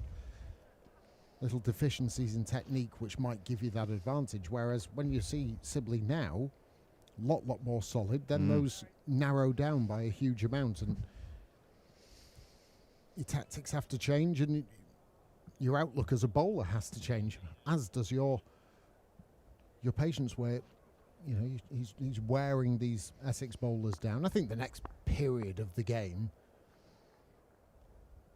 I have to say Snater's done a really good job as well, just holding up an end. Where Surrey do have to be a little careful, I feel, is that this next period is for when Harmer comes on. The introduction of Simon Harmer, world-class off-spinner. You've still only got 51 on the board. And if I continue with my line of cliches, you add 2 wickets onto the score and Surrey are in trouble. It's a cliche fest. Yeah, I'm sorry. That's okay, you're forgiven. Thank you. But I agree with you. Yeah, Wesley will have that decision to make at some point when to bring in the spin. No pressure on him to do it now, though, because they are keeping the lid on the run rate and probing away on that off stump. Nicely done from Ollie Pope. A lot of bottom hand in the shot. Slightly twisted in his hand, so it will be stopped before it reaches the fence beneath the dressing rooms. Yeah, I mean, with Sibley in that, now he looks like the younger player that I saw years and years ago, where it was more orthodox. He didn't catch the eye in terms of enormous shots and the stroke play, but you couldn't doubt his resilience and his ability to bat long periods of time, and that is a skill. But then, for whatever reason, he went into that unorthodox, chest-on position. Now he looks a bit more like the guy I saw years ago when he was first starting. I mean, you may have spoken to him about this over his time when he was playing for England, and I'm sure you know, when you're covering test matches on Sky, but that player that first you saw, then he makes the adjustment for being what probably brought that on, that first adjustment, rather than the readjustment? Well, the readjustment was brought about because of his shortcomings. Why he ended up going to a chest on technique, I can't answer that question. I don't think we ever really got into the ins and outs of why that became, but it became so apparent, certainly towards the latter stages of his Test career. I'm not saying it won't happen again, but his previous Test career. Got no idea, because I could not see any benefit to it. There was not one upside to it. It was so limiting. You know, you as a bowler would have known. What do I do to Dom Sibley? Well, I'll tell you what, I can do anything apart from bowling his pads. And then I'm keeping a lid on it, and I'm challenging his off stump, and I'm challenging his outside edge. The game has changed, hasn't it, dramatically with white ball cricket and the scoops and some of the shots you see in the IPL. Have you seen some of the scores in the IPL today as well, by the way? I mean, the power now is just remarkable. But in essence, it's still a side-on game as a batting. That sounds very old-fashioned, but it is. And there's a reason it's been like that for 100 and something years, because it works. Now, there are some people that have bucked the trend a bit. Shiv Narayan Chanderpaul, you could say. But actually, when Shiv got into his position when the bowler was at the crease, he was actually in a fairly orthodox position. It was just that it took him a couple of 3 or 4 movements to get there. I think you'll find anyone with those. Chanderpaul is the blindingly obvious one, 54 for 2. But you hark back to domestic cricket, and I know I'm going back some here, but you think of some people like Kim Barnett and Peter Willey, but actually at time of delivery, they're in a good spot. They're in a really good position. The classic story about Adam Hollyoak running in to bowl to Kim Barnett, and it was in was it the final of the C&G? Or was it a game leading up to it? Anyway, he had that big walk across, didn't he? Almost he became was a foot outside leg stump, wasn't he? Easy. Quite. It was getting even more, and he was walking closer and closer and closer.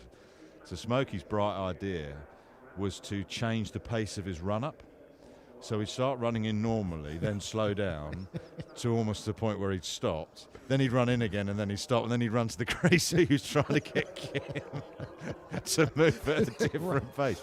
And it was the worst period of professional cricket for about 3 overs I've ever seen in my life. Hoping that Kim ends up like foot either outside off stump. Yeah, foot outside off stump, or a foot leg side. Anyway, this could be very interesting in the next 45 minutes or so. So Dan Lawrence takes some wickets with his unorthodox off spin. I don't mean that unkindly, because he put some revs on it, but Harmer is a proper off spinner. Lawrence had some success with those 3 wickets, and Wesley has decided now is the time, after 24 overs of this innings, to introduce the off spinner. And I'll be interested also to see how Ollie Pope plays here, whether he'll try and be a little bit proactive, not just sit on him. I think Sibley will sit on him. So a slip, a short leg. The other leg side fielders are catching straight mid-wicket. A deep long on, he's not all the way. Deep mid-wicket, short fine leg. An extra cover is open, and Ollie Pope has found that gap with a beautiful drive. As looseners go, that is a gift. First up, lots and lots of air and flight. Ollie Pope gratefully latches onto it so easily, oozing it through the covers. I'll also be intrigued to see the pace that Harmer bowls today, what he feels is the optimum pace on this surface. I just feel to both actually Pope and Sibley that sort of catching short mid-wicket is a very important position. Harmer might try and get you leaning over to that offside.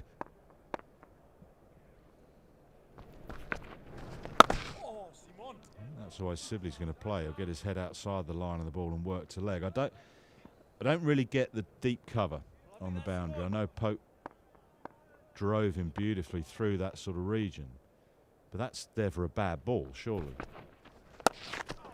Now, I don't mind in due course if he settles, then he brings it up, and that's just to get him into a spell. But he's an experienced off spinner.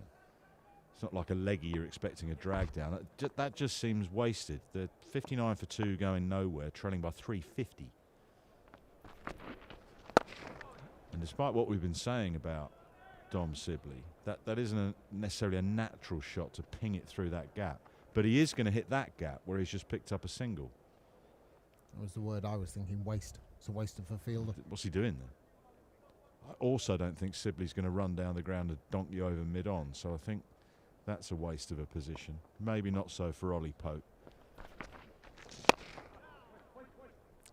60 for 2.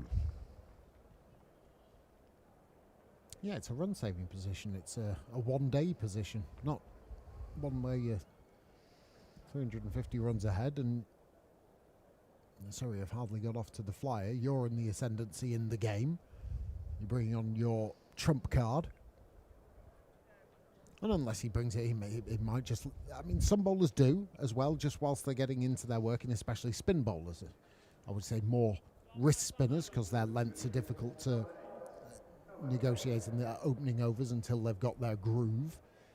So a bit of protection just to make sure that the analysis doesn't get out of hand first up. Fair enough, but for a finger spinner, traditionally a little bit more accurate and more control. Yeah, always when I watch a spin bowler first come on, particularly two things you've mentioned, is something Shane Warne was big on. You've got to assess the pitch. So what pace do I need to bowl? What length do I need to bowl? And he'd rather have the fielders, to start with at least, be a bit more protective and then bring them in rather than go the other way, i.e. attack and then have to defend and effect retreat. Here's Thane though, changing ends. Too high.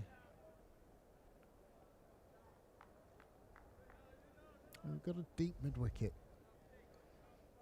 and a long leg, really, as opposed to a fine leg. So, just wondering if Thane's got it in him just to throw a couple halfway down.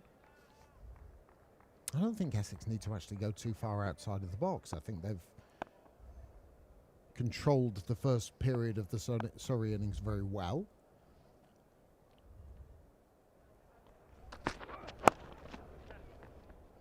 Well, that's bread and butter. Won't go for four. Oh, no. Okay, that's not good. So right knee goes into turf, takes one of your divots with your 7-iron, Daggers. Who's the first player you think of when something like that happens? No, actually. No, I make a much more of a mess with my 7-iron. Well, I'm glad that he hasn't made a mess of his physical knee. He's made a mess of his strides, but you never like to see that when a player's knee or foot goes into the turf. I always think of poor Simon. Oh my Jones. gosh, it's the line that's always trotted out, but quite correctly.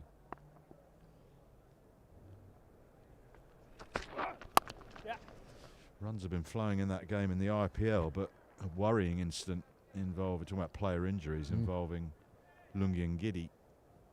Fell back and whacked his head, had to be taken off in an ambulance. But that, well, it's not great technique. That's the only thing I would say. You've got to try and get on the right side of your knee, not with your knee going into it. He's okay, and that's the key thing. Surprised it's quite so wet out there, actually. Or soft out there, I should say, given the weather we've had. Anyway, he's okay. Yes. Yeah, we're still into. We have had this good spell of weather, but still, outfields are starting to harden from winter, and they're still underneath. You might get a top layer that's a little bit more crusty, but actually underneath it'll take a nudge longer. He's gone a bit steep with the descent. Hence the divot. Shallow the swing by getting on the side of your knee. Are we still on my 7-iron here by any chance? The fatted 7-iron at Royal Wimbledon the other day.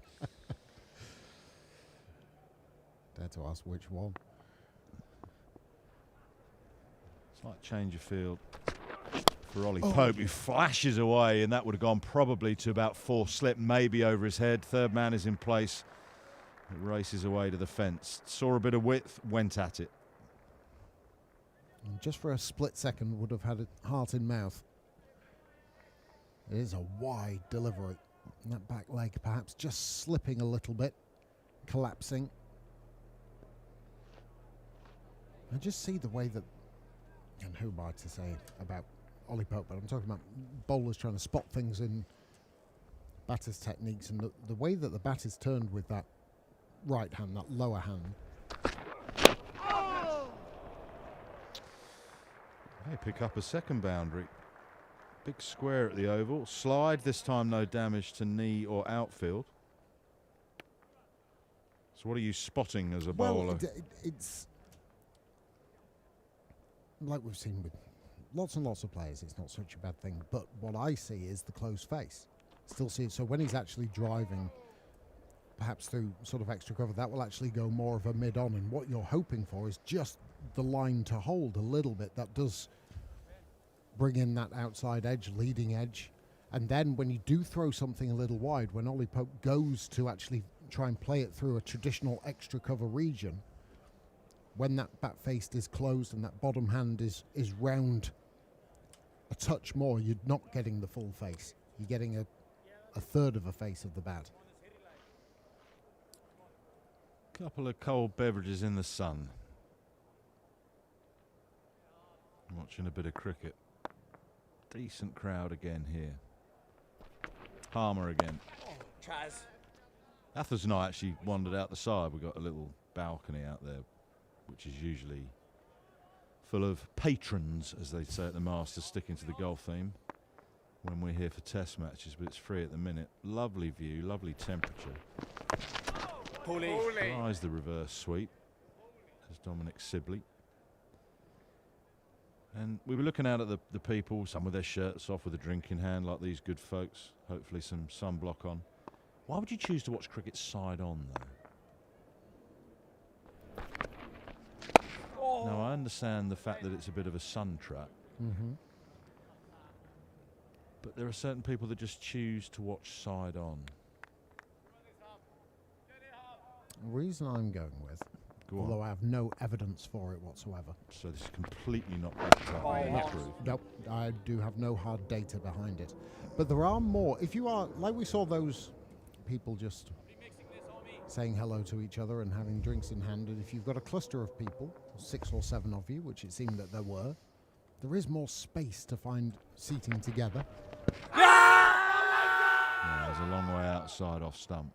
Not playing much of a shot, but he was outside the off stump. So the decision there for Martin Saggers is he playing a shot? Because if he's not playing a shot, you can be given out. He is playing a shot. And I think that's fair enough from the umpire. Yeah, me too.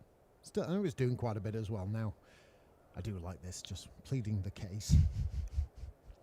I know a few umpires back in the day that would have given you absolutely nothing if you'd gone up and asked a reason for a decision. In fact, they would have probably given you a clip round the ear. A certain Peter Willey springs to mind. Always stay on the good umpire's good side. They are human beings. 70 for 2. So yes, I think that there is more space for you to sit as a group,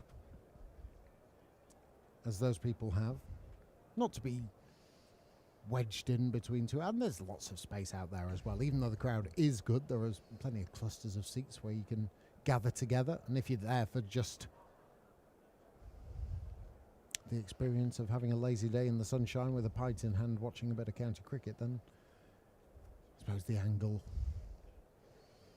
isn't of that much importance. Well, you're not in a great position if you want to judge whether it's hit him outside the line. But that was the decision that Martin Saggers has made, and just had to explain again to the off spinner as to why that wasn't given. Fair enough, don't mind communication between bowler and umpire. What I will say, though, is it just puts little thought in the batter's mind. There was turn there. Well, that was the encouraging point of view for Essex and Harmer. That's a shot through. Now, Noah Thane is not an express bowler, and he's not a particularly tall bowler, but you watch where this has carried through to Michael Pepper. Have a replay of this decision from Martin Saggers. I can see why Essex were interested, but I think the umpire's about right on that one. But as you say, turn.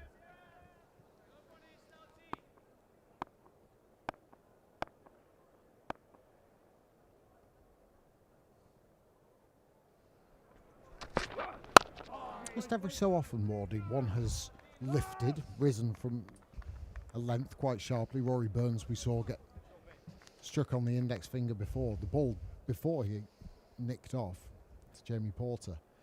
We saw it with Gus Atkinson, Sean Abbott from time to time, and now and again from Matt Fisher as well. Just on the odd occasion, there was a certain spot just seems to lift that little bit more sharply. I think it's the little dents, the indentations from day one. More grass indentations than soil. But it's totally changed colour. It has, dramatically, yeah, from yesterday. I mean, it's still got a green tinge to it, definitely, but it's less like the rest of the square. But there was so much grass on it that it had to dent when the new ball yesterday morning was getting whacked into it by Gus Atkinson. I mean, you went out earlier this morning. I did. I saw it on the first day. How did it look today? Well, it looked when I first went out this morning, it looked very similar to yesterday because I hadn't cut and rolled it. So I was interested more in how much grass was on it and how the indentations, where the grass had been pushed down. And they were certainly there.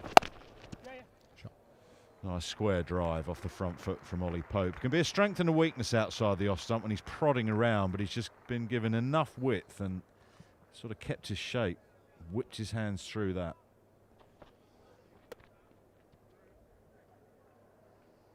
Such quick hands, the modern day player, don't they? It's a shot that got him undone in the Ashes, though, isn't it? That's an English pitch shot, not a Wacker or Optus Stadium shot.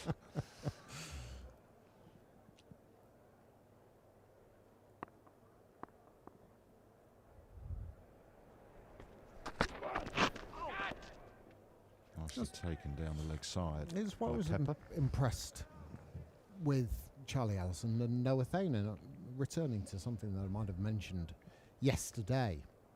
But it was not just their technique and their compactness at the crease, it was their ability to absorb, to see the situation as young players, just 21, 22 years of age, and to read the game and what their side needed at that time. And it's been a big topic of conversation over the winter about the approach. I was hugely impressed by the way that Noah Thain this morning, Surrey have got fresher bowlers, still a relatively new ball, in partnership with Simon Harmer. And I thought his first hour and a bit, the way he batted before he got out to Dan Lawrence, I thought he batted very, very well. Similarly with Charlie Allison yesterday. So it's encouraging to see that those aspects of the game, which you mentioned have been trademarks of long-form cricket, test match or four-day cricket, of adapting and reading the situation, is still quite prevalent in the young player coming through. Yeah, I agree. I was impressed by both Charlie Allison and Noah Thain. He's doing his thing with the ball at the minute. Well, not the minute now, because it's Harmer for his third over. I think that's a bit straight.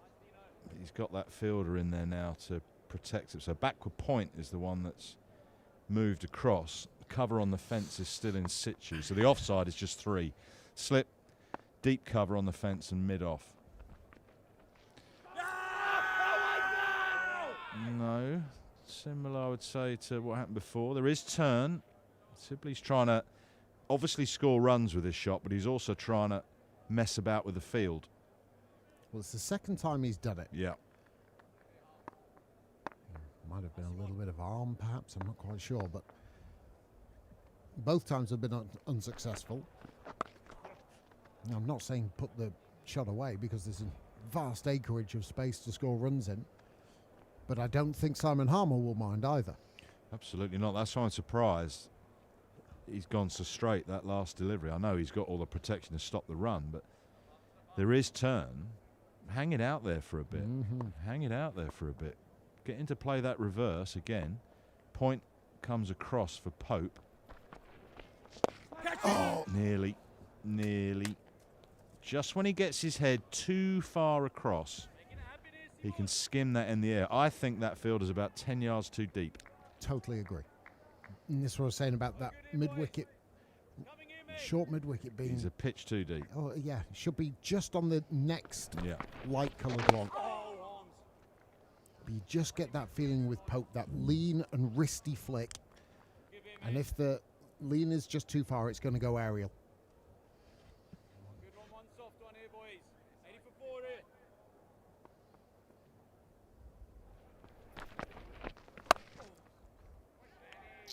Doesn't beat backward point to end the 29th over.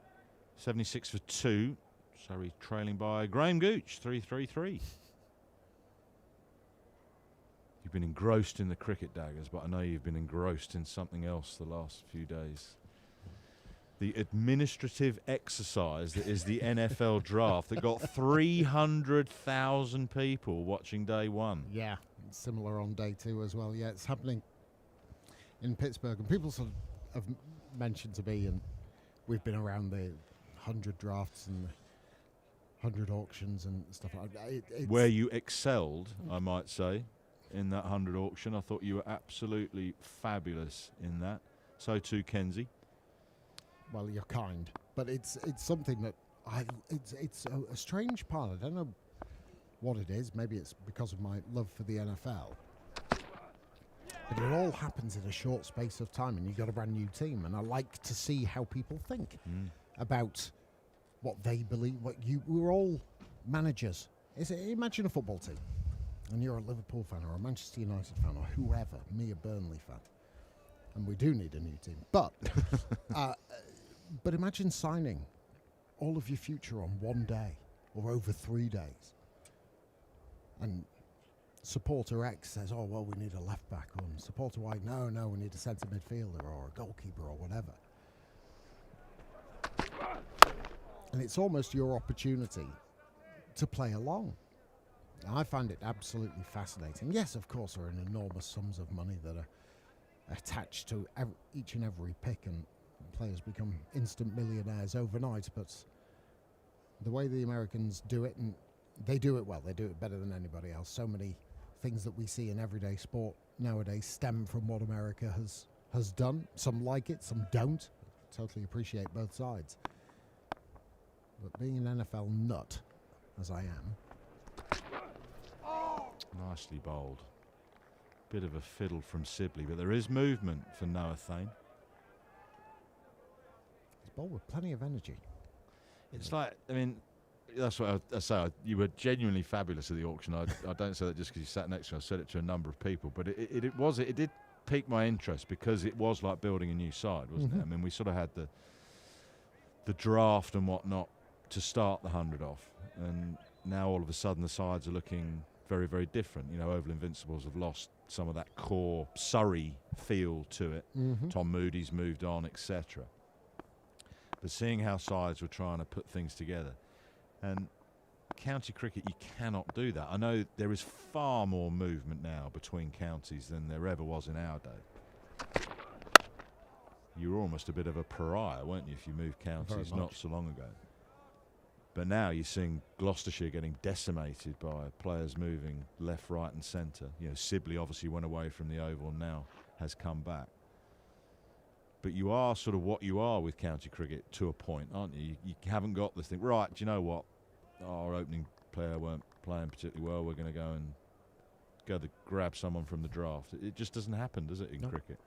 Apart from IPL and 100, really.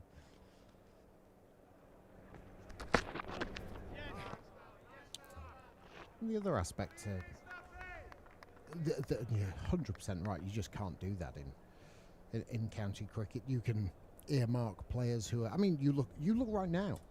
You said about Gloucestershire, but every single director of cricket in every single county will know whose contract is expiring at the end of this season. You can speak to them in July, and you can almost fashion a board of your own of players that you would like or covet.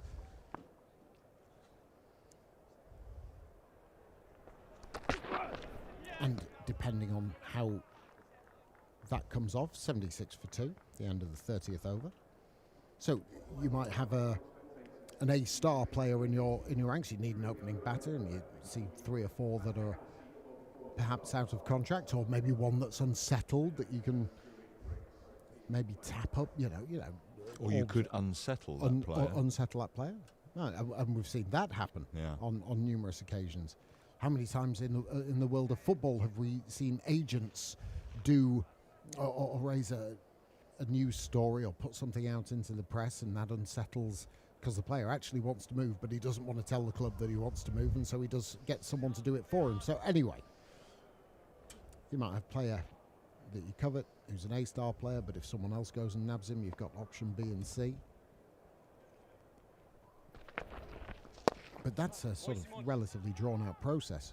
As a general manager, if you like, of a franchise side in cricket,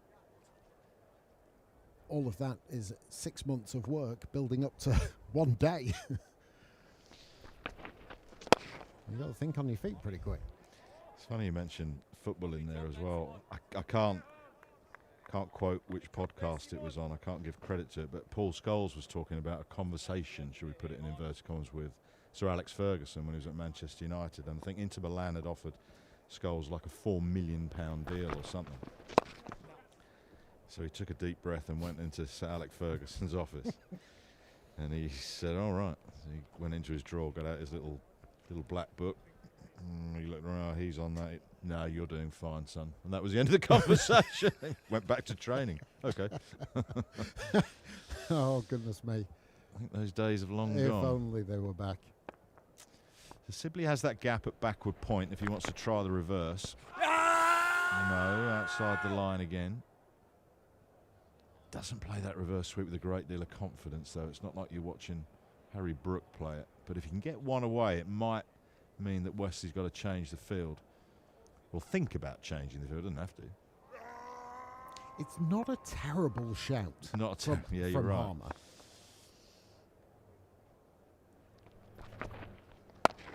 And nor is Martin Saggers going to be swayed by the amount of times that any one bowler appeals for LBW. He's going to judge it on its merits. However, he's going to get one right sooner or later, is Harmer.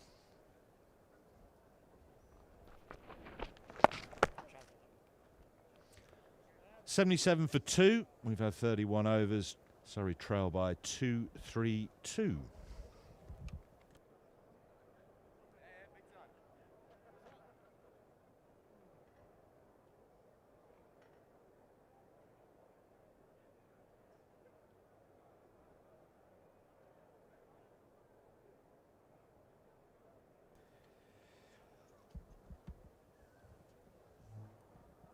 Bright sunshine again here at the Oval, and Surrey 77 for 2. The Vicar is digging in. The Vicar of Sibley. 32 from 92. Ollie Pope 36, and Essex have bowled very well. They've been exceptionally disciplined. They're seamers, and it's been hard work really for Surrey. And this game, you would think, rests entirely on the nature of Surrey's first innings score. If Essex can carve out a decent first innings lead, then they'll be ahead of the game. But a lot of good batting to come. Good afternoon, Cam. How are you? Very well, Mike. Always well. How are you keeping? Yeah, enjoying the cricket. It's been good standard today. Excellent disciplined bowling from Essex. And obviously top-class batters in the middle. So it's a good quality county cricket in front of us.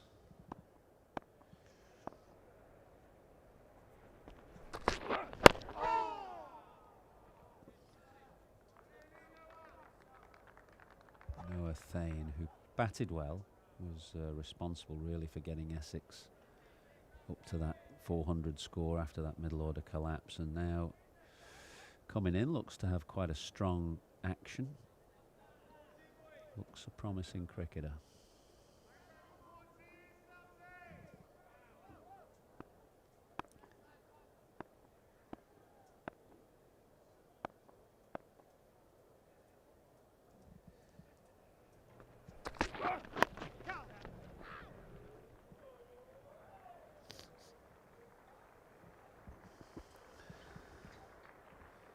Must be the 50 partnership or something, is it? What is that? There's a ripple. There we go. 50 partnership. Very knowledgeable crowd here at the Oval. I've always been desperate to know what are the least knowledgeable crowds in sport. They always say it, don't they? But like, I never know really whether it's just a cliche that everybody repeats year in, year out. But they always say Headingley's a knowledgeable crowd. I mean, I don't know. Is it? Not as knowledgeable as the Manchester crowd in Lancashire. The Manchester crowd could be a bit febrile. There was an area under the pavilion that was known as the Pit of Hate. If you were struggling as a team or as a player, you didn't get much sympathy there.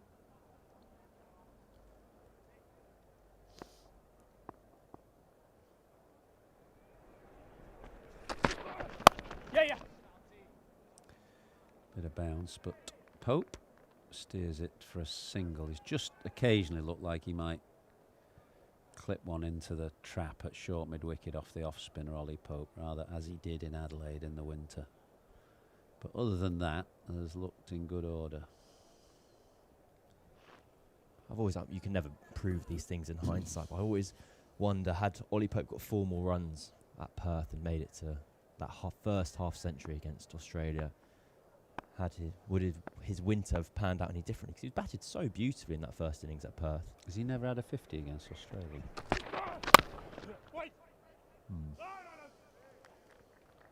It's from a fairly large sample size It now is. as well. Well, he started he was part of that collapse in the second innings, wasn't he? Just after lunch on the second day. England were 100 for 1 at that stage. And all the world very strong favourites to go 1-0 up. It wasn't to be. By the end of the day, they lost. And the next 3 days, it was just to wander around Perth to see thousands of England spectators wandering around like lost souls. What do we do in Perth for 3 days? It was a big pit of hate for 3. Well, I keep on disagreeing with myself on that. So I couldn't really work out which fans I felt more sorry for. The fans that are out in Australia having spent their money. Yes, they'd spent their money, but they were also in Australia. Well, there were worse places to be. Obviously, 1 or 2 wandered down to the Margaret River, which is about an hour away by car, testing out the vineyards, downing their sorrows.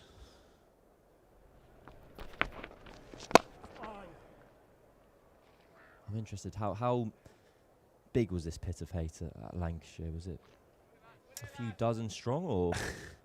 I think it was just the area, the particular area where, you know, fairly vocal supporters would congregate. And it wasn't, to be honest, by the time I played, because we were reasonably successful in the 90s, it wasn't bad. But this was a reputation thing that was carried down from the 1980s, when the club had a pretty thin time of it. And now the players, of course, change at the other end of the ground. They've moved the players' changing room to opposite the pavilion, so the members are nowhere in the vicinity of the players, nowhere within their earshot.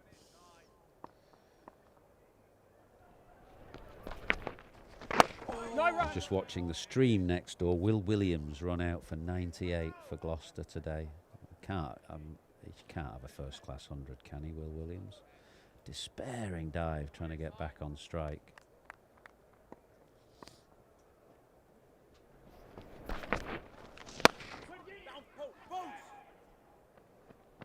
Well, he's not the only one to have suffered that heartbreak. Mason Crane stumped for 99. It would have been his first class 100. Yep. Really? Today. Oh no. Stumped. And he hadn't even run down the track. He'd gone to sweep and just dragged his back foot. Oh no. He's had a good start to the year, Mason Crane. Got wickets.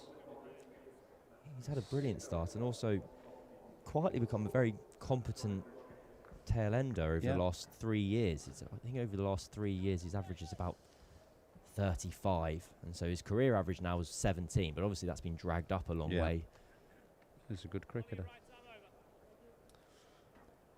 Right, a change. Noah Thane, after 6 lively-ish overs, is giving way to Jamie Porter, who was excellent with the new ball, alongside Sam Cook, either side of lunch, 1 for 11 off 7.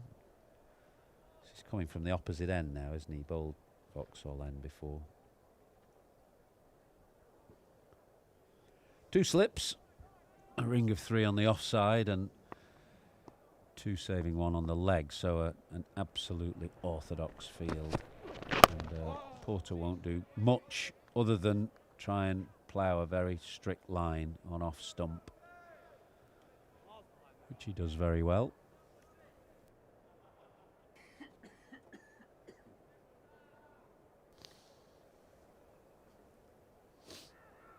I spoke to Mason Crane ahead of the Sydney Test match in the Ashes, not to keep harping on about the Ashes.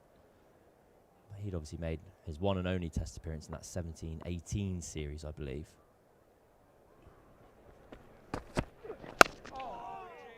And something I'd forgotten or I'd never realised was that Sydney Test match. It was record-breaking heat in Sydney. It was kind of like the hottest days they'd experienced in decades. That was the Joe Root game where Joe Indeed. ended up on a drip. And Crane was explaining that he had to keep cycling through shoes on the boundaries edge because he was burning the soles of his feet and getting kind of. And I was like, "What? It sounds like you're in like the desert or something." He said it was utterly horrible. Yeah, it was about 43, 44 degrees from memory.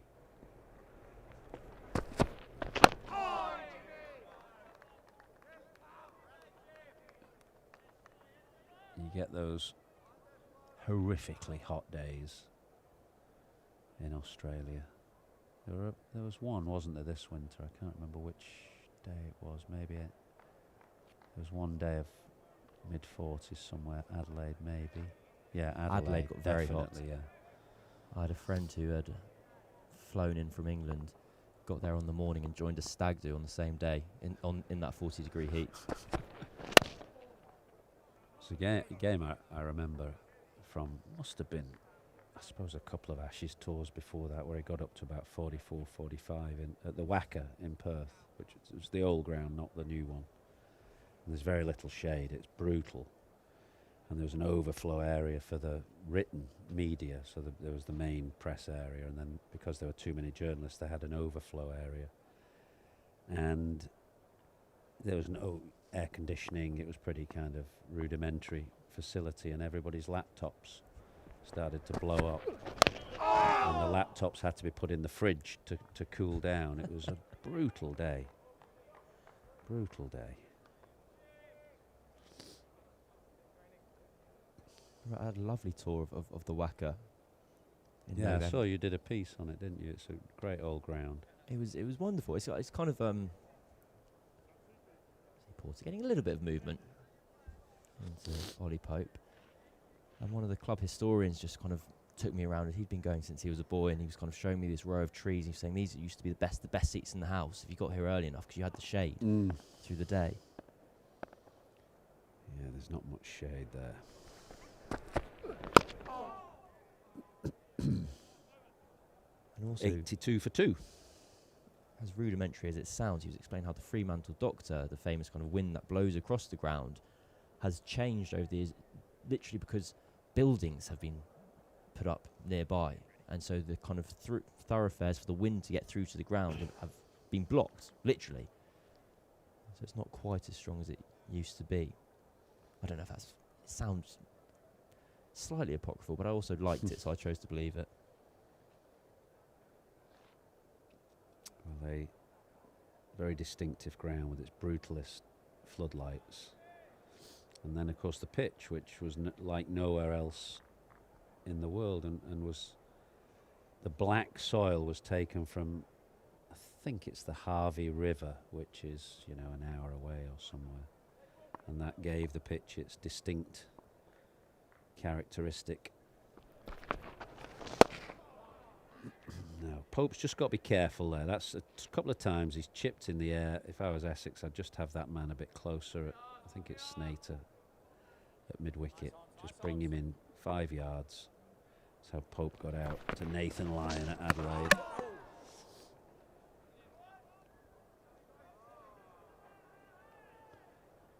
busy moment of cricket.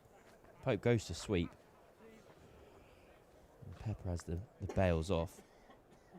In not too dissimilar a fashion to the Mason Crane incident I was referring to earlier. This time Pope had his back foot down, so all was safe and well.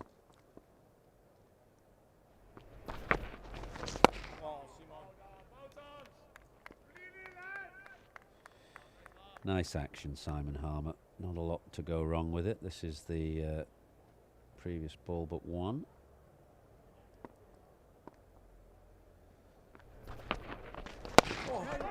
Bit quicker, so he generally bowls his off spin a little slower, and then he's got what he'd call the slider, which is a bit quicker and tries to run on with the arm.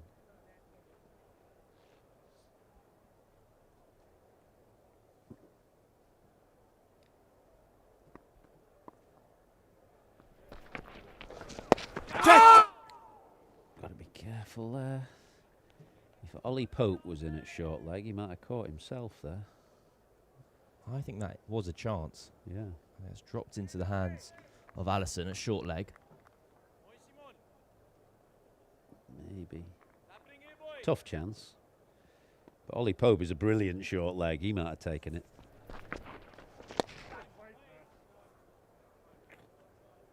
Good from Harmer, keeping a tight lock on things. 82 for 2, a maiden.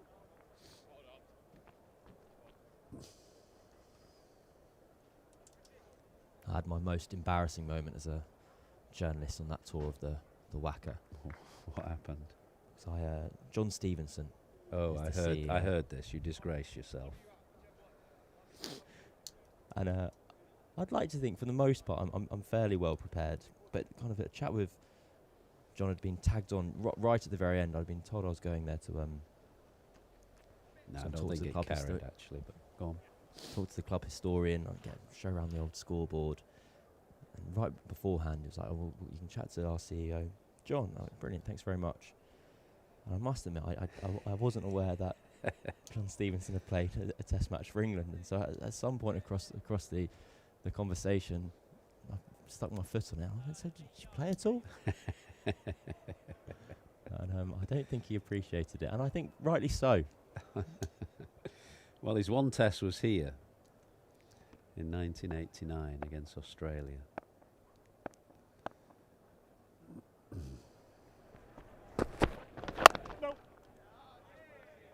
He had a yellow Vauxhall and got lost coming to the ground.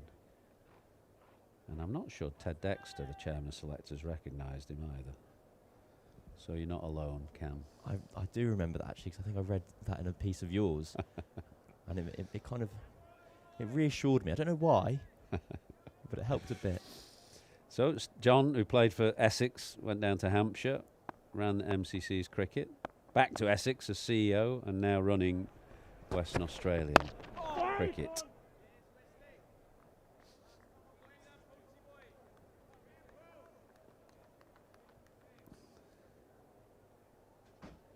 Essex have just taken out that second slip supporter for this over and stuck him in at a catching mid-wicket. He's much closer than the catching mid-wicket is for Simon Harmer. It's actually Simon Harmer you can see on the right of your screen. He's in the catching position. Teams often have that, don't they, for Dom Sibley? In fact, they sometimes have two catchers there.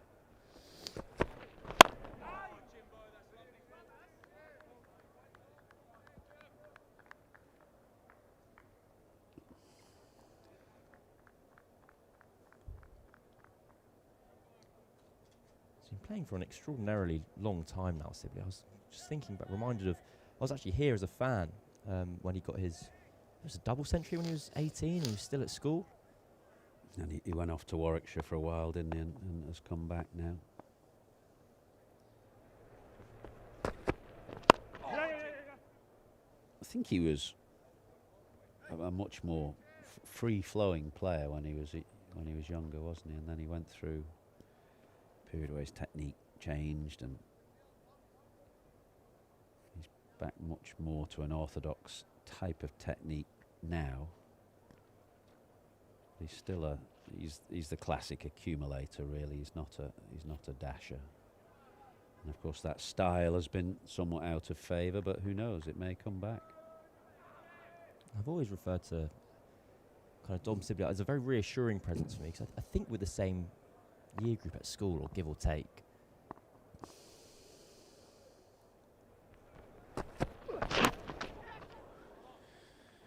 Edge just falling short of slip. Paul Walter, who I saw took a brilliant catch at Edgbaston in the last round of games. He dropped an absolute dolly and took a blinder. Seems to have worn that on the thumb there. And there might be a bit of attention given to him. Michael Pepper's gesturing over to the bench, but we'll carry on.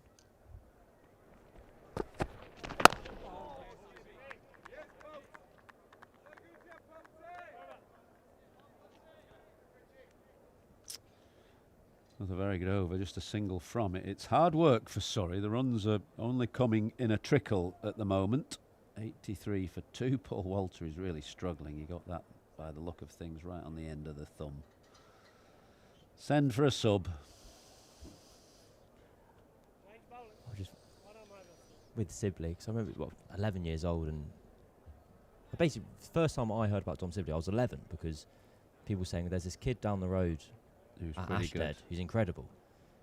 And you go, okay, and then 7 years later you see him scoring a double ton for Surrey. You go, right, yep. No, correct. Well, he's a good player. What's his first class average? He must be nudging 40 or thereabouts, mustn't he? I'm going to go for 41. There's not many. I think last week I was looking at English qualified but non-current internationals who average around the 40 mark, and there's about a dozen of them. I think probably Dom Sibley will be one of those. Right, we're going to have a change. No longer the off spin of Simon Harmer, but the leg spin of Matt Critchley. So there may just be one or two more scoring opportunities on offer here. Oh, Critchley, lovely start. Well, I'll take a point for my Dom Sibley guess, because it's 40.89. Yeah. Anybody listening? Can you name the dozen or so? I'm not sure I can, but I had the list. Lairs Deploy, I think, has the highest average of current players playing who are not established, current internationals. Sam Hain is there.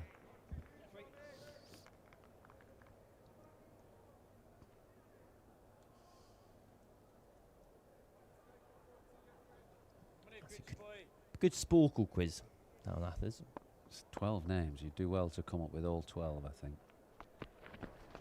I mean, obviously there's Root and Brook, but they don't count. We're talking none.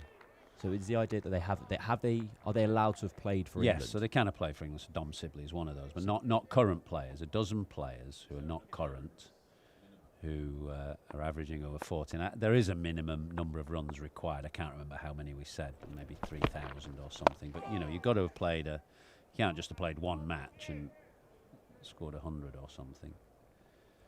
Well, I imagine Rory Burns would be in there. I don't know whether Rory Burns averages 40. Maybe he does.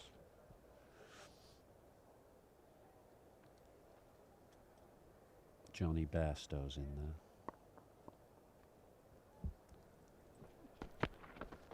Oh, Critchley. I feel like we're flicking around the rules a little. I understand. He's Bairstow's played 100 tests. I know, but he's not a current England player. I wonder what Sam Robson is averaging. He'd be close. Nick Gubbins feels a little low. Good start from Critchley, 84 for 2. Well, it used to be the marker, didn't it? 40, the mark of a good, really good player. I mean, those have changed a little bit over time with changes to regs like covered pitches and stuff, but in Test cricket, maybe that mark has risen a bit to 45, but still, if you average over 40 over a long period of time, you're still pretty good.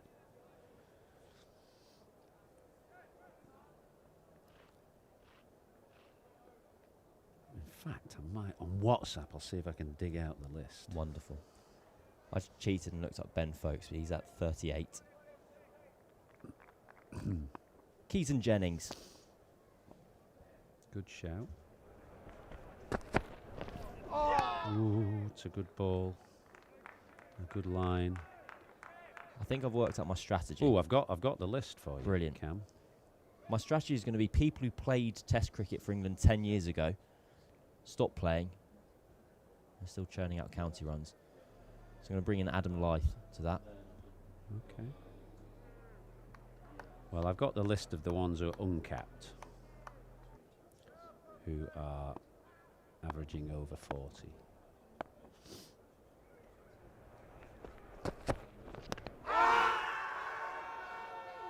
No. Bit high, I think. Les Deploy we mentioned. Ben Compton. Yep. Josh Bohannon. Bohannon. James Rue. Oh, okay.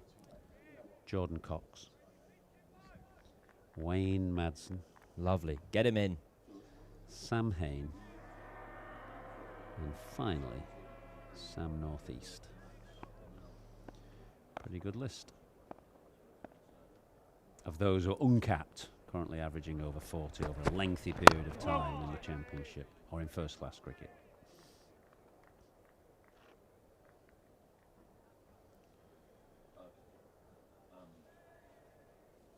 Joe Clark is hovering just under 39.81, although he got runs, didn't he, this week or last? Maybe that's nudged him over. I think he did get 100, yes. Lyth, Vince, Burns, Sibley, Bairstow also average over 40, but have obviously played for England.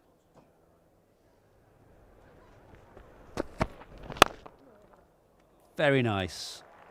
One of the reasons why Dom Sibley is in that list, averaging over 40.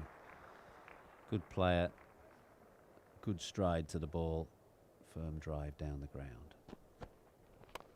It's one of the interesting points of this period of the season, because while there is on the one hand a clamour and the opportunity for quite significant changes to the England team, there isn't a huge list of people who are necessarily knocking the door down to come in. So even though Zach Crawley, for instance, is placed under pressure, had he been peeling off however many runs, he had the opportunity to keep his place. Similarly, there was pressure on Jamie Smith coming into the year, and he's started the season so strongly, so that kind of conversation moves on, although there's an element of where he might fit into the England team if they want to keep him at 7 with the gloves. And even as the spin bowler, Shoaib Bashir's had a pretty happy start to his life at Derbyshire. Yeah. I feel like my gut says I'd be surprised if he was starting the first test of the summer, but I guess the point is everyone's available for selection. I certainly wouldn't discount Dom Sibley, who's 39 now from 110, as Surrey at 88 for 2. I think Sibley's got more of a chance right now than Hamid, who's having a bit of a struggle in the start of the season, seems to be getting a few low scores. Well, he's been clean bowled twice in his last 2 innings in a fashion, I had to be reminded about this. Did he play against New Zealand? What was it? Back in kind of 2021, he kind of just missed a straight delivery. He's had that in the last couple of innings he's had. Today he was bowled by Chris Wokes. He has had an exceptional return to form over the last few years. I think he's had one of the more interesting careers to talk about as a cricketer after his incredible dramatic loss of form for a couple of years, where he ended up leaving Lancashire. And then to cement himself in the side at Notts and captain that side to the title is an achievement in itself. Well, he reminded me, I sat next to him at the Wisdom dinner. It's 10 years since his test debut. I gave him his cap on his test debut at Rajkot, if I remember rightly. It's 10 years ago.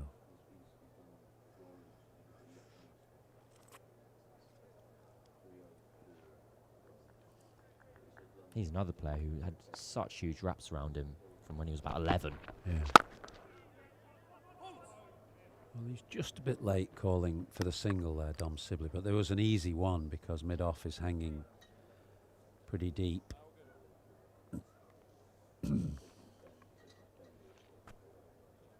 was part of an incredibly good Lancashire age group team. I had a friend who was in that age group team up until about 17 before getting released and having his dreams crushed.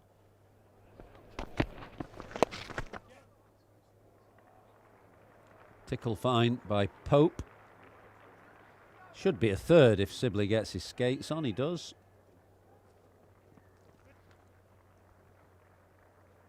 That Lancashire team had Hamid, the two Parkinsons, Sakib Mahmood, I think Harry Dearden as well. Maybe Josh Bohannon. So there was kind of 6 cricketers who, I don't know if Harry Dearden's still playing, but there was 5 at least who gone on to have very successful careers. Bohannon and Hamid, both Bolton lads.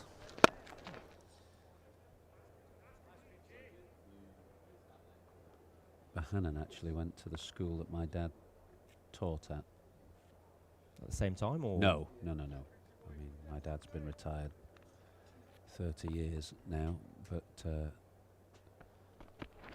Harper Green School has produced 2 good first-class cricketers. Well, this is the new quiz. Josh Bohannon and who? It's a tough question. I wouldn't expect. You might not even have heard of him, Cam. I don't know. Stephen O'Shaughnessy. Oh, Stevie. You heard of him or not? Oh, I can't. We'll file him in with John Stevenson. He's a first-class umpire currently. Wonderful. And was a pretty good all-rounder for Lancashire, and had the. He had his 15 minutes of fame when he hit the fastest 100, first-class 100 ever, in one of those kind of 3-day games which were drifting to a draw, so they were lob-ups in order to get a declaration. And Steve O'Shaughnessy, I think from memory, beat Percy Fender's record. I don't know, it's 30-odd balls or something. Percy Fender, who played at Surrey in the early years of the 20th century. And I think Percy Fender was still alive when it happened, and there was a great photo with Steve O'Shaughnessy and Percy Fender, who notably always smoked a pipe.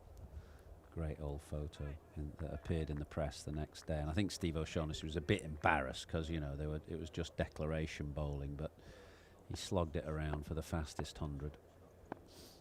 Was that his career best?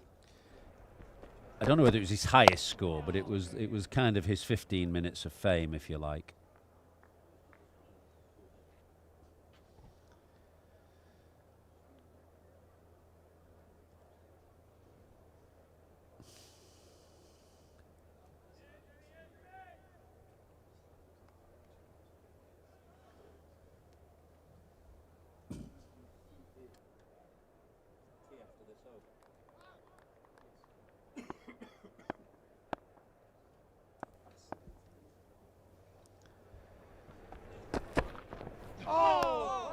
Just a bit of bounce there for Porter, and Essex are persevering. They can't quite break this partnership between Pope and Sibley, but they're bowling well. The runs are not easy to come by, and yeah, it's been a good session of cricket, good hard-fought session of cricket.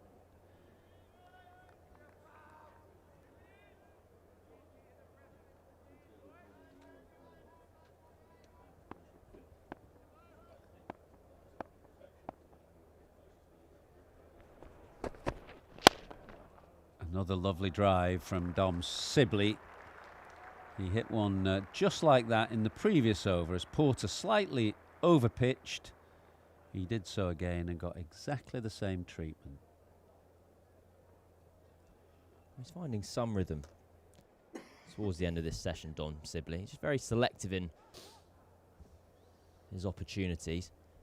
Twice in a couple of overs, he's just lent on a full of length ball. 45 off 116.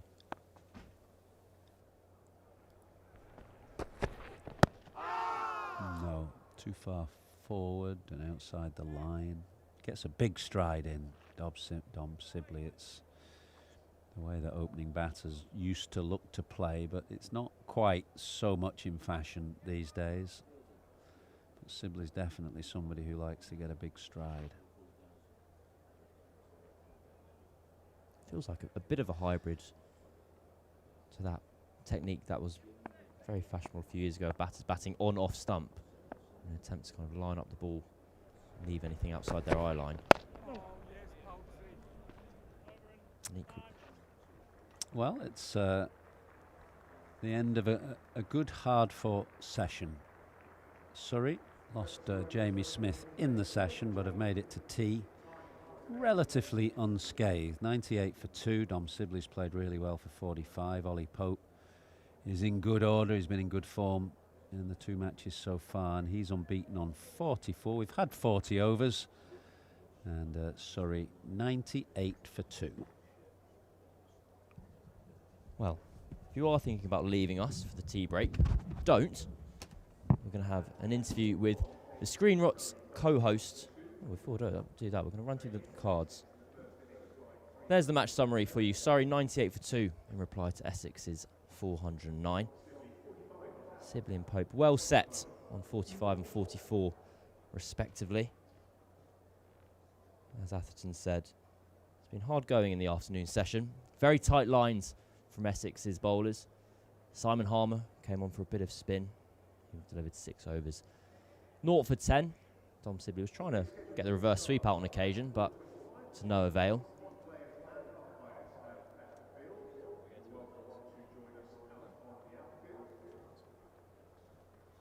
But now, if you are thinking of leaving us for tea break, don't, because we've got an interview with the Screen Rot podcast co-host Jake Farrell. Now, we ran this yesterday, and such was the clamour online, we thought it was best to show it to a wider audience again. So if you are wondering why my T-shirt's about to change to a shirt, that'll be why, because yes, it's a pre-record, but it's timeless. So you'll be able to listen to it whenever. So here is myself talking to Jake Farrell. Good as it gets, right? Friday afternoon, about 20 degrees. The amount of people pretending to work in that stand. It's wonderful. Yeah, it's a real testament to the British work ethic. It's great.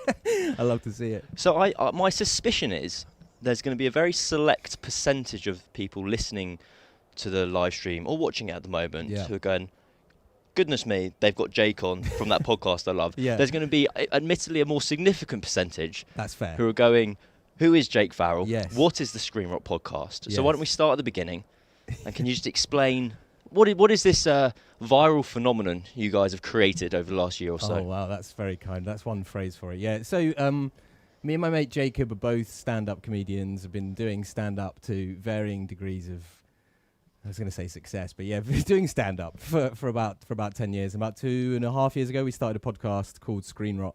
And the idea was basically Jacob would send me Instagram reels of like the worst social media presences online. And it was just like, I didn't want to be in touch with that world. I was trying to get off social media at the time. And instead, he was sending me all of these people. And so we decided we'd do this podcast where we'd take a social media like personality every week and then I suppose analyse them. We pitched it as like Monday Night Football for internet rubbish. Lovely. That was the idea. It's more become, I mean, we definitely do that, but it's more become like a document of our increasingly frail friendship, I think, as well. So it's a bit of both. But yeah, it's very silly, it's very stupid, but it's resonated with quite a few people. So yeah. Well, on that point, it feels like, as you said, you started 2.5 years ago. Podcasts are dime a dozen in the current climate. Yeah. Whereas Screen Rock feels to have really resonated with a large section of the population. I know you ended up being, I remember seeing photos of you in Leicester Square, the billboard behind you guys. Yeah. It's gone exceptionally well. Yeah. Why do you think it has clicked? How soon did you know you were onto a good thing? Oof, well, I mean, I definitely only said I would do it because I thought we'd be done within 3 months. Perfect. I was doing it as some kind of community service to Jacob. I was like, I don't really get to see Jacob as much. He had 2 kids then, he's got 3 kids now. I thought, I'll get to hang out with Jacob. I find Jacob funny. It'll be a good laugh. It's got a bit out of hand. We did Shepherd's Bush Empire to like 1,100 people in January, so it's gone a bit far. I think, for me, I've been trying to work out, like you say, because literally everyone has a podcast and most of them are rubbish. I do think that it's like, it's just a when you listen to two mates talking and you feel like you're the third person there with them, and it's often like in a very intimate environment, right? And I think this is why cricket commentary like is so beloved by people, and the radio is so beloved, because it feels like you're there with them. And a lot of the podcasts are like, let's just smash two celebrities together. Like, we've always got this joke about like, it just wouldn't shock me if it was like next week it was like Gok Kwan and Bukayo Saka being like, what do you order at Nando's? Do you know what I mean? It's like we were two nobodies, relatively speaking, but we were mates, and it sounded like we were mates. And I think people respond to that like natural chemistry, I guess. I was wondering whether to go kind of your relationship with cricket first, or more to the point where how Screen Rot's fandom overlaps with cricket. I was speaking to one of the guys who works for Surrey downstairs, and he was on the train in today, and the guy next to him was wearing a Screen Rot cap. Oh, wow. And there's kind of people are spotted out in the wild, whether in the stands here, who are kind of big fans of the show. So why don't we start with your own relationship with cricket? Yeah. Where did that come from? I know you don't necessarily have a massive cricketing background. Mm-hmm. Don't play the sport. So how did it kind of infect you, as it were? Well, I would say my dad is like a sport obsessive in a way where he's just like, he's basically into all sports. So there was cricket on at home. There was also rugby league on, bizarrely. I've got an insane working knowledge of like Leeds Rhinos players from the like late 90s. Big cycling fan. So like cricket was about, in terms of it was a sport and it was a thing. I was also 14 in 2005, and I do resent that quite heavily, because I thought we were always going to be good at cricket. That's the norm. That's what happens every time. Yeah. They always get on the bus. There's all the people in Trafalgar Square. Exactly. We get to do this once every couple of years. So I was kind of fell in love with it then, and it was bizarrely like it did cut through so much. Me and all my mates were obsessed with football. We were going round each other's houses to watch the tests, all of the tests that summer. And so it kind of started from there, and it just kind of like, I'm not by any stretch of the imagination a badger, shall we say now, but like I do have to know what the score is for all international matches, and we've got a mutual friend that works in the women's game as well, so I've now also become quite like au fait with that, and so it's like for both England and men's and women's international cricket, it's just like that's the rhythm of summer, I guess, now. And has it? Because I think the two things seem a bit correlated. You mentioned listen to a podcast where it's two friends speaking. You feel like you get to know the people broadcasting, and then you feel also like you get to know the people who are broadcasting, whether it's from here, from the Surrey live stream, or Test Match Specials, the more probably pertinent example, or Sky Sports. Yeah, I've heard of working with them at the moment. Yeah. What about kind of here at the moment? Do you see an overlap between your fans and cricket in terms of culturally, as it were? Because I know like here has become quite a staple of the summer. Yeah. Like the Oval sells itself as like South London's beer garden. Yeah. And you come here on a Thursday, and it is a Thursday night, more to the point. Yeah. And there is a kind of, it feels like probably aimed at someone like our generation, basically, where we're probably doing all of the above. We're falling into the same Venn diagram of we're listening to Screen Rot, we're at the Oval on a Thursday night, we like cricket, we probably listen to football cliches as well. Right. Occasionally we go out for small plates. We're lucky enough. Does that sound vaguely sensible, or is that no? a mile off? I think that's right, and I do think that like specifically something about like the longer forms of the game and Screen Rot, like the people that we're often talking about on Screen Rot, you only get to watch them on your own. And so Screen Rot kind of communalizes an individual experience. So like you know that 1 million people are watching Eating with Todd on or whoever on Instagram, but it's like the experience of Screen Rot is that we therefore like communalize that, and you feel like this niche concern that only you know about is actually a wider thing. And I think that kind of obsessive interest in quite a niche concern, I can see that reflected that's in county really cricket. I feel like that's there. So yeah, I think that's where there's an overlap. Look, there will be a number of probably balding men with very nice glasses in this ground now that are here, and they're pretending to be working from home, and they will listen to Screen Rot on the bus on the way home, and that fills me with joy. And by the way, it is men. It's mainly men. I always think back. There was a blog called King's Cricket, I believe is the name of the blog. Yeah. And they basically made the case. I reckon this is 5 years old now, but I've always remembered it, where they made the case for why Test cricket is actually perfectly suited for the modern day, rather than the other way, where everything's shortened down TikTok and kind of short form immediate content. And they explained the phenomenon of something called dot watching, right? Where it was like whether it's the Tour de France or races across the Atlantic Ocean, and something where it can be on in the background. Yep. And it can be a constant presence in your life, but you can dip into it basically. And so you'll be at your desk, and you'll go and check how your dot is faring as it goes across the Atlantic Ocean. In the same way with cricket, and like, you only look as far as like the BBC Sport live blog. It is dot watching. Yeah. It's on in the background. It's there the whole time. You can obsess over it. You can get in deep into the weeds of the numbers as you so wish. Yeah. And you can engage in it at your own pace, basically. But I think the ability to tell a story over a long period of time, like a stage of the Tour de France or a day of Test match cricket or a Test match within a series of Test match cricket, that is like, people are obsessed with like serialized long form storytelling. I've always thought that as well. That never really chimes with me of like, I'll just make it shorter so it compresses and fits into people's time. Like, no, people actually like a richness and a length of story. And I think that overlap again with podcasts of like, there's a passive consumption to it as well. You can listen to Screen Rock while you're doing the washing up. You can have the cricket on while you're meant to be working. Like and those things, yeah, they definitely reward modern world, I think. In terms of kind of, you mentioned you're a child of 2005, I think like loads of people, I'm probably the same. Yeah.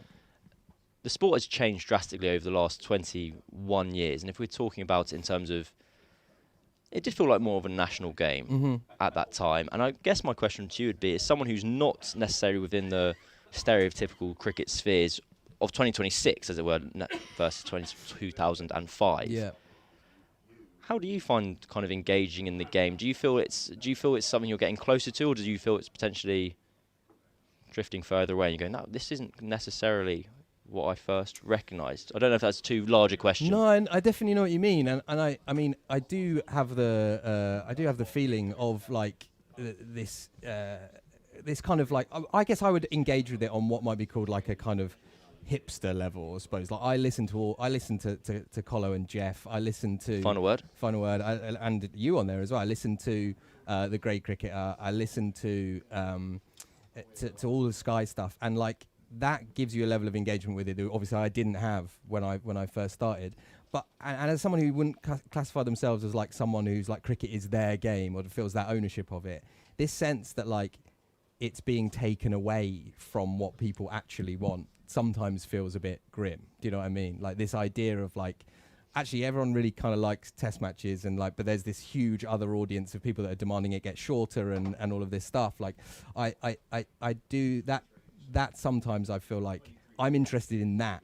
Do you know, I'll listen to Colo or I'll listen to people interview a cricket administrator. That's an objectively insane thing to do. What, 45 minutes? Yeah, right. And like, yeah, and when I listen, over the summer, it's just like I listen to Wisden every night. Do you know what I mean? I listen to Yaz and Phil and whoever, and if you were on it again. And so I think that's another way in which, like, it rewards the obsessive over a summer. Do you know what I mean? Like, and that is probably deepened my engagement with cricket. If you know, like, I kind of engage with it more year round than I did when I was like 16 and it was just a summer thing. Any temptation ever to play?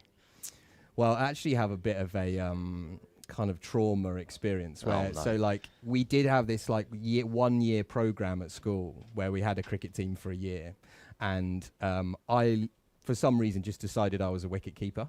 Why not? Yeah, it looks fun. I can catch a bit. I like diving around. When I go play on the beach, like I'm the man. Like I'm like folks on the beach, and they let me keep wicket for a bit, and they eventually had to put a backstop in behind me because it was humiliating. Yeah, it was grim. It's like Jacob Hawley. Yeah, it was bad stuff. So I think that ended my burgeoning relationship with the game as something to play. Sadly, yeah. You know that like heat of embarrassment when a team of people are like, oh my god, and it was not good. Ruining their day. So yeah, I don't know. Every so often I walk past. What's the like small-sided game they play in parks? Last Man Stands. Last Man Stands. I sometimes walk past that in Camberwell, and I think I could do this. That could be. I think you could as well. Wonderful, Jake. We've got one more minute, and to sign us off, kind of, what are the plans for Screen Rock in the future, in the near future? Yes. I guess. So, I mean, I think a lot of people will know where to find you anyway. But if people did want to find you, yeah, where can they go? We're on Spotify. We're on all of the places you get your podcast. We've got a Patreon where we do an extra episode every week. If you sign up to that, you do get a free hat as well, which I think is the main reason people sign up.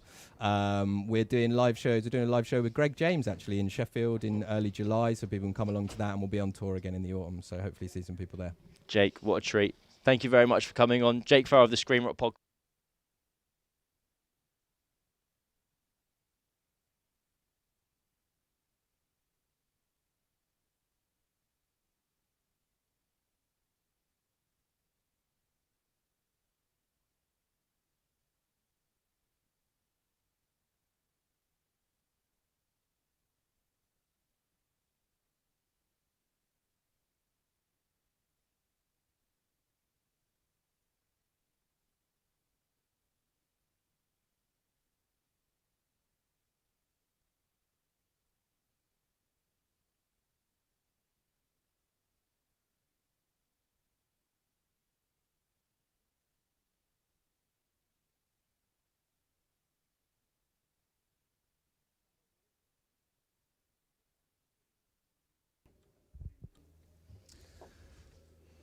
Well, players just finishing tea. The crowd are just removing themselves from the outfield after a bit of perambulation, and we're almost set for the final session of day 2 of this Rothesay County Championship Division 1 clash between Essex and Surrey. Essex's innings finished today on 409. Dan Lawrence today actually was the star with his unique off-spin, taking 3 wickets today. Surrey, it's been slow progress. By and large, Essex have been exceptionally disciplined, and they've certainly kept the lid on the run rate, and they have taken 2 wickets. Surrey 98 for 2 heading into the final session.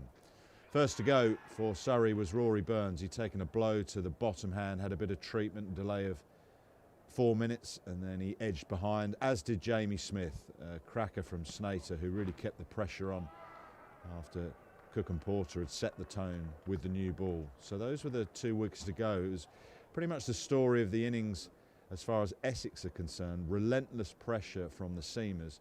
We've seen a little bit of spin for Simon Harmer. I'm not going to say he's been at his absolute best, but I think as this game progresses and the sun continues to beat down, him and Critchley could be absolutely the point of difference between these 2 sides. So Surrey trail by 311 runs.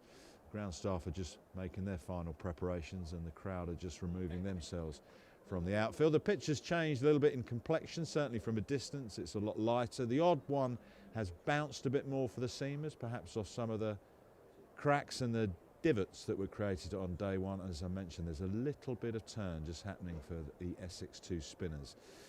A little later though in the summer, we've got a massive Women's World Cup to look forward to. The ICC Women's T20 World Cup 2026 is almost here. 12 teams will battle it out over 33 matches across England and Wales in pursuit of T20 World Cup glory. The ICC Women's T20 World Cup 2026 begins June 12. Well, so much to look forward to in the ICC Women's World T20, not least because the competition at the top these days is incredibly tight. The likes of Australia have led the way for many years, but South Africa and Laura Wolfhart, etc., India, have all really upped their game. So 2 groups, Group 1, Australia, South Africa, India, Pakistan, Bangladesh and the Netherlands. Who'd have thought that India and Pakistan would have been grouped together in an ICC event? Group 2 is England's, West Indies, England, New Zealand, Sri Lanka, Ireland and Scotland. Semi-finals 30th of June and the 2nd of July at the Oval, and the final at the home of cricket on the 5th of July. England kick off the tournament against Sri Lanka. That's at Edgbaston on June the 12th. Some other notable fixtures for you. That India-Pakistan game is again at Birmingham on Sunday the 14th of June at 2:30. So that's the structure of the ICC Women's T20 World Cup of 2026. We've fair to say, Adam Collins, good afternoon. The women's game has expanded and exploded exponentially in the last few years. Hasn't it just across the last decade? There's been that acceleration in the professionalism of it. We had national contracts, which were a major stepping stone through 2014, 2015 in England, then Australia, and now. I mean, out of 12 teams in that tournament, you could make a case for, I reckon, 8 of them making the semis. It means that every group game has so much riding on it. Take that 13th of June, Australia's first group game against South Africa. That could be, in the fullness of the tournament, be seen as a quarter-final on day 1.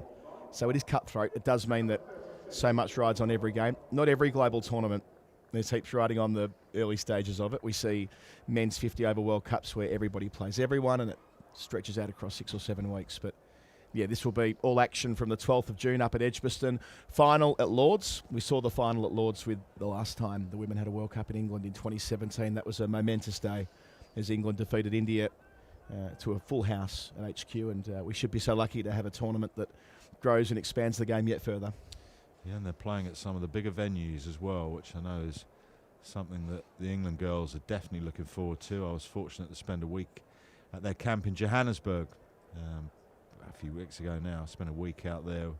Charlotte Edwards was putting them through their paces. 30 girls, so now a big pool of players for the England women's selectors. Lydia Greenway leading the way on that front to choose from, and that is a pool of players that has grown enormously when you go back not too many years, where there really was quite slim pickings in terms of the top echelons of the women's English game. But now that has changed. It's changed around the world. South Africa's progression, Laura Wolfhart, who I mentioned, India, Australia are always the favourites. You're always the favourites for ICC World events in both the men's and the women's competition. But you look the team to beat, sure. It does feel that way, but the way that India were able to hold their nerve at the pointy end of the 50 over World Cup is not for nothing. And remember, the defending champions we yet to mention in New Zealand.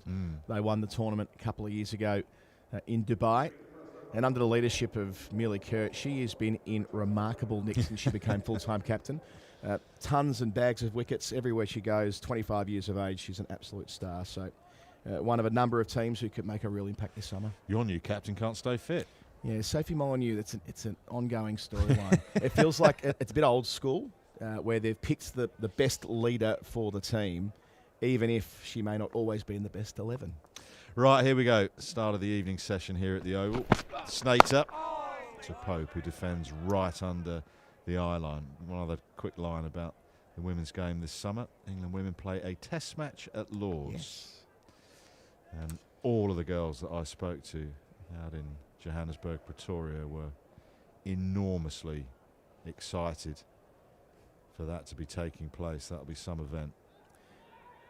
And it's only 6 days after the final at Lords of the tournament, so you have a test match starting on the 10th of July, England hosting India. And quite bullish projections on how many tickets might be sold for that as well. So you can easily imagine a world where it's like a carnival of women's cricket across about a 5 or 6 week period, which will just underline that growth well, it'll be 9 years since the World Cup was here in 2017 by the time we arrived to it. I interviewed Claire Connor, who's the former head of women's cricket. Not quite. She's seeing it through to the middle of the year. Still clinging on, is Claire, is Connie? She's nearly finished her remarkable stretch at the ECB.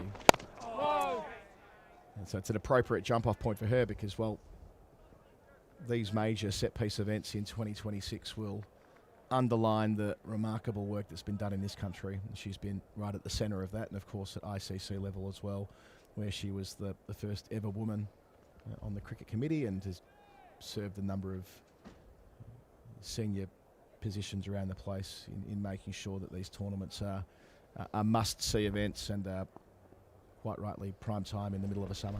You can see all the games live on Sky Sports, and again, speaking to the girls out in South Africa, they were both enormously excited about the test match at Lords, but also trying to leave some sort of legacy in the World Cup, win a home World Cup again, and inspire the next generation. And so many young girls are now not only taking up cricket as a recreational hobby, but can now see a complete professional pathway and a living to be made, a career to be had. And you know, that can be seen in all sorts of different ways. Like my own experience having a couple of young daughters, as a 6-year-old going to All Stars on a Sunday morning, you would never really know, they wouldn't know rather, that cricket was historically, air quotes, a boys' sport. It's just not part of the conversation for little kids anymore. They don't see it that way. That old line that's trotted out, you can't be what you can't see. Well, they do see women who are playing the game at this level now. It is present, and it does provide them, quite rightly, with a pathway into the game that didn't exist, and the potential, 98 for 2 at the end of the over, to have a life in cricket the way that you and I would have when we were little boys growing up, falling in love with the sport for the first time. Yeah, I did a masterclass with Lauren Bell, actually, which you'll be able to see later on in the summer around, I think probably the warm-up games, the series against New Zealand. England play white ball 50 over and 28 over cricket against New Zealand prior to that warm-up. And she was one of a few that said, they used to get asked all the time, what, you play cricket for a living? And she said that's completely stopped now. Yeah. Now, Lauren is quite exceptional in terms of her media profile. Her social media profile is enormous, particularly in India, with her amount of Instagram followers. But, you know, the narrative is changing all the time around the women's game. Anyway, that is coming up in the summer. Here at the Oval, we've got seen from both ends. I was interested to see what Tom Westley would do straight after tea. He's decided to go seam. Absolutely no real problem with that. There must have been a thought, though, to at least start with one of the spinners. So we saw Harmer, perhaps not at his absolute accurate best, but he got some spin. Leggies always get spin with Critchley, but he's decided to go with Snater and Cook, who's going to run in from the pavilion end. I've got to say, in the cricket we've seen so far, Essex have been on the front foot. Yep. And this provides Essex the best chance to control the scoreboard, as they did really well in the middle session, going at just 2 and a bit and over across a long session of 40 overs, 36 overs rather, in the middle stanza. And they gave nothing away. So Cook, of course, that's his main skill, landing in a shoebox. Subtle variations, principally drifting it away from a right-hander through the air, but back off the seam as well when he gets that wobble seam going. Big bag of tricks. That one not carrying through to the keeper. Saw a couple of them before tee that just sort of died into the gloves of Pepper, so the extent to which that'll be a factor as well as the ball gets a little bit older. On the bounce. And he's quite close as well. I mean, Sam Cook is not express pace, but that has not carried. I've seen the odd one bounce as well. Again, we talk about the little indentations that have been left after day one. Now, Collins, we have debated this a little bit on air, but I want to take you to something that's happened today surrounding Lancashire. I don't know if you've had your say about this on air, have you? I have not. Okay, so it was pointed to me, a tweet from Nick Friend, well-known cricket journo, who has picked up what's been going on with Lancashire. Spinner Tom Hartley left out for spinner Shetty, deemed too experienced to replace him. George Bell, who keeps wicket, they've replaced him with. That's got to be parody, doesn't it? That's got to be Nick winding us up.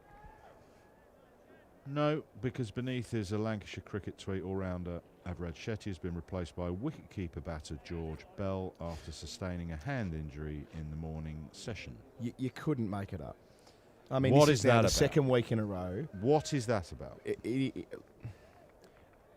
I'm mindful that no one is going out of their way to do the wrong thing here. Everyone's trying their best, but we've ended up in a situation, 4th weekend of the season. Lovely from Pope. Wonderful head position. On occasions he can get it slightly outside the line of the ball on or around off stump. Not on that occasion. There was a beautiful straight swing of the bat.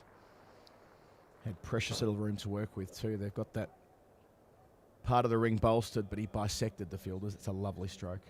Out to the long boundary in front of the bed to stand. A sign that Pope's seeing it very well, playing himself in.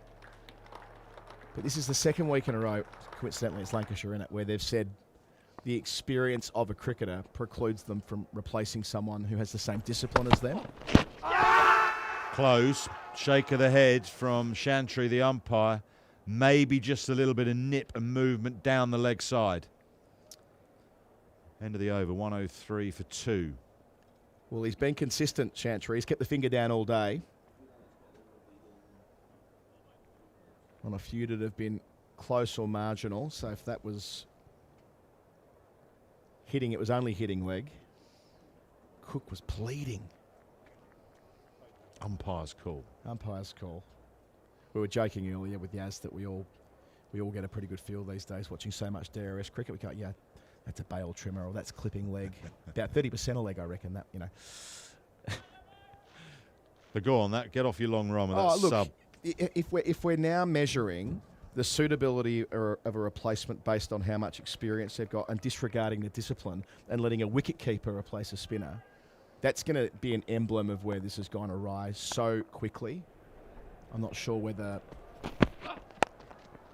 the match refs have been briefed. I presume the match refs must have been briefed that experience plays a role. This is why Tom Bailey wasn't allowed to replace Ajit Singh Dale last week. He was too experienced despite being a right-arm seamer, and they sent for a left-arm seamer 3 hours away who was more junior in the side. So this is, again, just another little example of where the integrity of the system, and the ECB have briefed out last week that they will review this at the end of this 7-week block of games. So it is a trial, so they're permitted to tweak it, but I wouldn't be surprised if they just scrap it, because what they wouldn't want is for us to get to September, 3 or 4 or 5 teams in the run, in the hunt to win the comp, for one of these perplexing decisions to materially affect who goes on to win the county championship. I think it's too much of an exposure for them. So that there's a natural pause in proceedings in the championship in about 3 weeks' time. I think they do well to consider saying to the ICC, who they're doing the trial, partly as we learnt in conjunction with, as the ICC try and work out whether this might be something that comes into Test cricket.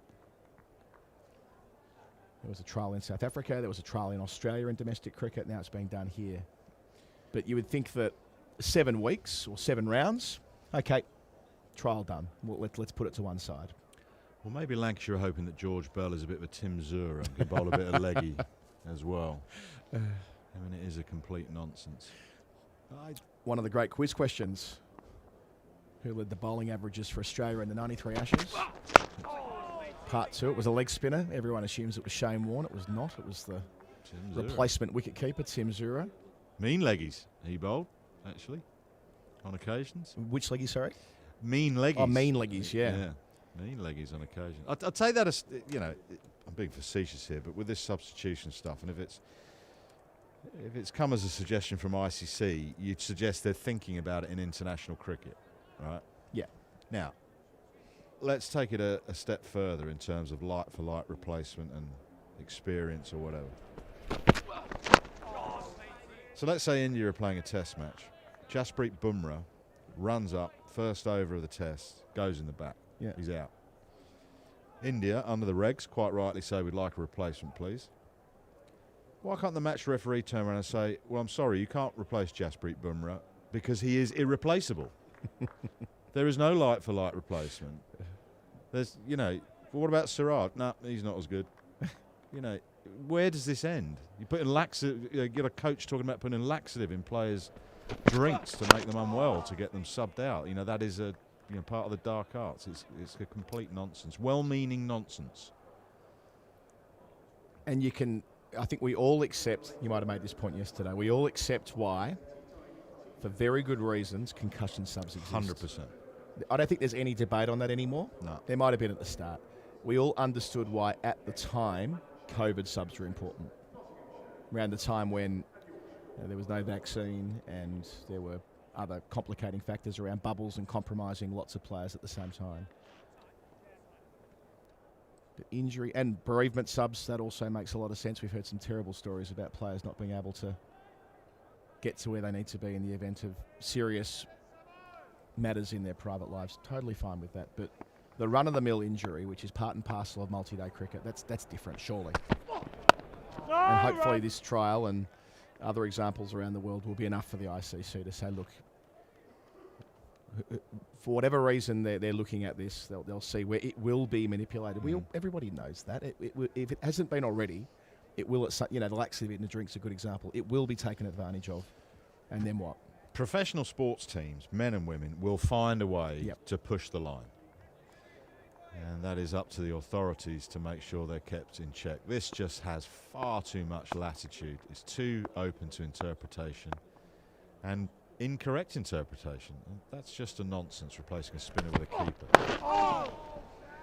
Tucked away, which is the way Sibley operates very effectively. These two Surrey players do like scoring runs at the Oval.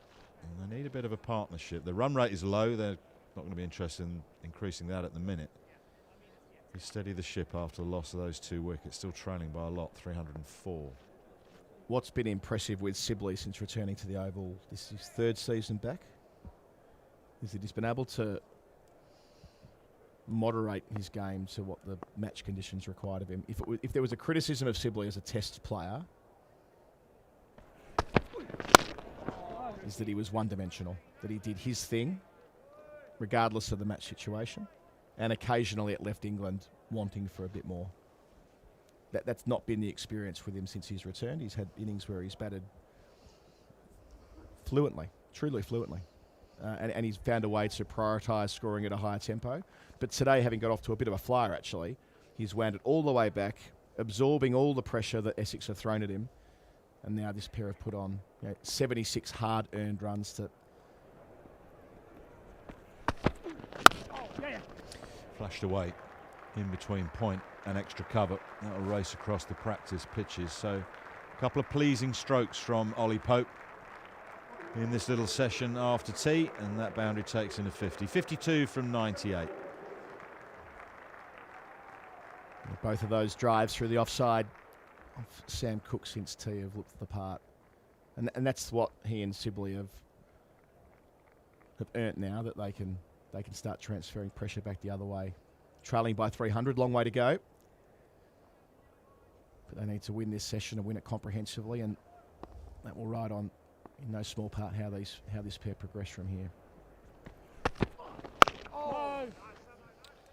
You're right about Sibley. I think a lot of talk and comment has been made about his technique towards the latter stages before he was left out the England side.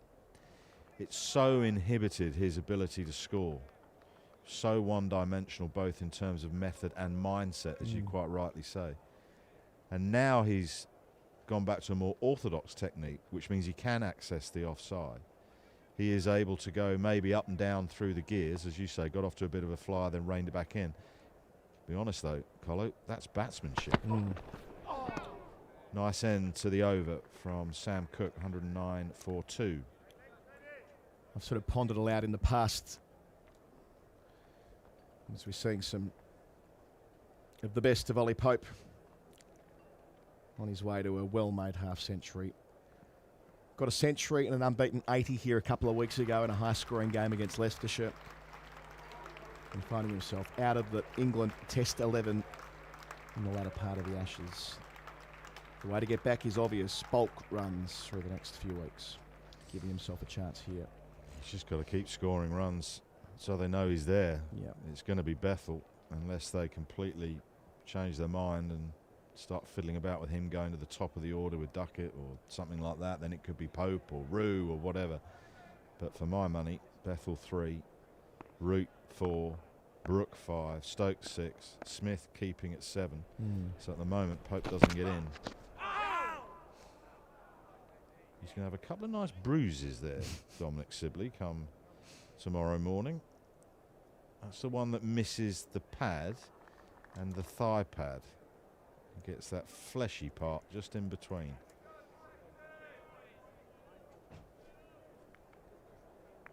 Another point on Sibley, I reckon if you asked 100 England cricket fans how old is he, 90 of them would overestimate how old he is. He's 30. That's a period of your career when you're still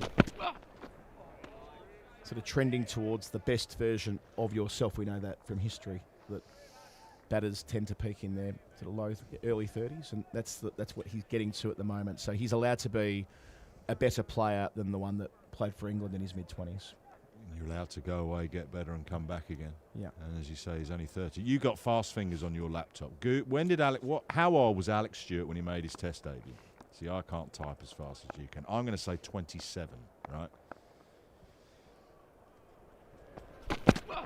Well, I know what his birthday is because it's one of the great stats in cricket. Yes, it is. Yes. This is 8463, the number of Test runs he made as well. So 8th of April 63, he made his debut in the Caribbean, didn't he, in 1990. So, yeah, by that point he's 27. Yeah. So 27 he made his Test debut. Yeah. Look how many Tests did he play? 133. 133. Yeah.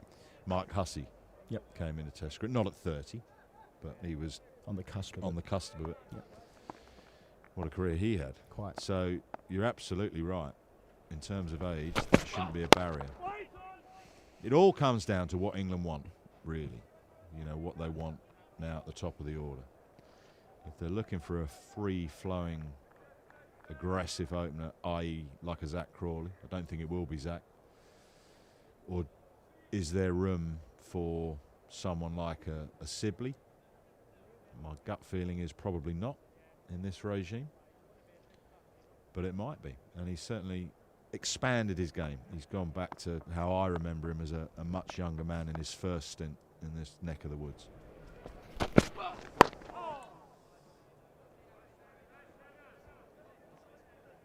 been disciplined, Essex. Being very, very disciplined. Something I think that Surrey lacked for too long a period, certainly in the morning session yesterday. There's no great pace, there's no great bounce, because the four seamers, I should say, a very similar build, very similar pace, you'd say, and do the same thing. Well, you could say that about Surrey, although Atkinson's a bit taller. But the relentless nature of their discipline has stood apart, I think. 109 for 2. Yeah, it feels like a really open championship race this year. Obviously, Somerset have won a couple of games early on, which helps Sussex for that matter, but Sussex dealing with that points deduction from the financial irregularities. But Surrey yet to win down in 7th, but all grouped together. It's the start of the round, of course, before the batting and bowling points have been added from this round. Notts defending champions. Warwickshire with Chris Wokes are a different proposition completely to what they've been the last couple of years, having him full-time. Hampshire, who came ever so close to a second win last week against Somerset, who enjoy a very tidy bowling group. Abbott, Baker, Barker. Yeah, so my way of thinking, it feels more open this year than it has for a number of years, where probably by this stage of the season you've got a bit of a sense of who the 2 or 3 are. I don't think we do yet. It's a great thing. It's funny, isn't it? Those numbers are from the 23rd of April. I don't disagree with you at all, but you think back to my time, you wouldn't have a clue who was going to win the championship by the 23rd of April. Hadn't started. Just flipping through the ECB app, actually, looking at some of the other scores. Glamorgan made 440, Leicestershire and Reply 122 without loss. Oh, good delivery from Sam Cook, that probing line and length. Nottinghamshire, in reply to Warwickshire's 459, are 164 for 4. Don't need to tell you the score at the Oval because you'll be able to see it on the screen. Sussex 502 all out, Yorkshire in reply 121 for 1. And of course, Joe Root is playing in that game. Bean is unbeaten on 70, Whiteman 35. Root in next for Yorkshire. Moving on, Derbyshire 57 for 1, replying to Gloucestershire's 498. Durham 206 for 8, replying to Lancashire, who've had that substitution that we've been talking about. Lancashire 370 all out. Worcestershire 350 for 7, going past Kent's 196. So that's what's happening around the Shires. See if Joe Root gets any for Yorkshire. Don't think his test place is in doubt. No. Would I be right in saying his most recent hit was the ton at Sydney? Have to be, wouldn't it? Have to be. That was a superb innings. I know a lot was made of Brisbane. And fair enough, that was a different energy entirely what he did that day. Very emotional day, I found out that 100 at Brisbane. But Sydney was just, settle in and watch an absolute master. At one of the great cricket grounds. One of the great cricket grounds, indeed. Yeah, I think he's had a bit of time away, holiday, with the family, as Joe. Oh. Big booming drive from Pope, but the shape just took that away from him, and that was a whisker from the outside edge.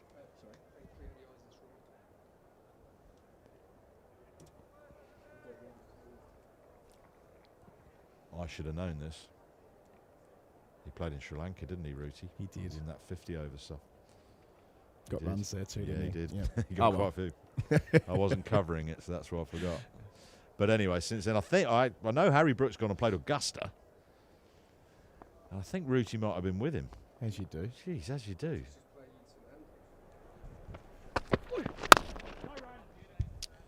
.109 for 2 after 46.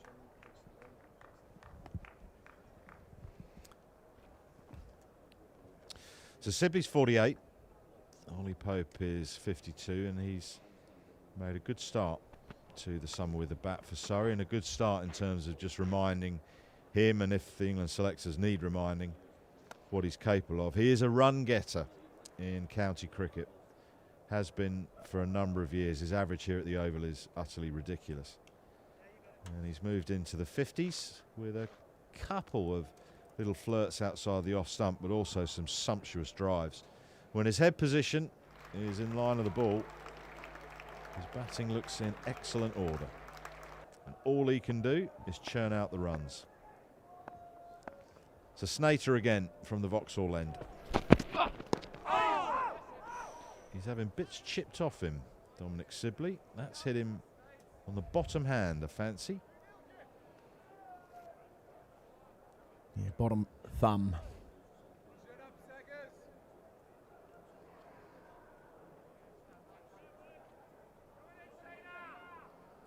And we saw Rory Burns get hit on the bottom hand just prior to him being dismissed. May have, oh yeah, hit back and bounced. I wonder what this pitch has in store for us over the next 2 days and whatever we've got left of day 2. And that one's shot along the floor. Righto. So a bit more going on than a fortnight ago. Yeah, things are happening. This is when a fortnight ago things went to bed a little bit, and they remained asleep for the duration. Well, this can go one or two ways. It can start going further up and further down, or flatten out and do more of that. But I think with those dents, the odd one is going to go up. I'll tell you what it is. It's unsettling if you're the next man in.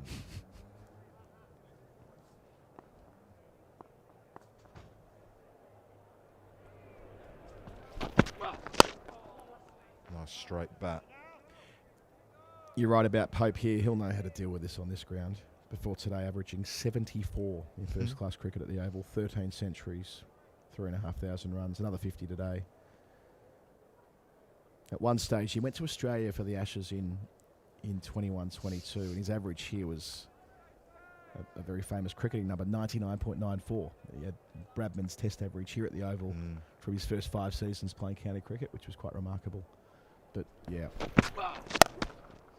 pulled away off the front foot. It's a shot that at times, if the ball bounces, he can get into a spot of bother.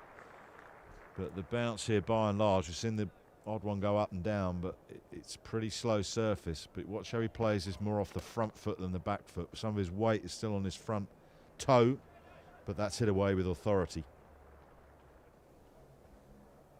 Yeah, trusting his swing. Lots of room to work with. Seeing them well.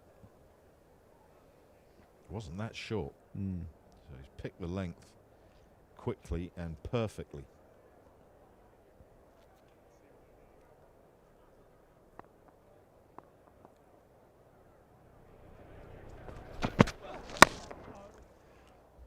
Can't be far away from Simon Harmer getting chucked the ball and said, all right, mate, you're bowling till stumps.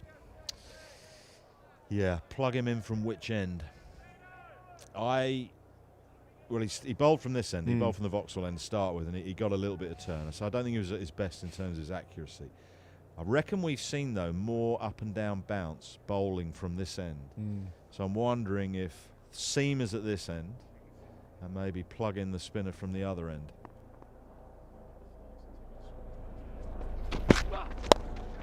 Whipped away, leg side. Fine leg is very square, so that won't go to the boundary. It'll be a couple to end the 47th over. 116 for 2. Yeah, not a lot of wind. If to the extent there has been any, it's been blowing in the correct direction for an off spinner from the pavilion end as well. So just gently away to the offside to access any drift. But as you can see from the flags, it's not much, but that might factor into the decision making as well. A whisper of wind. Yeah. But for a spinner, sometimes it's all you need. Just a little bit psychologically. So seem to continue with Sam Cook. It's a very standard field set by Wesley. Couple of slips alongside the keeper. Well, that one scuttled through as well. Tell you what it might be. It might be time to cash in half an hour or 45 minutes at the start of an innings after the heavy roller, or whenever the heavy roller's allowed to go up and down it. Because they keep changing that rule, don't they, as to Yeah. when the heavy roller's allowed to be used. But that could be an interesting part of the game, batting-wise. Sibley looks bemused. And Cook looks frustrated. He's been close a few times this session. Got to keep doing what he's doing. There. Trust the process. I'm sure he will, given the way this is what he does, right? But he can't try and reach for it. Keep landing it on that hanky. You can see where Cook might sort of his inner dialogue might be along the lines of, gee, not a bad week to take a bag. Surrey, test ground. Match of the round energy around this as well. Test batters. Test batters. Big crowd, 4,500 in at the moment, we're told.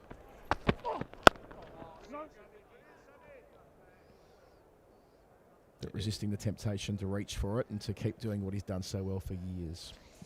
Well, that's what he does, isn't it? And you could understand if he was feeling a bit of pressure in so much that, right, there is an opportunity here. No Chris Wokes. They're looking for a new ball bowler for the England men's test side. Come on, I've got to get some wickets. Well, he doesn't strike me as a lad that would think that way, but you could understand to a point if he did. I think he'll just, as you say, trust the process.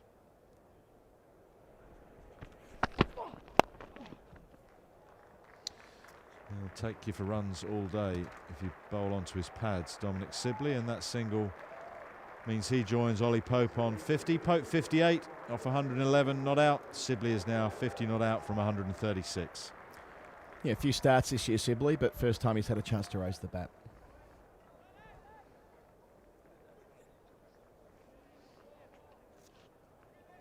And he can bat long. Can he ever? He won't get bored of batting. No.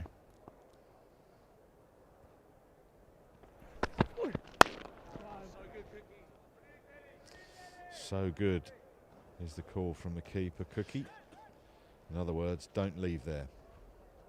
Had a funny build-up to the season, Sam Cook. He was in Abu Dhabi with the Lions when they got the phone call saying out. Yes. Spoke to a few of those England Lions players. A couple of them were up the beach when they were told, you have got to immediately return to the premises. You're getting out of Dodge as soon as you can. That was a heck of a logistical process, ECB, to get all those guys out so quickly. Yeah. Last ball of the 48th. Oi, and that's a big inducker from Sam Cook, which Ollie Pope in the end does extremely well to get bat on. A whisker away, no cigar. 117 for 2.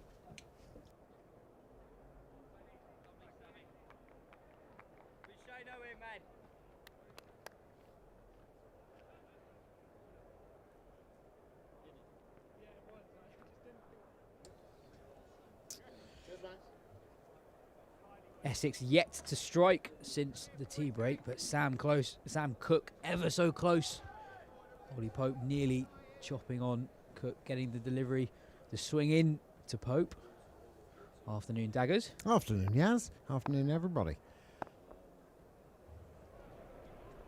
Yeah, a little bit of movement with that old ball. It's interesting that Surrey have got themselves into a position at 117. It's been really good cricket this afternoon.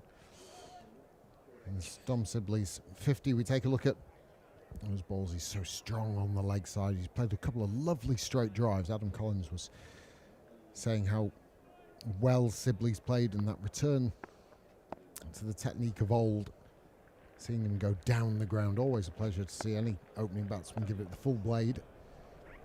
But just to go back to the situation, it's Essex, I think, have bowled really, really tight length. There's not a huge amount in this surface. It's relatively slow, and if it does deviate, it doesn't really nip that harshly. We've seen a couple of times where Essex have beaten the bat earlier on today. But it's just been very solid, attritional, strong county cricket. Neither side has folded. but one then has to ask the question, where is this match going? Because you're actually only 30 overs away from the new ball. Surrey haven't exactly made a great deal of hay into that Essex first innings total. Still lots of time, but just intrigued to see which way it might go, yes. I think there are still signs of encouragement for Essex. I think the scoring rate is 1. Mm-hmm. They've only taken 2 wickets, but that innings run rate for Surrey, just 2.41 runs and over.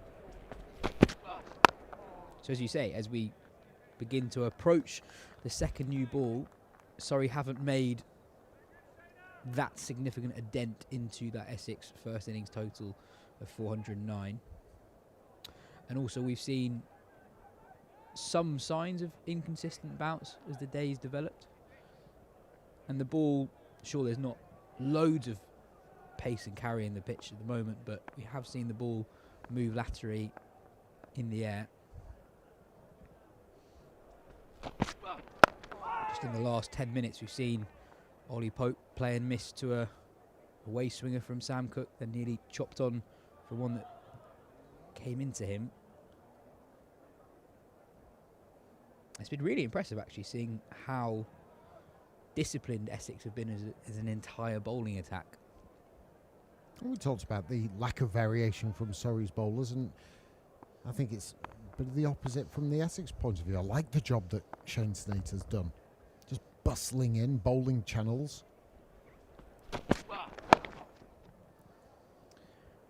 Simply flicks that off his hip, the area he likes so much. 2 more to the total. 2 runs from the over. Sorry, 119 for 2. There's a feature. If we go back to the first session yesterday, Essex scored really quite quickly, well over 4 runs and over across that first session. Ollie Pope and Jamie Smith in at 3 and 4 for Surrey.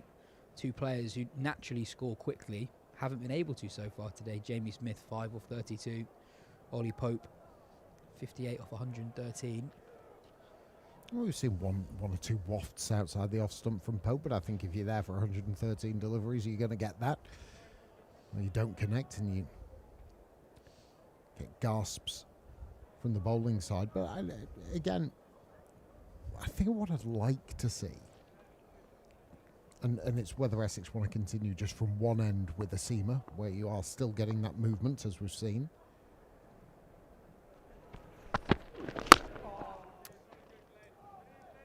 But there's a part of me that wouldn't mind seeing just maybe 6 or 7 overs of Critchley and Harmer in tandem, just to see, you know, even if Surrey do get after them, which I can't possibly see them doing, especially against Harmer. But again, it's just a different ploy, almost goading Surrey into perhaps trying to do something a little bit different. Essex, on the other hand, may think, well, we're doing all right at the moment. Why change what we're doing well? Yeah, Cook in the middle of a really good spell here. I think as long as Cook continues to threaten, I think we'll still see him with the ball for the moment. But I see your point. I'd fully expect to see Harmer bowl a lengthy spell at some point this evening. I guess to your point about the wider game situation, there's still a long way to go. Still just day 2. Still 22.4 overs left today. Essex need 18 wickets if they want to win this game. Plenty of time to do that. And their scoring rate yesterday helped.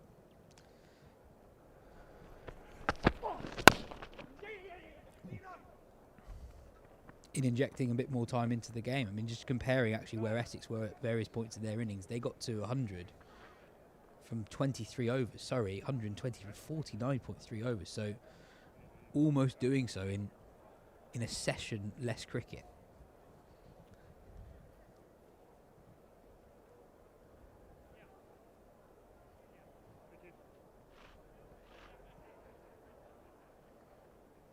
One thing we did see a little bit of as well was from the short burst we had from Simon Harmer. He did get a bit of purchase.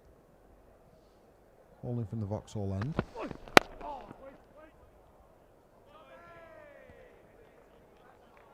Going back to the morning session, it was Dan Lawrence who was the main man for Surrey. 3 wickets for no run today from just 7 deliveries, including that stunning catch from Rory Burns at first slip, diving to his right. On a hat-trick at one point, Dan Lawrence. We don't tend to see a lot of spin bowl here at the Kia Oval in the Championship.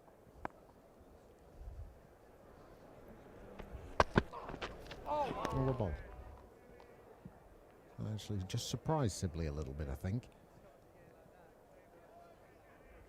Love how a lot's been made of Sam Cook and the one chance he's had at test level, and of course I think you've got to take everything into consideration, and I don't care that it was Zimbabwe, that it was the match. You're always going to be nervous, you always want to impress, and you're dictated to by the surface you play on as well up at Trent Bridge, and it was a relatively benign one, and everyone's expecting him to pull up trees, and I do think any player needs a little bit of a run, whether it be batters or bowlers.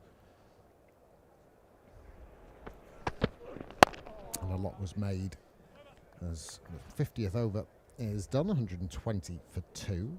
A lot was made of how useful an option he would have been actually in this recent Ashes series. You know, someone who does bowl channels, who had that element of control. And the thing I really like about Sam Cook is that he's not expressed, not by any stretch, but he's lively, and he hits the pitch hard, and he bowls a very wicket-to-wicket line. Doesn't give you a great deal of room for manoeuvre. He's very consistent on that. And that's where he's had a great deal of success, where you then go and search for things that aren't necessarily there as a batter. And I wonder if his name is going to be talked about when decisions come with Test match cricket on the horizon. There's theoretically a vacancy there. Chris Woakes now retired from international cricket. England attack has changed considerably in a short space of time. Looks like we've got a ball inspection. It's not going through the ring. No. Quite often we see fielding sides plead with umpires for ball changes when the ball's not doing much. I don't think this is an instance of that, actually, because we have seen the ball move through the air a fair bit over the last few overs. As we've seen there, the ball is not going through the ring, so we will have a change of ball. I always find this bit fascinating and how unscientific it is. So random. Absolutely. The good news is you have sort of 2 bowling umpires. So perhaps they may sort of lean on the side of those who are in the field at the moment, but no, there is absolutely, you can't take a box of, or they used to have to come out in suitcases, didn't they? They had a suitcase, almost like they were government documents that would come out, and you would unzip the top of the suitcase, and this 12, 16 balls in front of you, and you've got to try and compare one with the other. One looks almost as if, you know, all surfaces are different and they behave differently, and how soft one is against another. And If I'm Essex, I mean, I don't know, but we have still seen that swing from Sam Cook. There is still something. I wouldn't be too eager to get rid of it just yet. And now bowlers looking, this is a load of rubbish. I mean, what have they given us here? Come on. Yeah, Snater doesn't look hugely impressed by the state of the new ball. I mean, we are, of course, at the scene of maybe the most infamous ball change that we've ever seen. England staring down the barrel of a 3-1 Ashes defeat on this ground 3 years ago. Change of ball, and out of nowhere, it suddenly started doing loads. It's amazing how frequently that is mentioned on Instagram and YouTube comments. Whenever there's a positive reference to England's 2-2 draw in 2023, right. An Australian sniping straight in. Yeah, with the help of that ball change, of course. But what always tickles me is that they could have brought out a brand new ball, and all the bowlers were, this isn't as good as one we had. They're terrible, these umpires. And suddenly, that's done a bit. That's not a bad one for us. Interestingly, they're going to allow Jamie Porter to have first run of it. Porter in from the Vauxhall end. He struck early, dismissing Rory Burns for 2. And right on the money first up.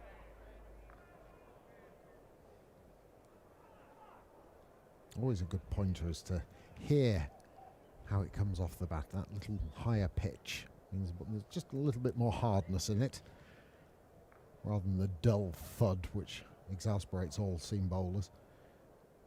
Soft ball, it doesn't bounce. Another question about choosing balls. So obviously, I find that what we've just seen so beautifully unscientific. Umpires just having a look at guessing, are these balls 50 overs old, 45 overs? There doesn't seem to be any label on any of the balls in the box. Pulled from Ollie Pope aerially, and it goes for a 1 bounce 4. Short from Porter, and Pope took on the short ball and picks up 4. Yeah, pretty gentle. Wrong line, you can just see it was angled down the leg side. All Pope had to do was pivot on that back foot, help it on its way.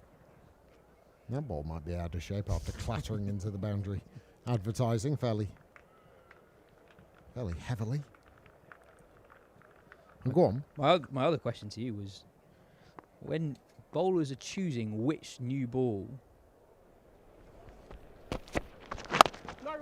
to use, I've just been informed by our producer that there are in fact labels on the boxes.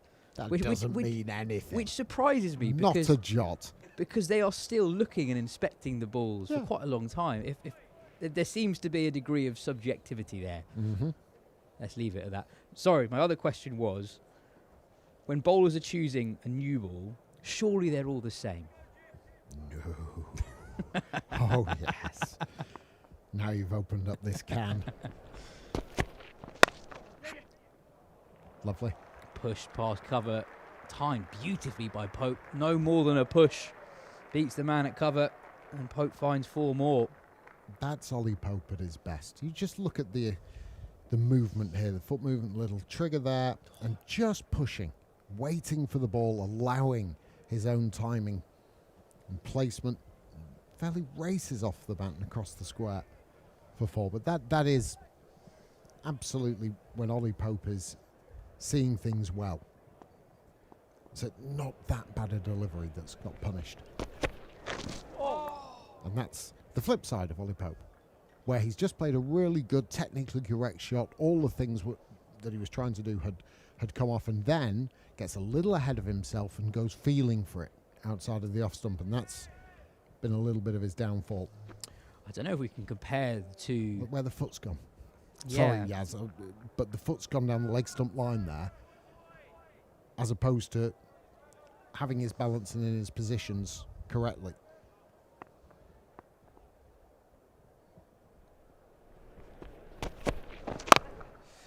Pope defends, and an eventful over ticks by.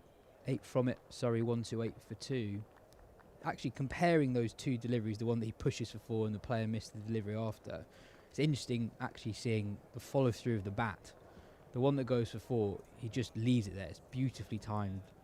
There's no extra energy. Whereas the one he plays and misses, the bat flourishes more, it follows through.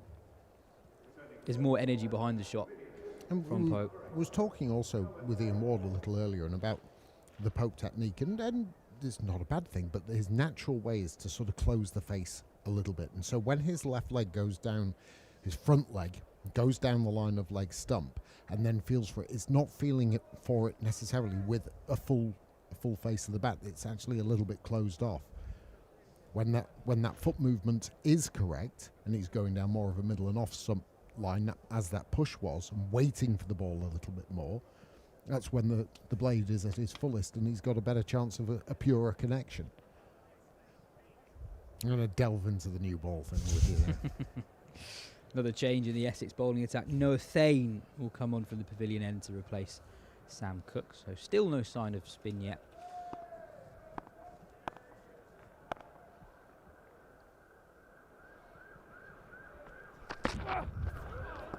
So, because traditionally we used the Duke's ball in red ball cricket, still think they're being used apart from when it's the Kookaburra spell. And kookaburra balls are machine-made, so they all come out looking exactly the same and feeling exactly the same dimensions. But because the Duke's ball are hand-stitched and made by hand, there is different elements to them, different feel. Now you say, well, one's bigger than the other. Well, by a minuscule. That's a lovely shot from Dom Sibley. We talked earlier about how well he's been driving today. Oh, excellently done. Saves a run. Bowlers love seeing that really good effort in the field. Again, time was when a shot like that from Sibley would have ended up going through mid-on. Now that technique changes. That's perfect position for him. Really good effort in the field.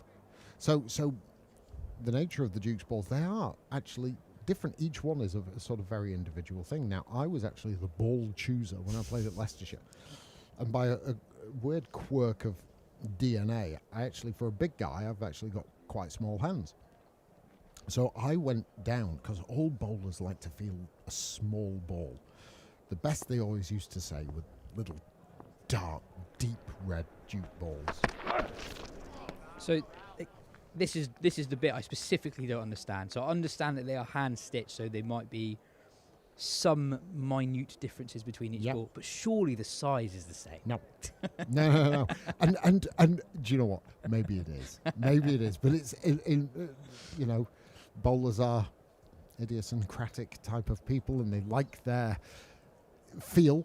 And I would go down, and because of my stupidly small circus hands, I would put the ball in, and whichever felt smallest or felt smallest in my hands, because I could feel I would go, cool, that feels a bit big. And you don't want the feel of a big ball. You feel it's actually more difficult to come out of the hand, whereas a little ball. But also, you get a kookaburra cricket ball, one looks exactly the same as the other. It is the same redness, and not the same with Dukes. There was a period where it was such a deep, almost like a purple colour, a plum kind of colour, was the leather for the cricket ball. And it was always felt that they would swing more. So you wanted a small, dark Duke. That's what you wanted. And we would get, counties would get their batch of cricket balls, and there was a story going around that certain,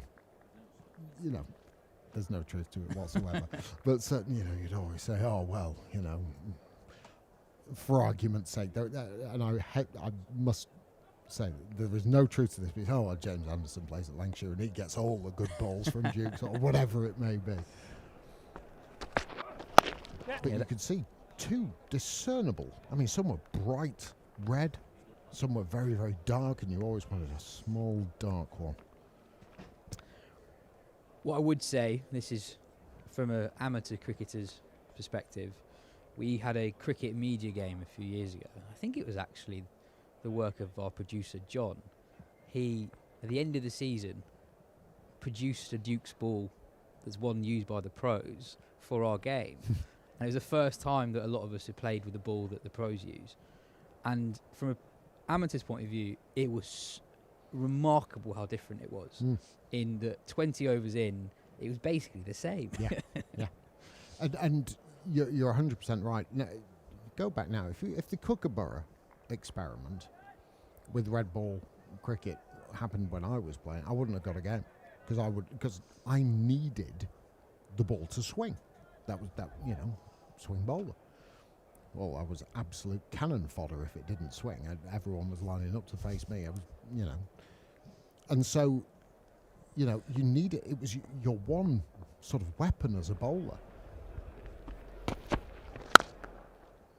Hence why you looked after it so well, and there was, you had to. It would still be swinging into the sort of 45th, 50th over, and that was, very, very important. And obviously there was things like reverse swing in the heart of the summer and stuff like that, but traditional swing. And sometimes I think that's sort of frowned upon a little bit from those in the higher echelons in the game, that is still, swing bowling is still an art, and it's especially in this country.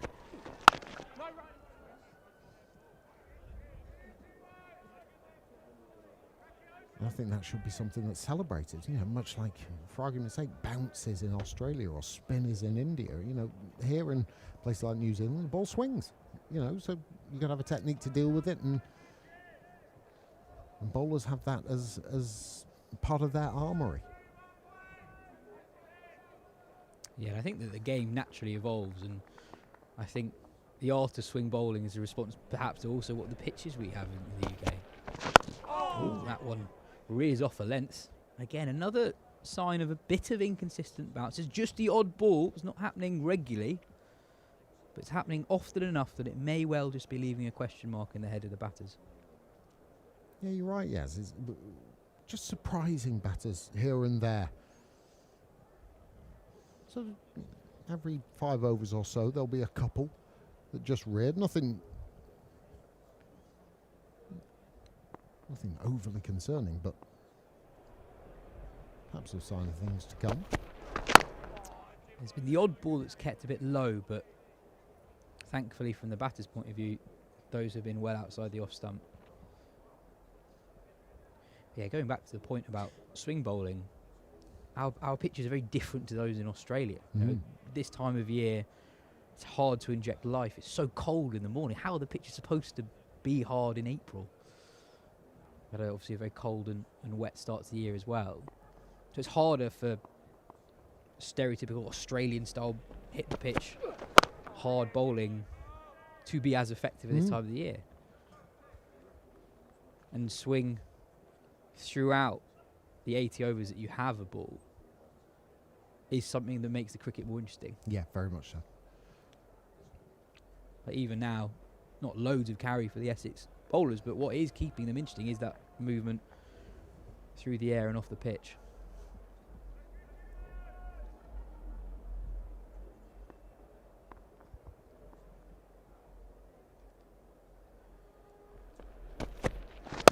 Match. Gone, Porter strikes, caught and bowled.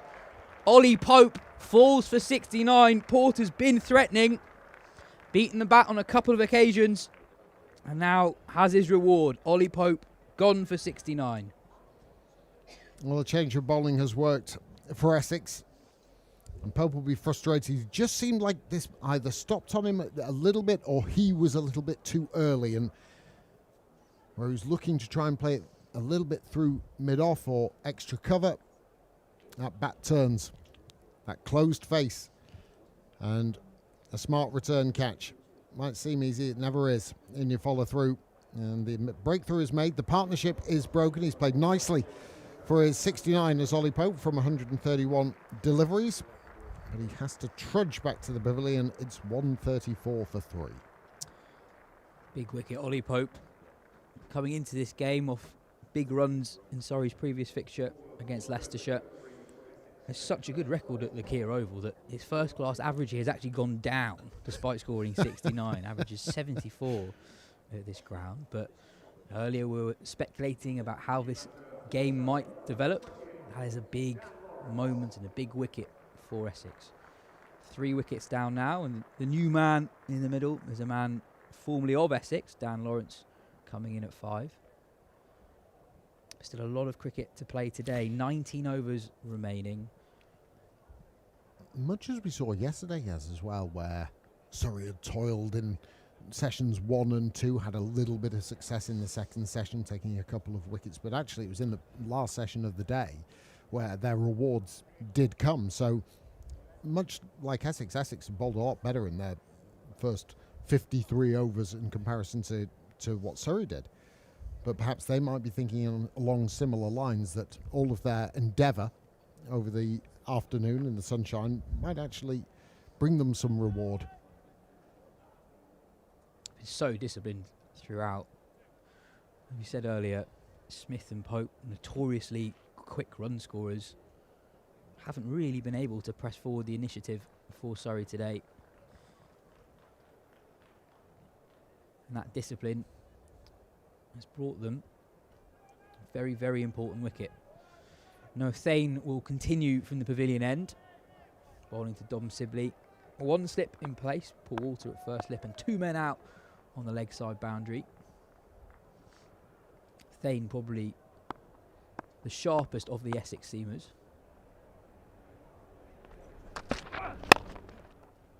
Full and driven nicely from Sibley. Through the pigeons and away for 4. I think to the point earlier that we were making about Sibley, if you were to watch a highlight reel of Dom Sibley at the moment, there's so many more shots like this. Sure, he got off the mark with a couple off his hips before lunch, but since then he's driven so well. Yeah, you're right. An aspect of his play has been the fact going down the ground and playing through the offside. That really was shut off for a long period of his career.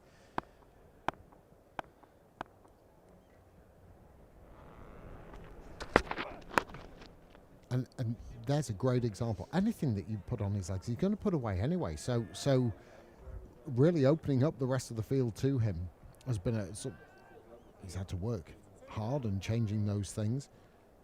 But now looks like a much more organised, a much more complete player than he did when actually he was playing in his England colours.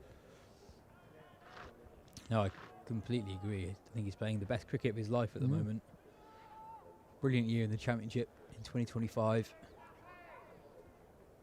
Lawrence now on strike for the first time. Ooh, full. Half-hearted appeal from the slips. The other aspect is, I think you've got to. You could say, well, Sibley doesn't strike as quickly as other batters, or in the way that maybe England might want their opening batters to go. But what I do love about Dominic Sibley is that he prizes his wicket. He sells it dearly, and I think that's an attribute that is lacking in a lot of cricketers around the country.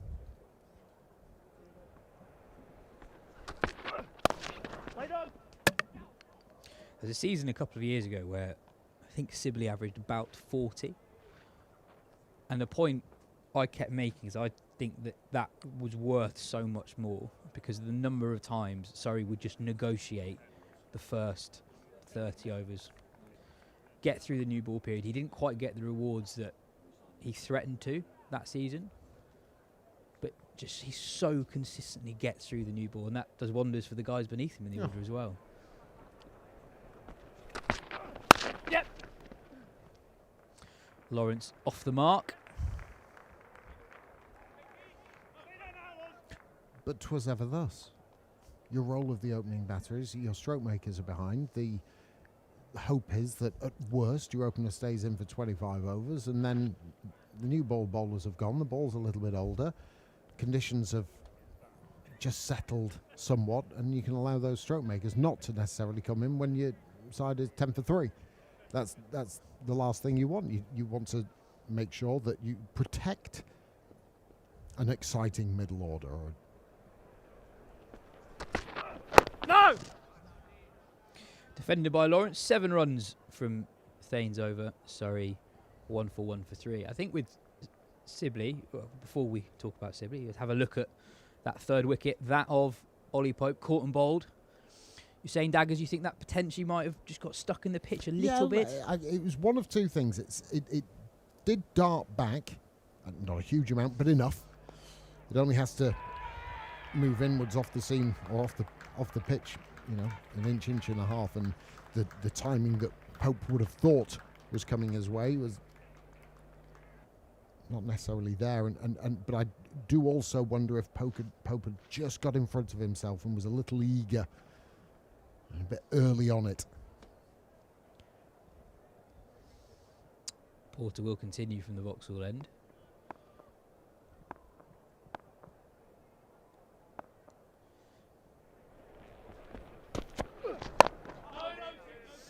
Yeah, the thing that's really been apparent with Sibley over the last year or so is that he's always been so good off his legs, and people might be wondering, hang on, aren't most high quality players good off their legs? I think with Sibley it's his ability to make balls look more leg side than they actually are. So if you look through his flicks through mid wicket, quite a lot of them are off balls that are middle and off. So he's always been good against deliveries there. And previously, if you go back to his England days, you might say that he didn't have a huge number of plays and misses with this one. Beautiful delivery from Porter in the midst of a really good spell here.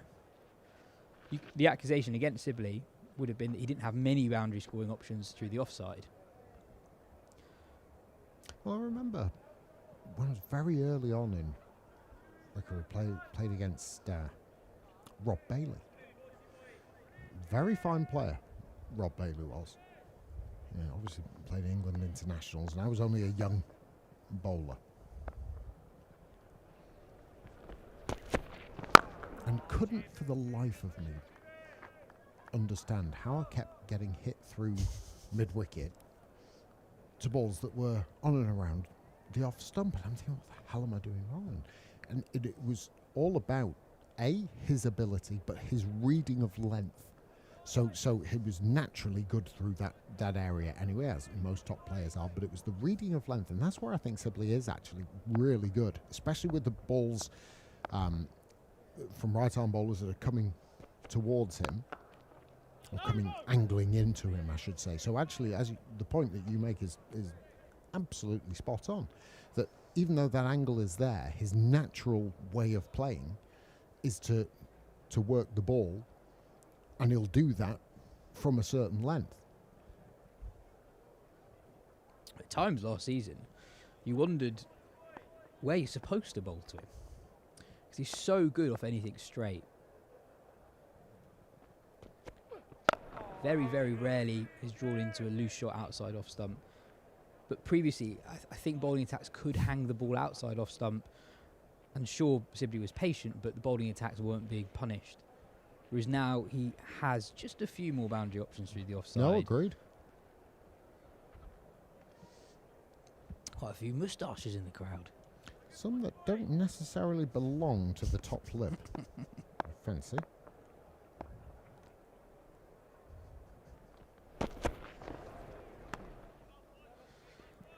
Left alone by Sibley rather, at the end of a Jamie Porter maiden. 1 for 1 for 3.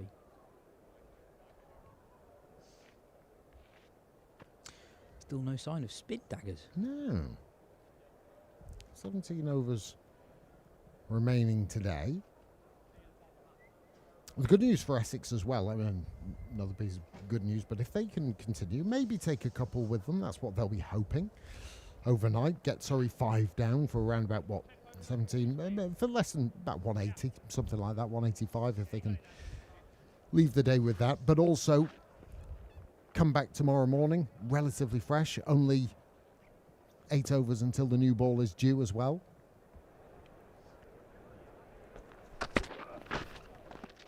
So a good opportunity to try and get a lead on first innings. I think it's been really disciplined cricket today, and I've thoroughly enjoyed it. It's the very best of the county championship. Seeing bowlers like Sam Cook and Jamie Porter, Shane Snater bowling to the likes of Dom Sibley, Dan Lawrence, Ollie Pope, Rory Burns, Jamie Smith.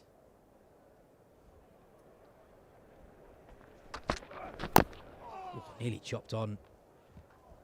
But that's right, you talk about those plays, and it should be tough. It should be tough to score your runs, to earn your wickets. And that's what it's been today. You know, there's a little bit of toil, there's hard work, there's a great deal of skill and patience, and all aspects of the cricketing spectrum are covered in this period.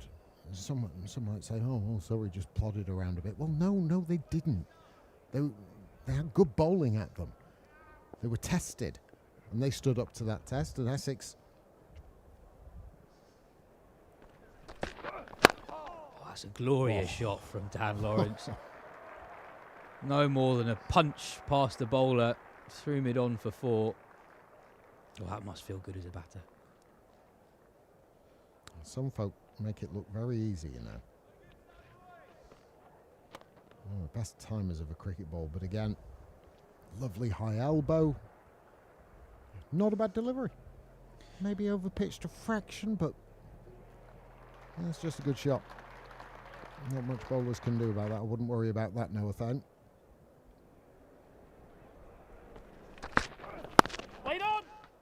The variety of the cricket that we've seen today in particular, I think, is a testament to the quality of the cricket that we've seen, but also the pitch as well. We've seen 9 wickets fall today, is that right? No, 7. 7 wickets to fall in the day. We've seen wickets taken by spin. Dan Lawrence took 3 this morning. We've seen some brilliant seam bowling from the Essex attack. Very disciplined against high-class international quality players. Different styles of batters as well.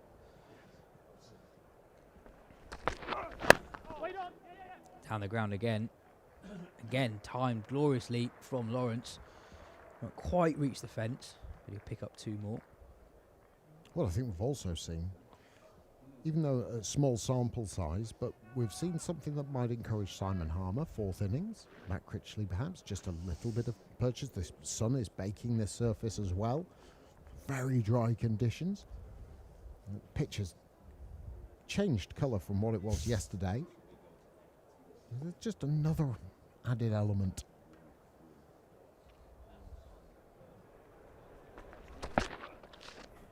Left alone by Lawrence. It completes the 56th over. Surrey 147 for 3.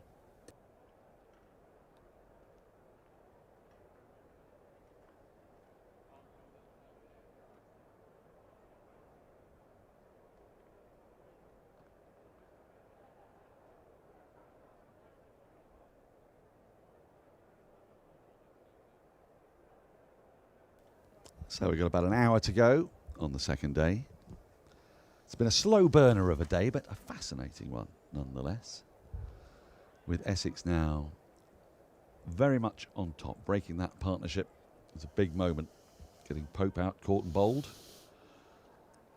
With Surrey still a long, long way from, well, even the follow-on target. Need another 113 runs to avoid that. Whether Essex would take it, I'm not so sure.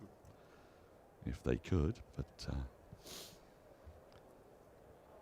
Michael Atherton's alongside me as the shadows lengthen on another picture-perfect day at the Keir Oval. It's not exactly been crash-bang wallop cricket, but it's been a lot of fun as Simon Harmer comes back into the attack.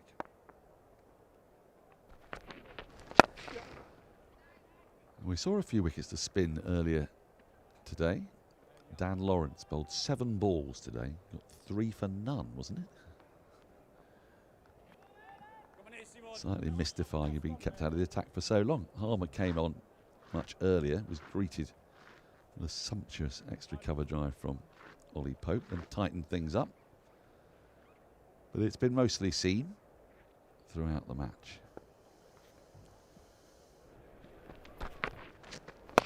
But with slightly fewer seamers, you'd say, Essex have got. And with the ball getting a little bit older, we might be treated to an hour of spin here, mightn't we, Michael?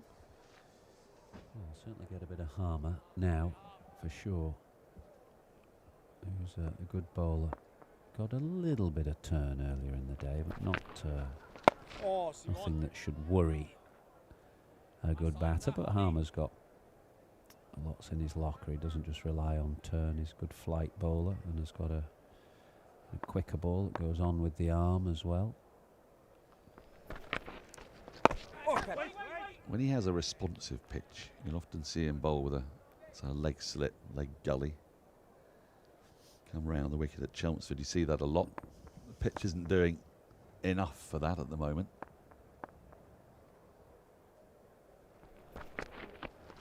Oh, Simon. This is Sibley's first knock of significance so far this season. His opening partner, Rory Burns, still searching. What Surrey do have, the end of that over, a couple of runs from it, 149 for 3, is a lot of in-form batters. They're bat deep. Tom Laws registered his highest score this season. Sean Abbott's chipped in. Jordan Clark as well. Batted well in his first outing against Leicestershire. And there's still Ben Folkes to come. As you see there, Sibley's been there from the start. 161 balls for his 62. It's a very Sibley-esque knock so far. Although he did unfurl a rather lovely cover drive. He's played pretty well. I mean, the bowling's been good. He's had to play respectfully. Porter and Cook bowled an excellent line throughout the day. He's unfurled some nice shots, a couple of drives down the ground. But as you say, him and Burns have not really got going yet this summer, if you can call it that. I think both were averaging in the low 20s, weren't they, whilst everybody else was pushing up towards 100. Seems a long time ago since Dan Lawrence was opening in a test match here. One of the more bizarre decisions of the Bazball era. What was behind it? Was it just that they wanted to keep the same squad? Yeah, or they probably wanted to keep that seat warm, rather than give an opener a go who might that's a very cynical way of looking at it. Put the cat amongst the pigeons.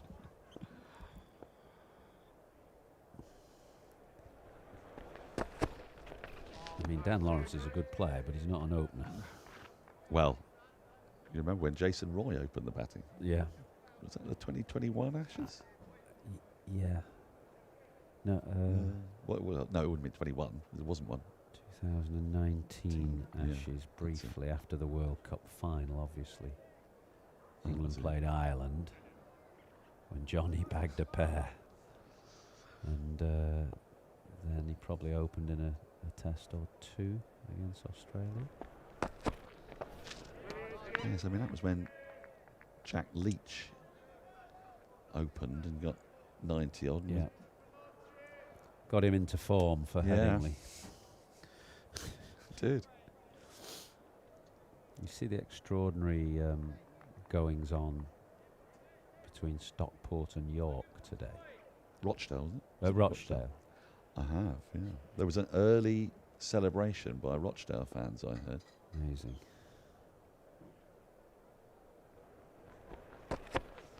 If you haven't, and you don't mind a spoiler, and you're watching on, Rochdale needed to win to go up into the Football League. York needed a draw. Yeah. 95th minute. Was it 95th? For first goal. Right.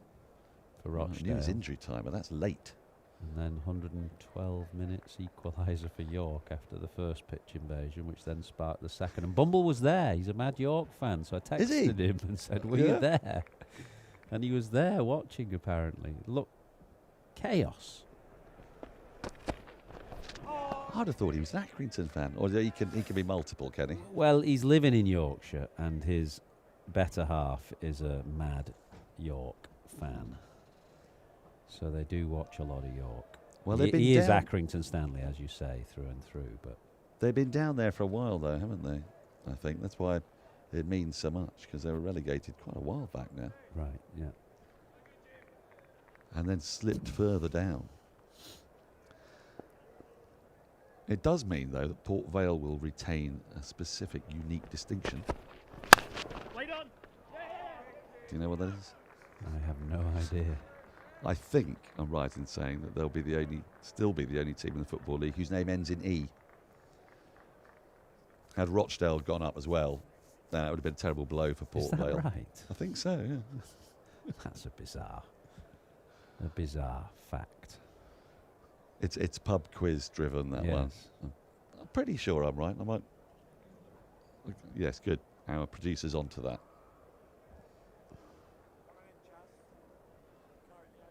You see, I've never understood the early celebration, ever. That's never been in my temperament at all. I saw Spurs doing it the other day. It's asking for trouble, isn't it? Yeah, Spurs got a late, what they thought was a winner, didn't they, the other day against Brighton. They were, of course, in the Blast final recently, there was the premature celebration. Nathan Ellis' no ball, and fireworks went off. Well, I was You were calling the moment. Oh, Athers, it's the worst thing because you know, as you know very well, you know what you've got to do when a side wins the T20 Blast. Is you have to do your entire repertoire of Nathan Ellis has done it, Hampshire have won, another victory for James Vince, this remarkable club, blah, blah, blah, blah, blah. No ball. Oh, you're joking. Oh, Stevenage. I forgot about them. You've disgraced yourself. I have. Well, you see, I think I knew that fact before Stevenage went up. Because Stevenage would have come up I was doing pub quizzes about 15, 20 years ago, so Stevenage have slipped through my net. But yes, that was the remarkable controversy of that T20 Blast final, which has never left me.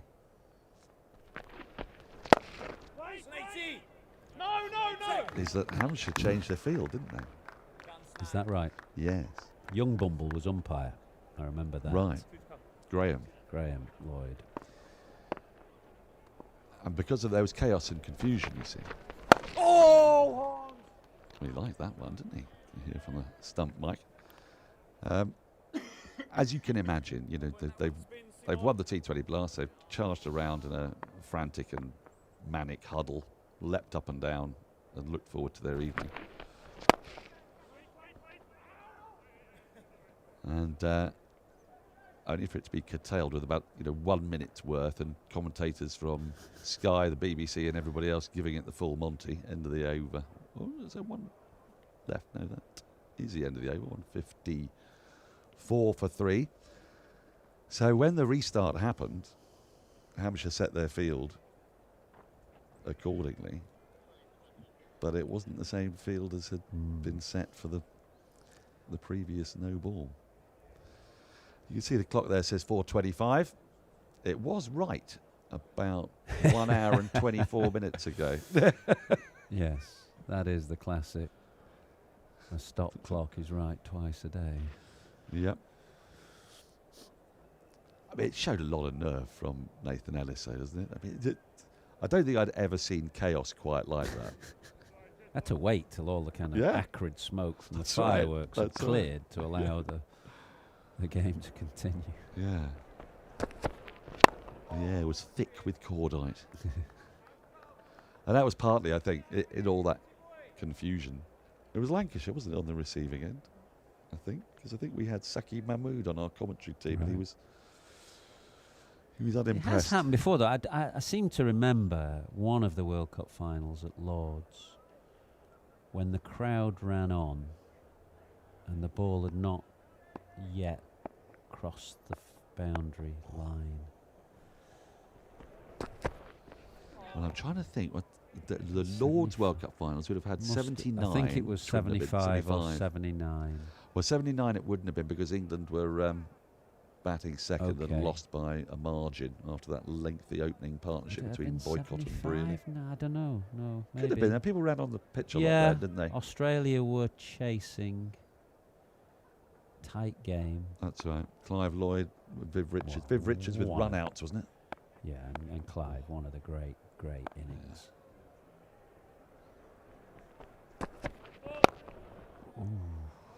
No ball. It's a rare extra for Surrey. Missed out as well there, Dom Sibley. Get one on your pads, no ball. There's only one man there really at mid-wicket. He's so strong on the leg side. He would have been kicking himself not to put that away for 4. He is, you can see, he just wants to knock that squarer, not straight to the man. Do you ever hear that call in enough time to adjust? Not really. Well, I didn't.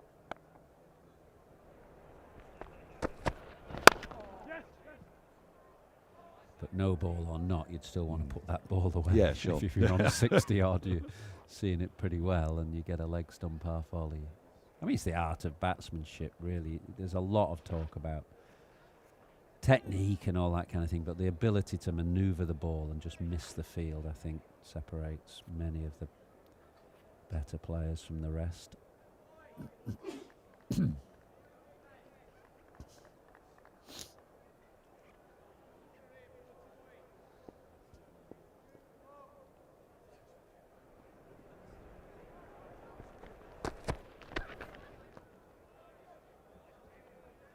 He's one of those tinkerers, Dan Lawrence.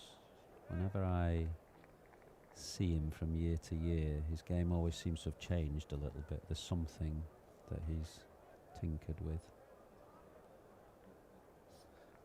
What's he doing this year, do you think? Maybe he had that trigger last year. It was kind of slight, very exaggerated back and across. I'm not sure.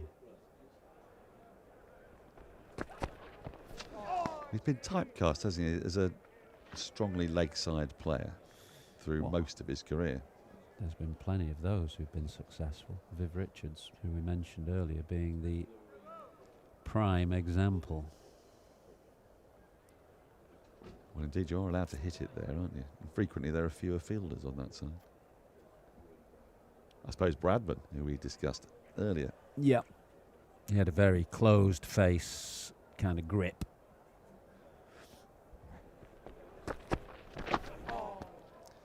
End of the over, another one passes. 3 from it, 1 off the bat, 157 for 3. 50th anniversary, isn't it, of Viv's great innings here. Oh yes, 291.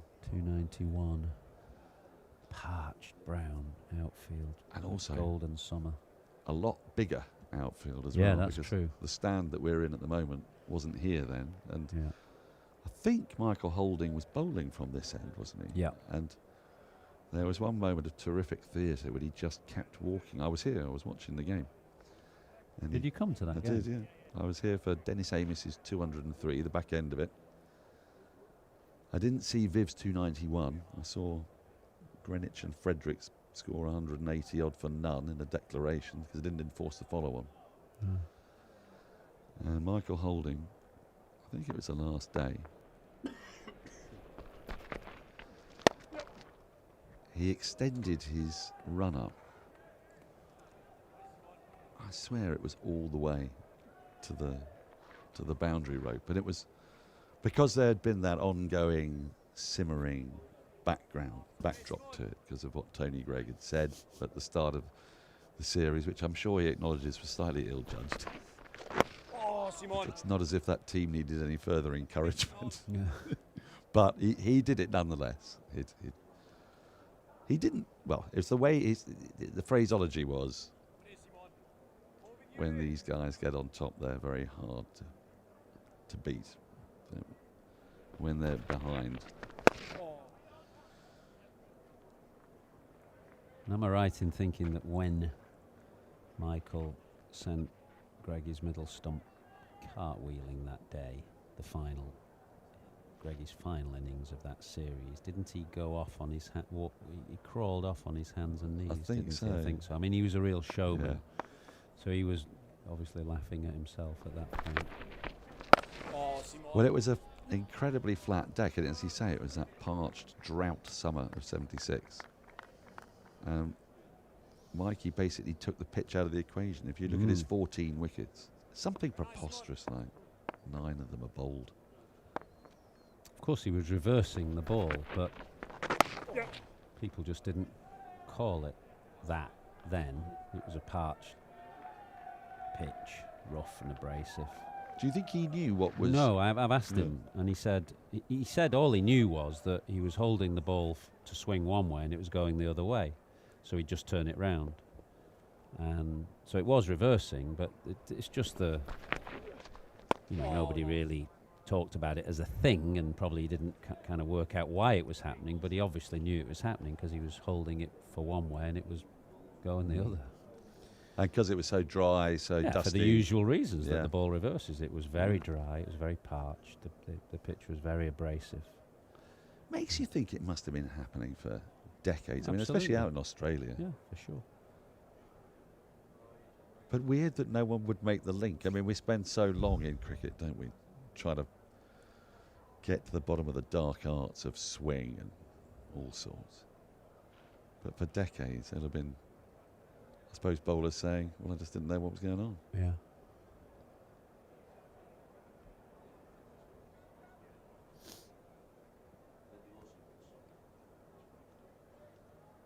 So we've got 11 overs remaining today. The deficit still 249. Surrey still up against it.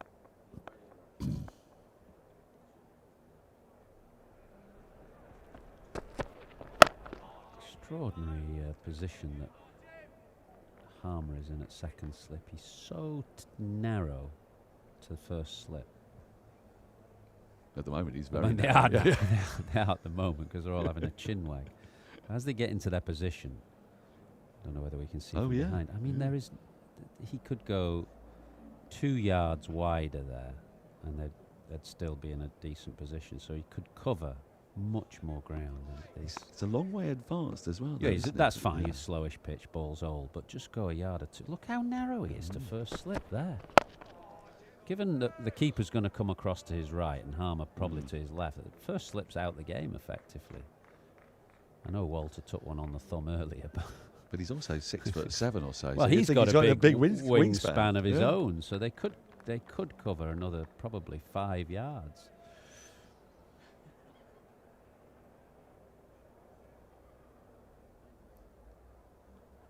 I mean, Harmer is so advanced, partly because Porter isn't the quickest. The ball is 61.5 overs old. But yeah, it's hard to know. If the ball goes towards first slip, Harmer's going to go for it anyway, isn't he? Exactly. That's really my point, that Walter's out of the game. Oh, quite relaxing for him in this sunshine late in the day. Done his job, got 100 yesterday.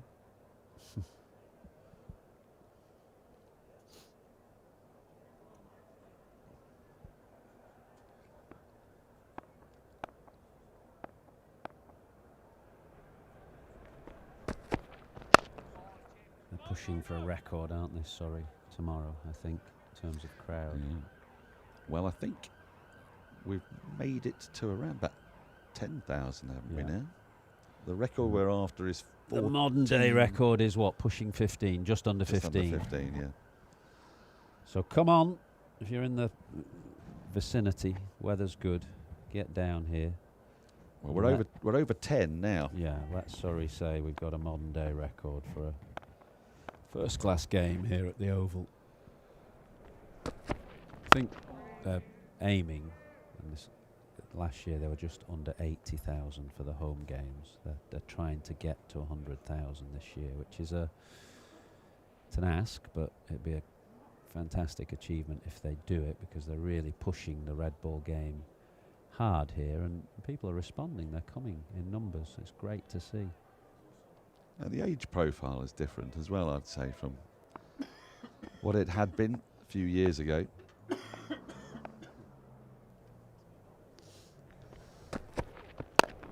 And it's for all the reasons that I used to come to cricket when I was younger. End of the over, 160 for 3.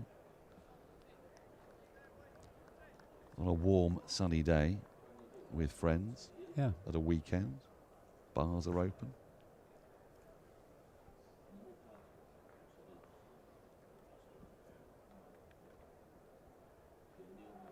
Which other counties would you say are getting sort of close to that? Which ones are on the rise? In terms of numbers? Yeah. Well, I had a look. Oh, you crunched the data, have you? Yeah. Yeah. Well, Surrey are top by a distance. I don't know how absolutely accurate these numbers are. Surrey were 77,000 last year. Oh, Simon. Middlesex 44. Somerset around about 30, same as Yorkshire. Notts 29. Lancs are over 30, 31. There are one or two that probably we shouldn't mention. Yeah, yeah.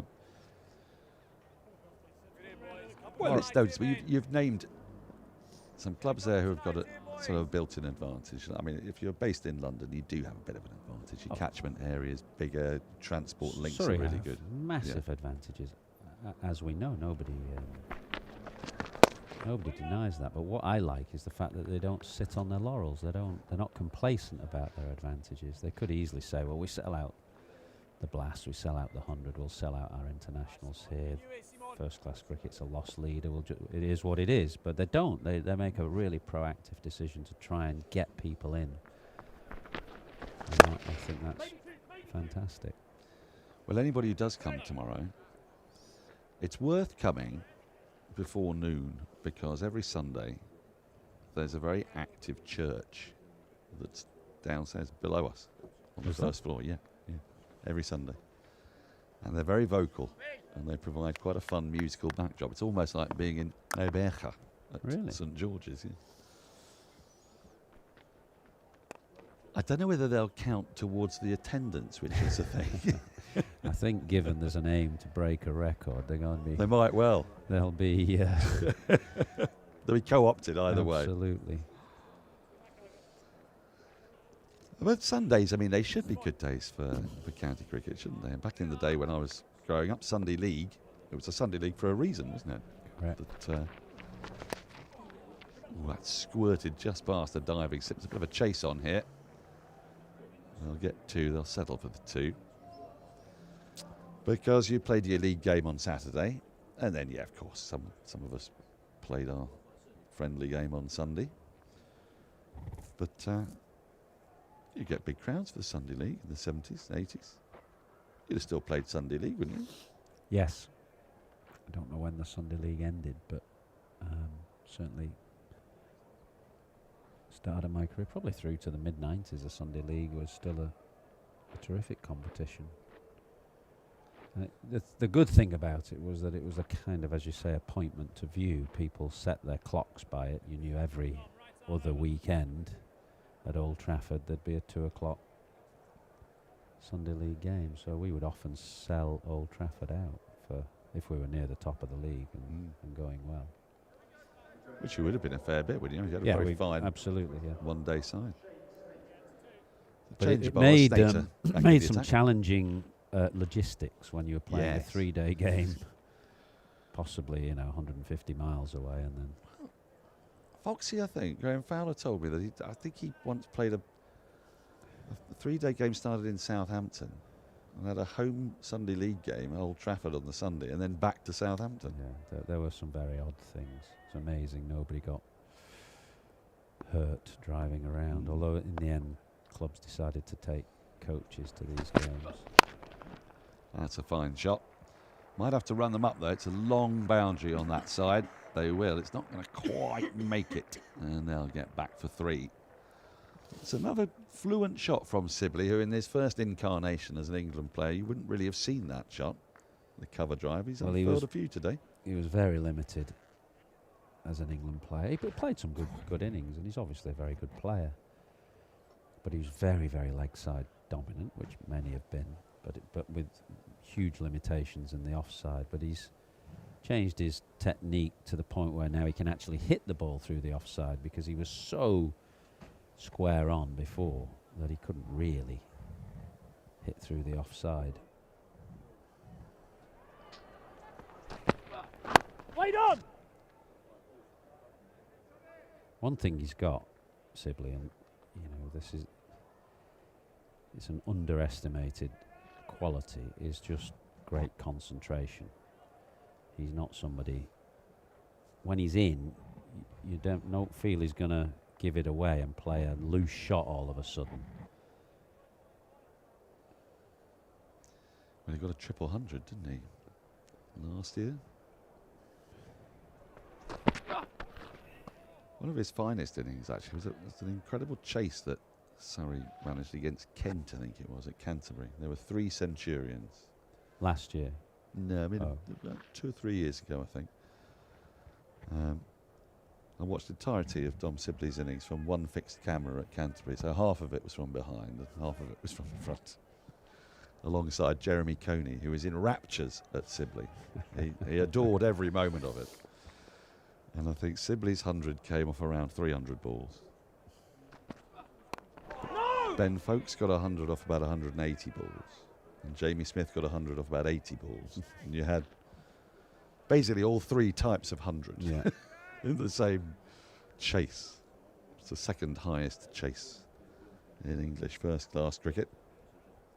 501, 502. Amazing, yeah.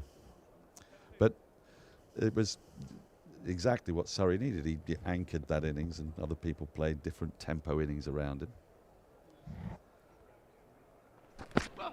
And he never looks like getting sucked into a kind of battle of machismo, does he? No. which can't be easy because he's obviously very good. He obviously can play shots and hit balls. And you've got Jamie Smith at the other end whacking 186 balls, and yet you're still maintaining your tempo.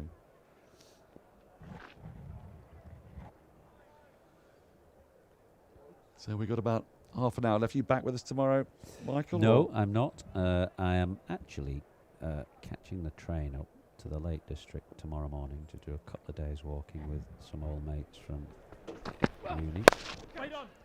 Which, if the weather is like this, will be lovely. That will be fantastic. Will you enjoy that? Thank you. It's been a pleasure, as always. Always great to come and do some championship cricket here. Thanks. Well, we're going to get out of the way. There's half an hour or so left. 8 overs remain in the day for Surrey to see out. Can Essex prize a wicket or two that would put them really on top at the end of the second day? We're going to make way for Cameron Ponsonby and Charlie Dagnall.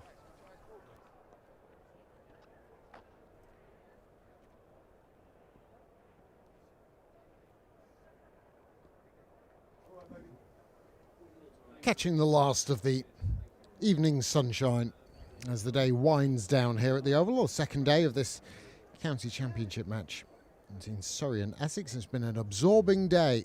We're having another look at the ball, which has been changed once already.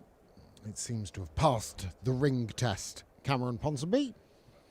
I always enjoy a ring test of the ball. It gets the blood flowing. It does a little bit. I think I was remarking to Rana earlier, when the ball did get changed, that no matter what ball comes towards you after it's been replaced, all the bowlers are going to look at it and go, ugh, what's this? Oh, that's so disappointing. I thought you were going to say it's full of hope and new possibilities. No. Bowlers are never happy, Cam. Never happy. You always seem quite chipper.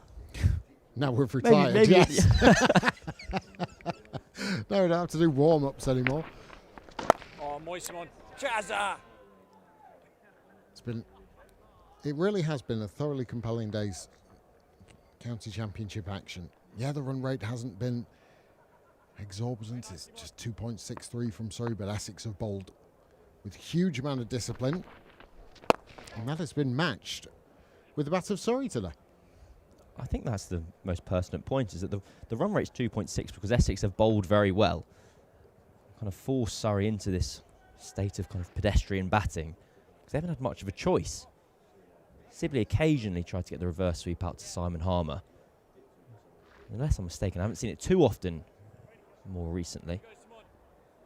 But if Sam Cook and Jamie Porter putting it on a spot, there's not much you can do. Yeah, absolutely. I think sort of unheralded role has been that of Shane Snater, who's just held an end up, not express, just bustly type of bowler, but has just hit that top of off stump area. And very little loose has been bowled, although that is a very attractive sweep shot from Dan Lawrence, leg side, an area of great strength. He latched onto that very swiftly, brings him 4. Well, if anyone is going to up the run rate, it'll be him. Second ball of his innings against Leicestershire a couple of weeks ago. He charged down the track to Ajaz Patel and put him into the pavilion. I imagine he's probably, if not premeditated, had that shot in the back of his mind. Oh. He's advancing this time. A player, like most middle order stroke makers who wants to be scoring, doesn't like to be held back, simply more than happy to and content to continue via his methods. End of the 65th, 175 for 3. But this is one of the aspects of the nature of red ball cricket, is that the new ball is 15 overs old. Essex will be fresher coming to the ground in the morning. If there's any little bit of overnight moisture or anything like that, it will be evident or in evidence in the first hour of play. And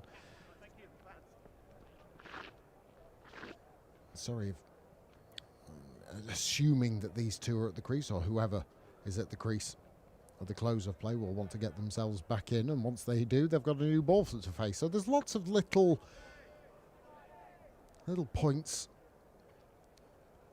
to come in the first hour of tomorrow morning.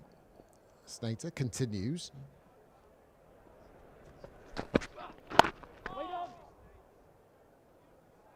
that's the luxury Essex have afforded themselves, is that, as daft as it may sound, Surrey have to keep playing well to remain, well, to keep chipping away and not be behind in the game.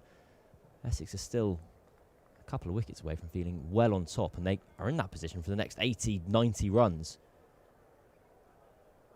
The luxury, I suppose, that Surrey do have, and it was in evidence in the earlier county championship fixtures. No, wait. Is obviously once you're through this lot, once you're through Sibley and Lawrence, you've got Folkes and you've got Abbott and you've got Atkinson and you've got Laws. And Laws, who made that fabulous counter-attacking 80 in the opening match against Warwickshire. So, even though they may be pedestrian at any point, you wouldn't expect it tonight or maybe in the first 10 overs of tomorrow morning, but at any point they can just put the foot on the gas a little bit, start to up things and try and dictate. No.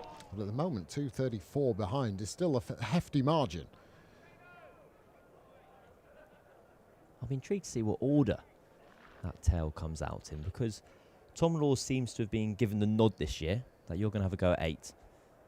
Because when he first started playing for Surrey, he was like the young all-rounder who was just in the team more because his bowling had progressed further. But in the One Day Cup, I think he was captaining and batting 4 and 5 and scoring runs. So there's every chance Gus Atkinson's waltzing out at number 10. I think Laws is a very, very organised player. I think there's a lot going for him. And okay, I've seen him a little bit through 100 cricket. You can't obviously gauge the nature of a player through short form cricket and how they're going to adapt in red ball cricket. But over the last couple of years, as you mentioned, maybe a little bit more so in the One Day Cup. But I think he's got the game. I think he's got a very good all-round game,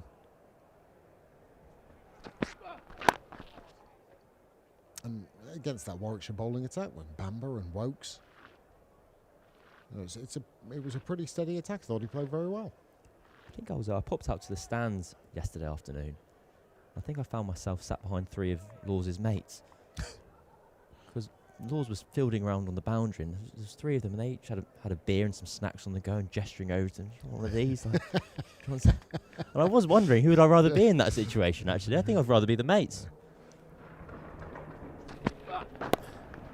Like all good mates, goading the one who's without, whose body is tired from churning out overs on a relatively benign surface. End of the 66th.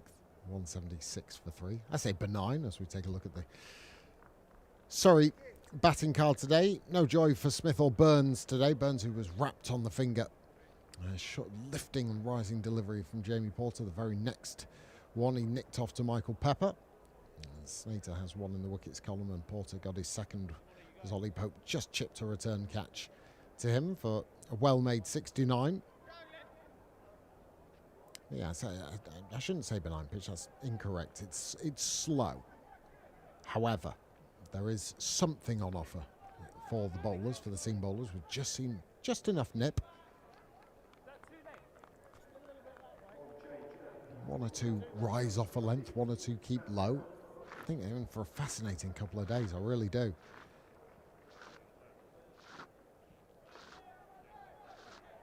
Plans being made for the evening, no doubt. You're going to see Sam Cook have a little burst. 6 overs remaining in the day. Captain's just turned to his strike bowler and said, look, give me everything you've got for 3. Let's try and take a couple with us overnight.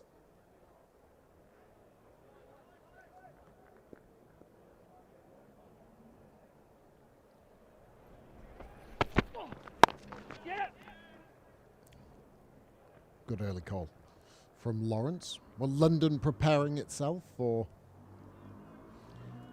the thousands and thousands of runners who are going to be churning out the miles tomorrow.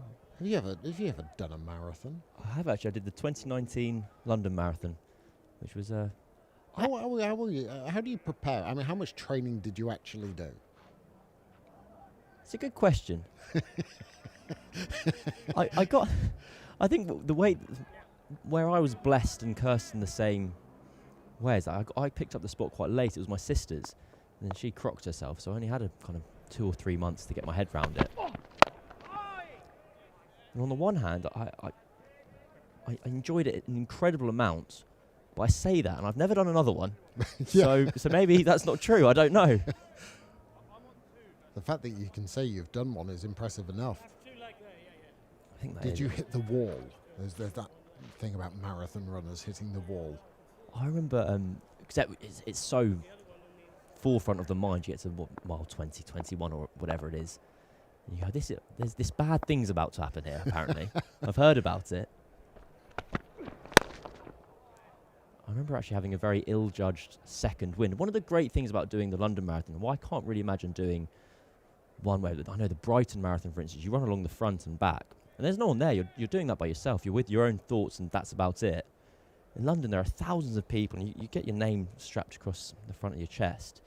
There's people you've never seen before in your life, and will never see again, are cheering you on by name. I remember around mile 21 deciding to pretty much try and sprint the last 5 miles, which was deluded.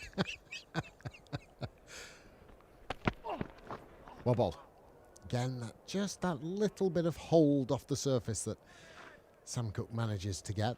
A bit of cut. And I really remember, like, trying to kick up again, going, and this man shouting at me, kind of going, "Oh my God, Cameron's had a second wind." And away I went. I probably lasted about 100 metres, and then I remember having just a random, just a random follower. He was watching along, and he saw me run past, and I heard him screaming my name, and I made it to the end.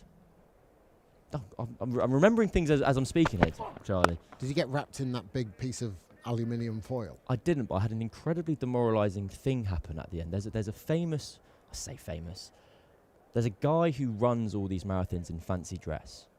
And that year, and he's an incredibly good runner, and so he runs in obscure things. So this year he was Big Ben.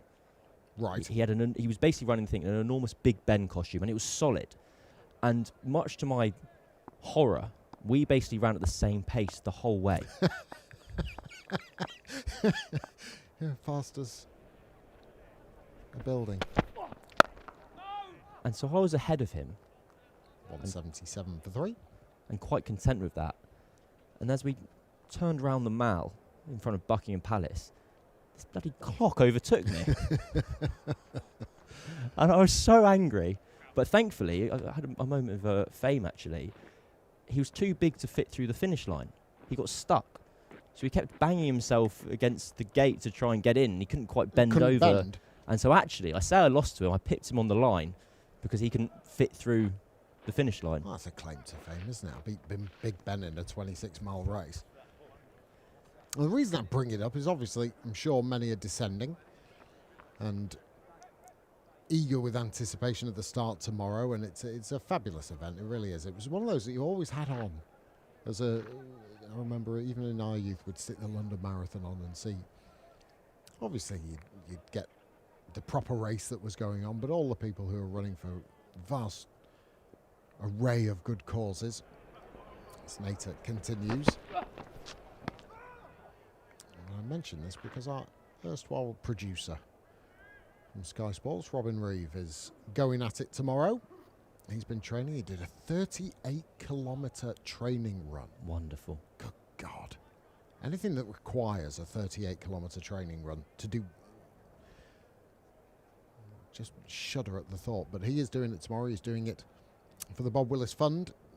Bob, who was sadly taken from us in prostate cancer. And every year you have the Blue for Bob Day at Edgbaston. So a fabulous cause. If you want to find him, I'm sure Robin Reeve, you can find him. And even if you don't find him, a donation to the Bob Willis Fund will be gratefully received. So for whoever or whomever you may be running for, whether it's yourself, whether it's for a charity, good luck to you. Hope it looks as though you got the weather for it.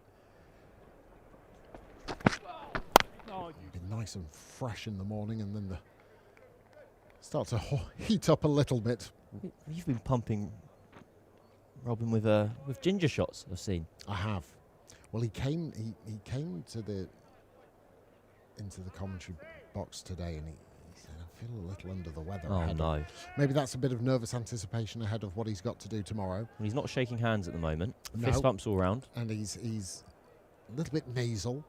So off I scurried to the local supermarket. Lovely. Lovely. That is Dan Lawrence in a nutshell. That wristy flick of his. He's known for his wrists, and that was just angling down the leg side, but it fairly raced to the boundary. He's almost square driven that to the leg side. He's presented the full face of the bat to that, and yet the ball's gone square of the wicket. He's such an elegant player, Dan Lawrence. And England's loss has been Surrey's gains to have him perched in the middle order throughout. Oh, has it ever? He's a player of high quality.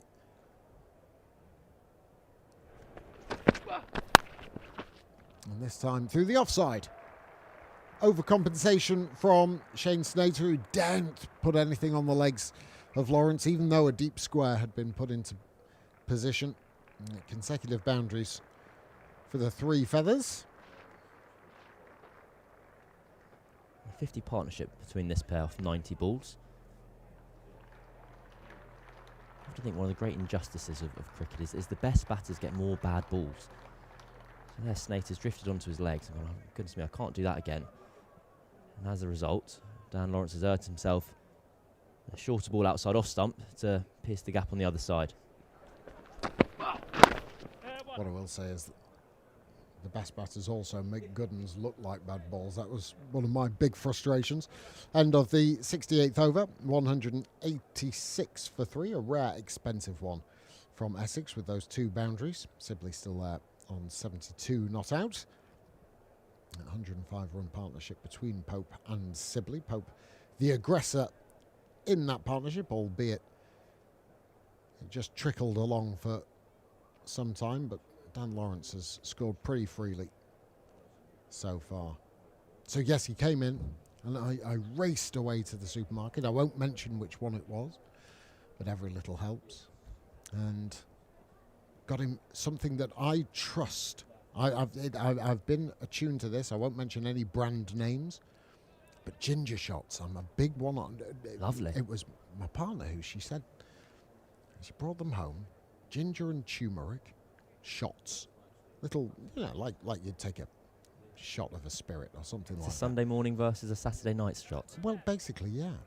But every day, touch wood, I've not felt any winter illness or disease.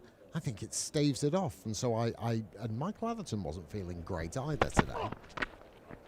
So, being the office junior, as I am. Naturally. I scurried off to the supermarket, picked up a couple of bottles of ginger shots and said, get those down you. So I'm expecting a sub 2.5 hour marathon tomorrow. Too easy. Our producer. He's at the back of the box. He looks ready to me. Well, he looks very chiseled at the moment, I've got to say. It's all this running he's doing. He's been churning out 38 Ks. 38 Ks. No. Is he in fancy dress? Or he's in proper gear. Lycra. Yeah. Now, good luck to him and to everybody tomorrow. It should be a great day for it. London comes alive on days like that as well. Big events. That's a brilliant day. Maybe, if you finish, get yourself down the Oval. Well, if you do finish and you've got your medal, you get yourself 2 free tickets here. Do you? You do indeed. God, that was a plug that I didn't realise was That actually was a wonderful. thing. Oh, I've set you up beautifully. You've been at work with the Surrey marketing team. No, on days 3 and 4, if you've done the London Marathon, you come down and your medal is your proof of entry. Yep. And you get 2 free tickets to perch up in the stands. Well, that's brilliant. Oh, do come down. So the faster you finish, yes, the quicker the more you get cricket to the cricket you get to see.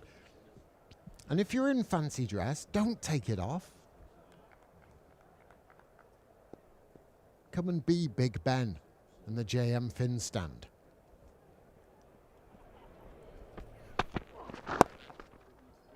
worked away. Game just sort of meandering to a close today, as try as Sam Cook might. Sibley and Lawrence look quite comfortable and content just to pick up what's on offer, feel the spread just a little bit. And Essex might just wait, really. They'll obviously keep trying, but I think their best opportunity of collecting scalps will be in the morning. That new ball not far away. Well, I've been a little surprised that Simon Harmer's only bowled 11 overs. I don't know if that's just a prejudice I have because I love watching him bowl. I do too. Now, big appeal from Cook. Umpire Saggers unmoved. Perhaps a little high. He looked as though he was coming down the track a little bit more as well as Dom Sibley. Quite far down. Yeah, height. You'll be able to answer this one for me. I remember talking to an umpire who'd done a bit of like top-level club cricket and a bit of kind of County 2 stuff. And he said to me that a reason he could give professional players for an LBW decision being out, but not club cricketers, was it just didn't feel right. Hang on, run that past me again. So I'm going to be honest, I can't remember his name, but I've remembered this conversation I had with him where he said 188 for 3, end of the 69th, 3 overs remaining. He said that if the bowler's gone up and there was something about the decision, he just went, in his own mind, he's like, I don't know if that's a bit high, I don't know if it's a bit leg side, it just doesn't feel right. And if he said that to a professional, and the professionals know the game, they'd go, and he said, oh, sorry mate, didn't feel right. The professional would go, fair enough, I know what you're saying. Yeah. But he couldn't get away with that on a Saturday. Because the clubbies wanted to know, what was it missing? Yeah. And I agreed with him on the latter point that the clubbie wouldn't be best pleased. But I wasn't sure if the professional would be that pleased either. Do you know what? That's a really interesting thought that you had, because we sort of accepted. And I suppose, I mean, the majority of first-class umpires had played the game as well, and there was that sort of notion that they knew too. And that acceptance, as Matt Critchley's going to twirl a bit of leg spin from the pavilion end. He'll have 2 overs in which to try and make some kind of impact.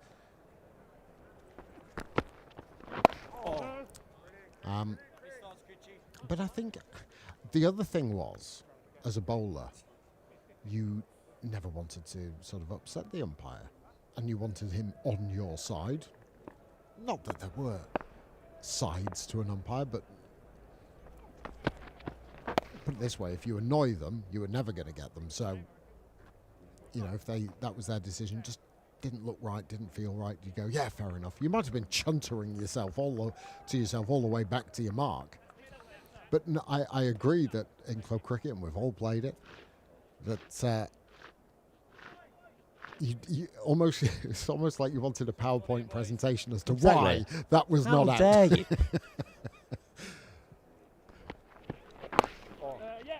There's going to be a couple here, might even be 4. Just worked into the leg side and saved. Again, nicely timed by Lawrence. Nothing more than a gentle push. Gets it through quite quickly, does Matt Critchley. He's becoming one of those the hipster cricketers on the circuit where people really love Matt Critchley. Oh, nice Critchley. I know a lot of my friends who kind of profess to know their stuff.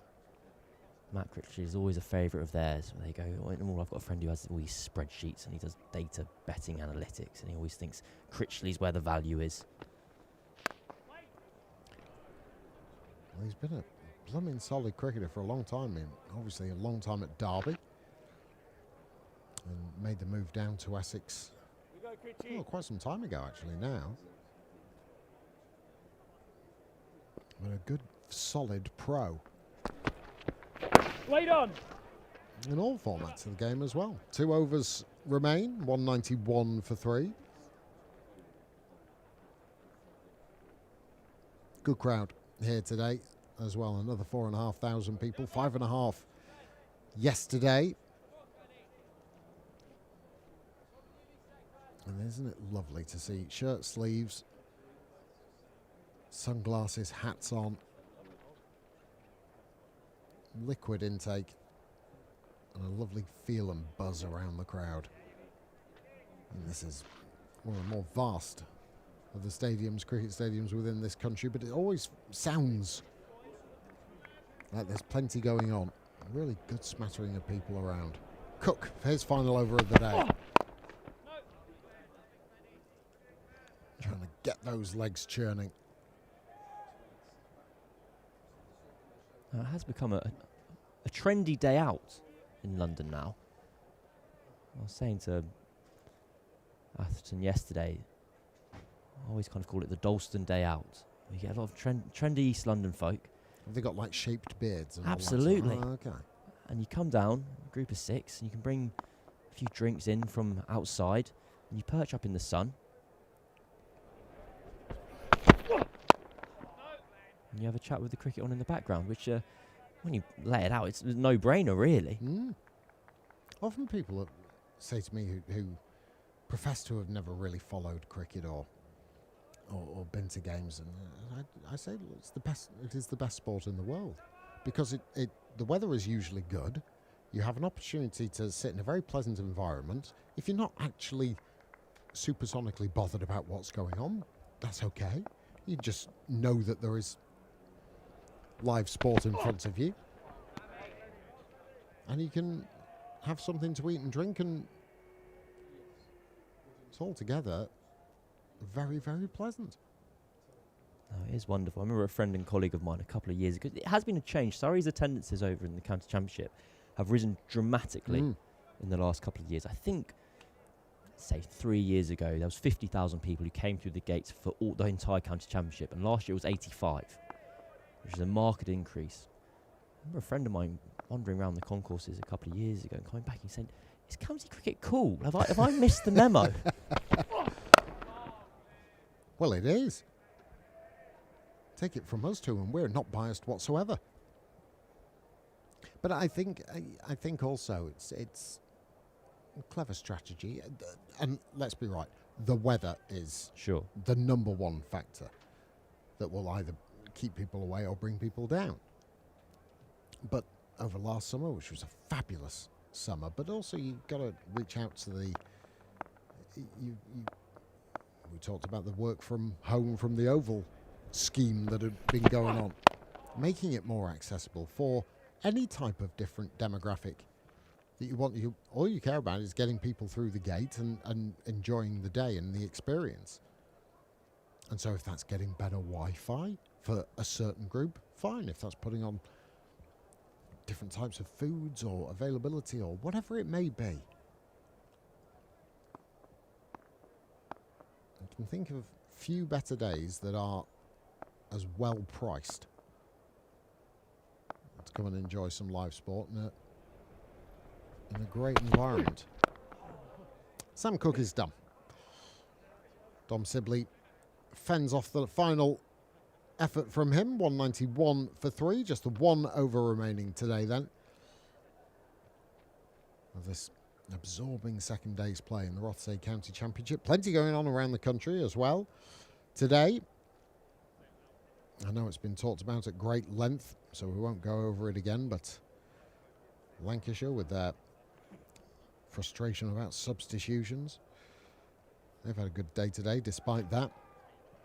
Up at Durham, they've bowled them out for 295. They could have done a little bit better, but a bit of a rear guard action up in the northeast by the home side. And so, the end of the second day, Durham trail Lancashire by 75 runs. Lancs will bat tomorrow.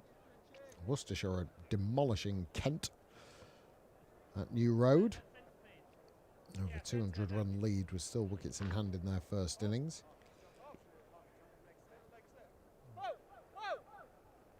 Yorkshire going nicely, 192 for 1 in their first innings against Sussex. Sussex who made over 500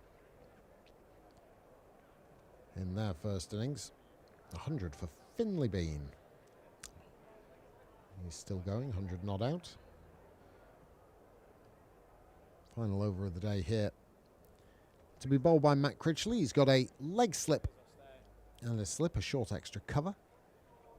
And spent a little bit of time setting this field. Maybe a little bit of byplay. Let's see. Oh, Critchy. Right on the money first up. Yeah, just to round off Leicestershire, 215 for 1 in the first division against Glamorgan, who made 440. Oh, Critchy, that's very nice. Jake Weatherald, 104, but retired not out, it says here. Yeah, I've just got the scorecard up as well. Retired hurt on He's is my retired variant. hurt. ECB app says retired not out, as though we got to 100 and Leicester just said that's enough. You're done. That'd be my play. Yeah, I'd get 100 and be like, that's fine. I've shown my quality. Round the wicket to Lawrence comes Critchley. Oh! More than happy to just pad it away. Always pitching outside the leg stump. If he does it again, I can foresee Critchley coming back over for the final couple of deliveries.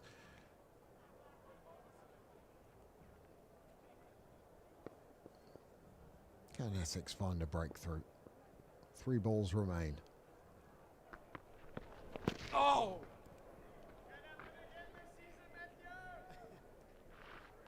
Has he seen enough? We're going to continue. Will he see perhaps a Google? Try and get the ball to straighten from outside of off. And he's going to leave Don Sibley to negotiate the final delivery of this second day. It's not the nicest present in the world from Dan Lawrence. Trade over and give Dom Sibley one more ball. Sibley probably thought his work for the day was done.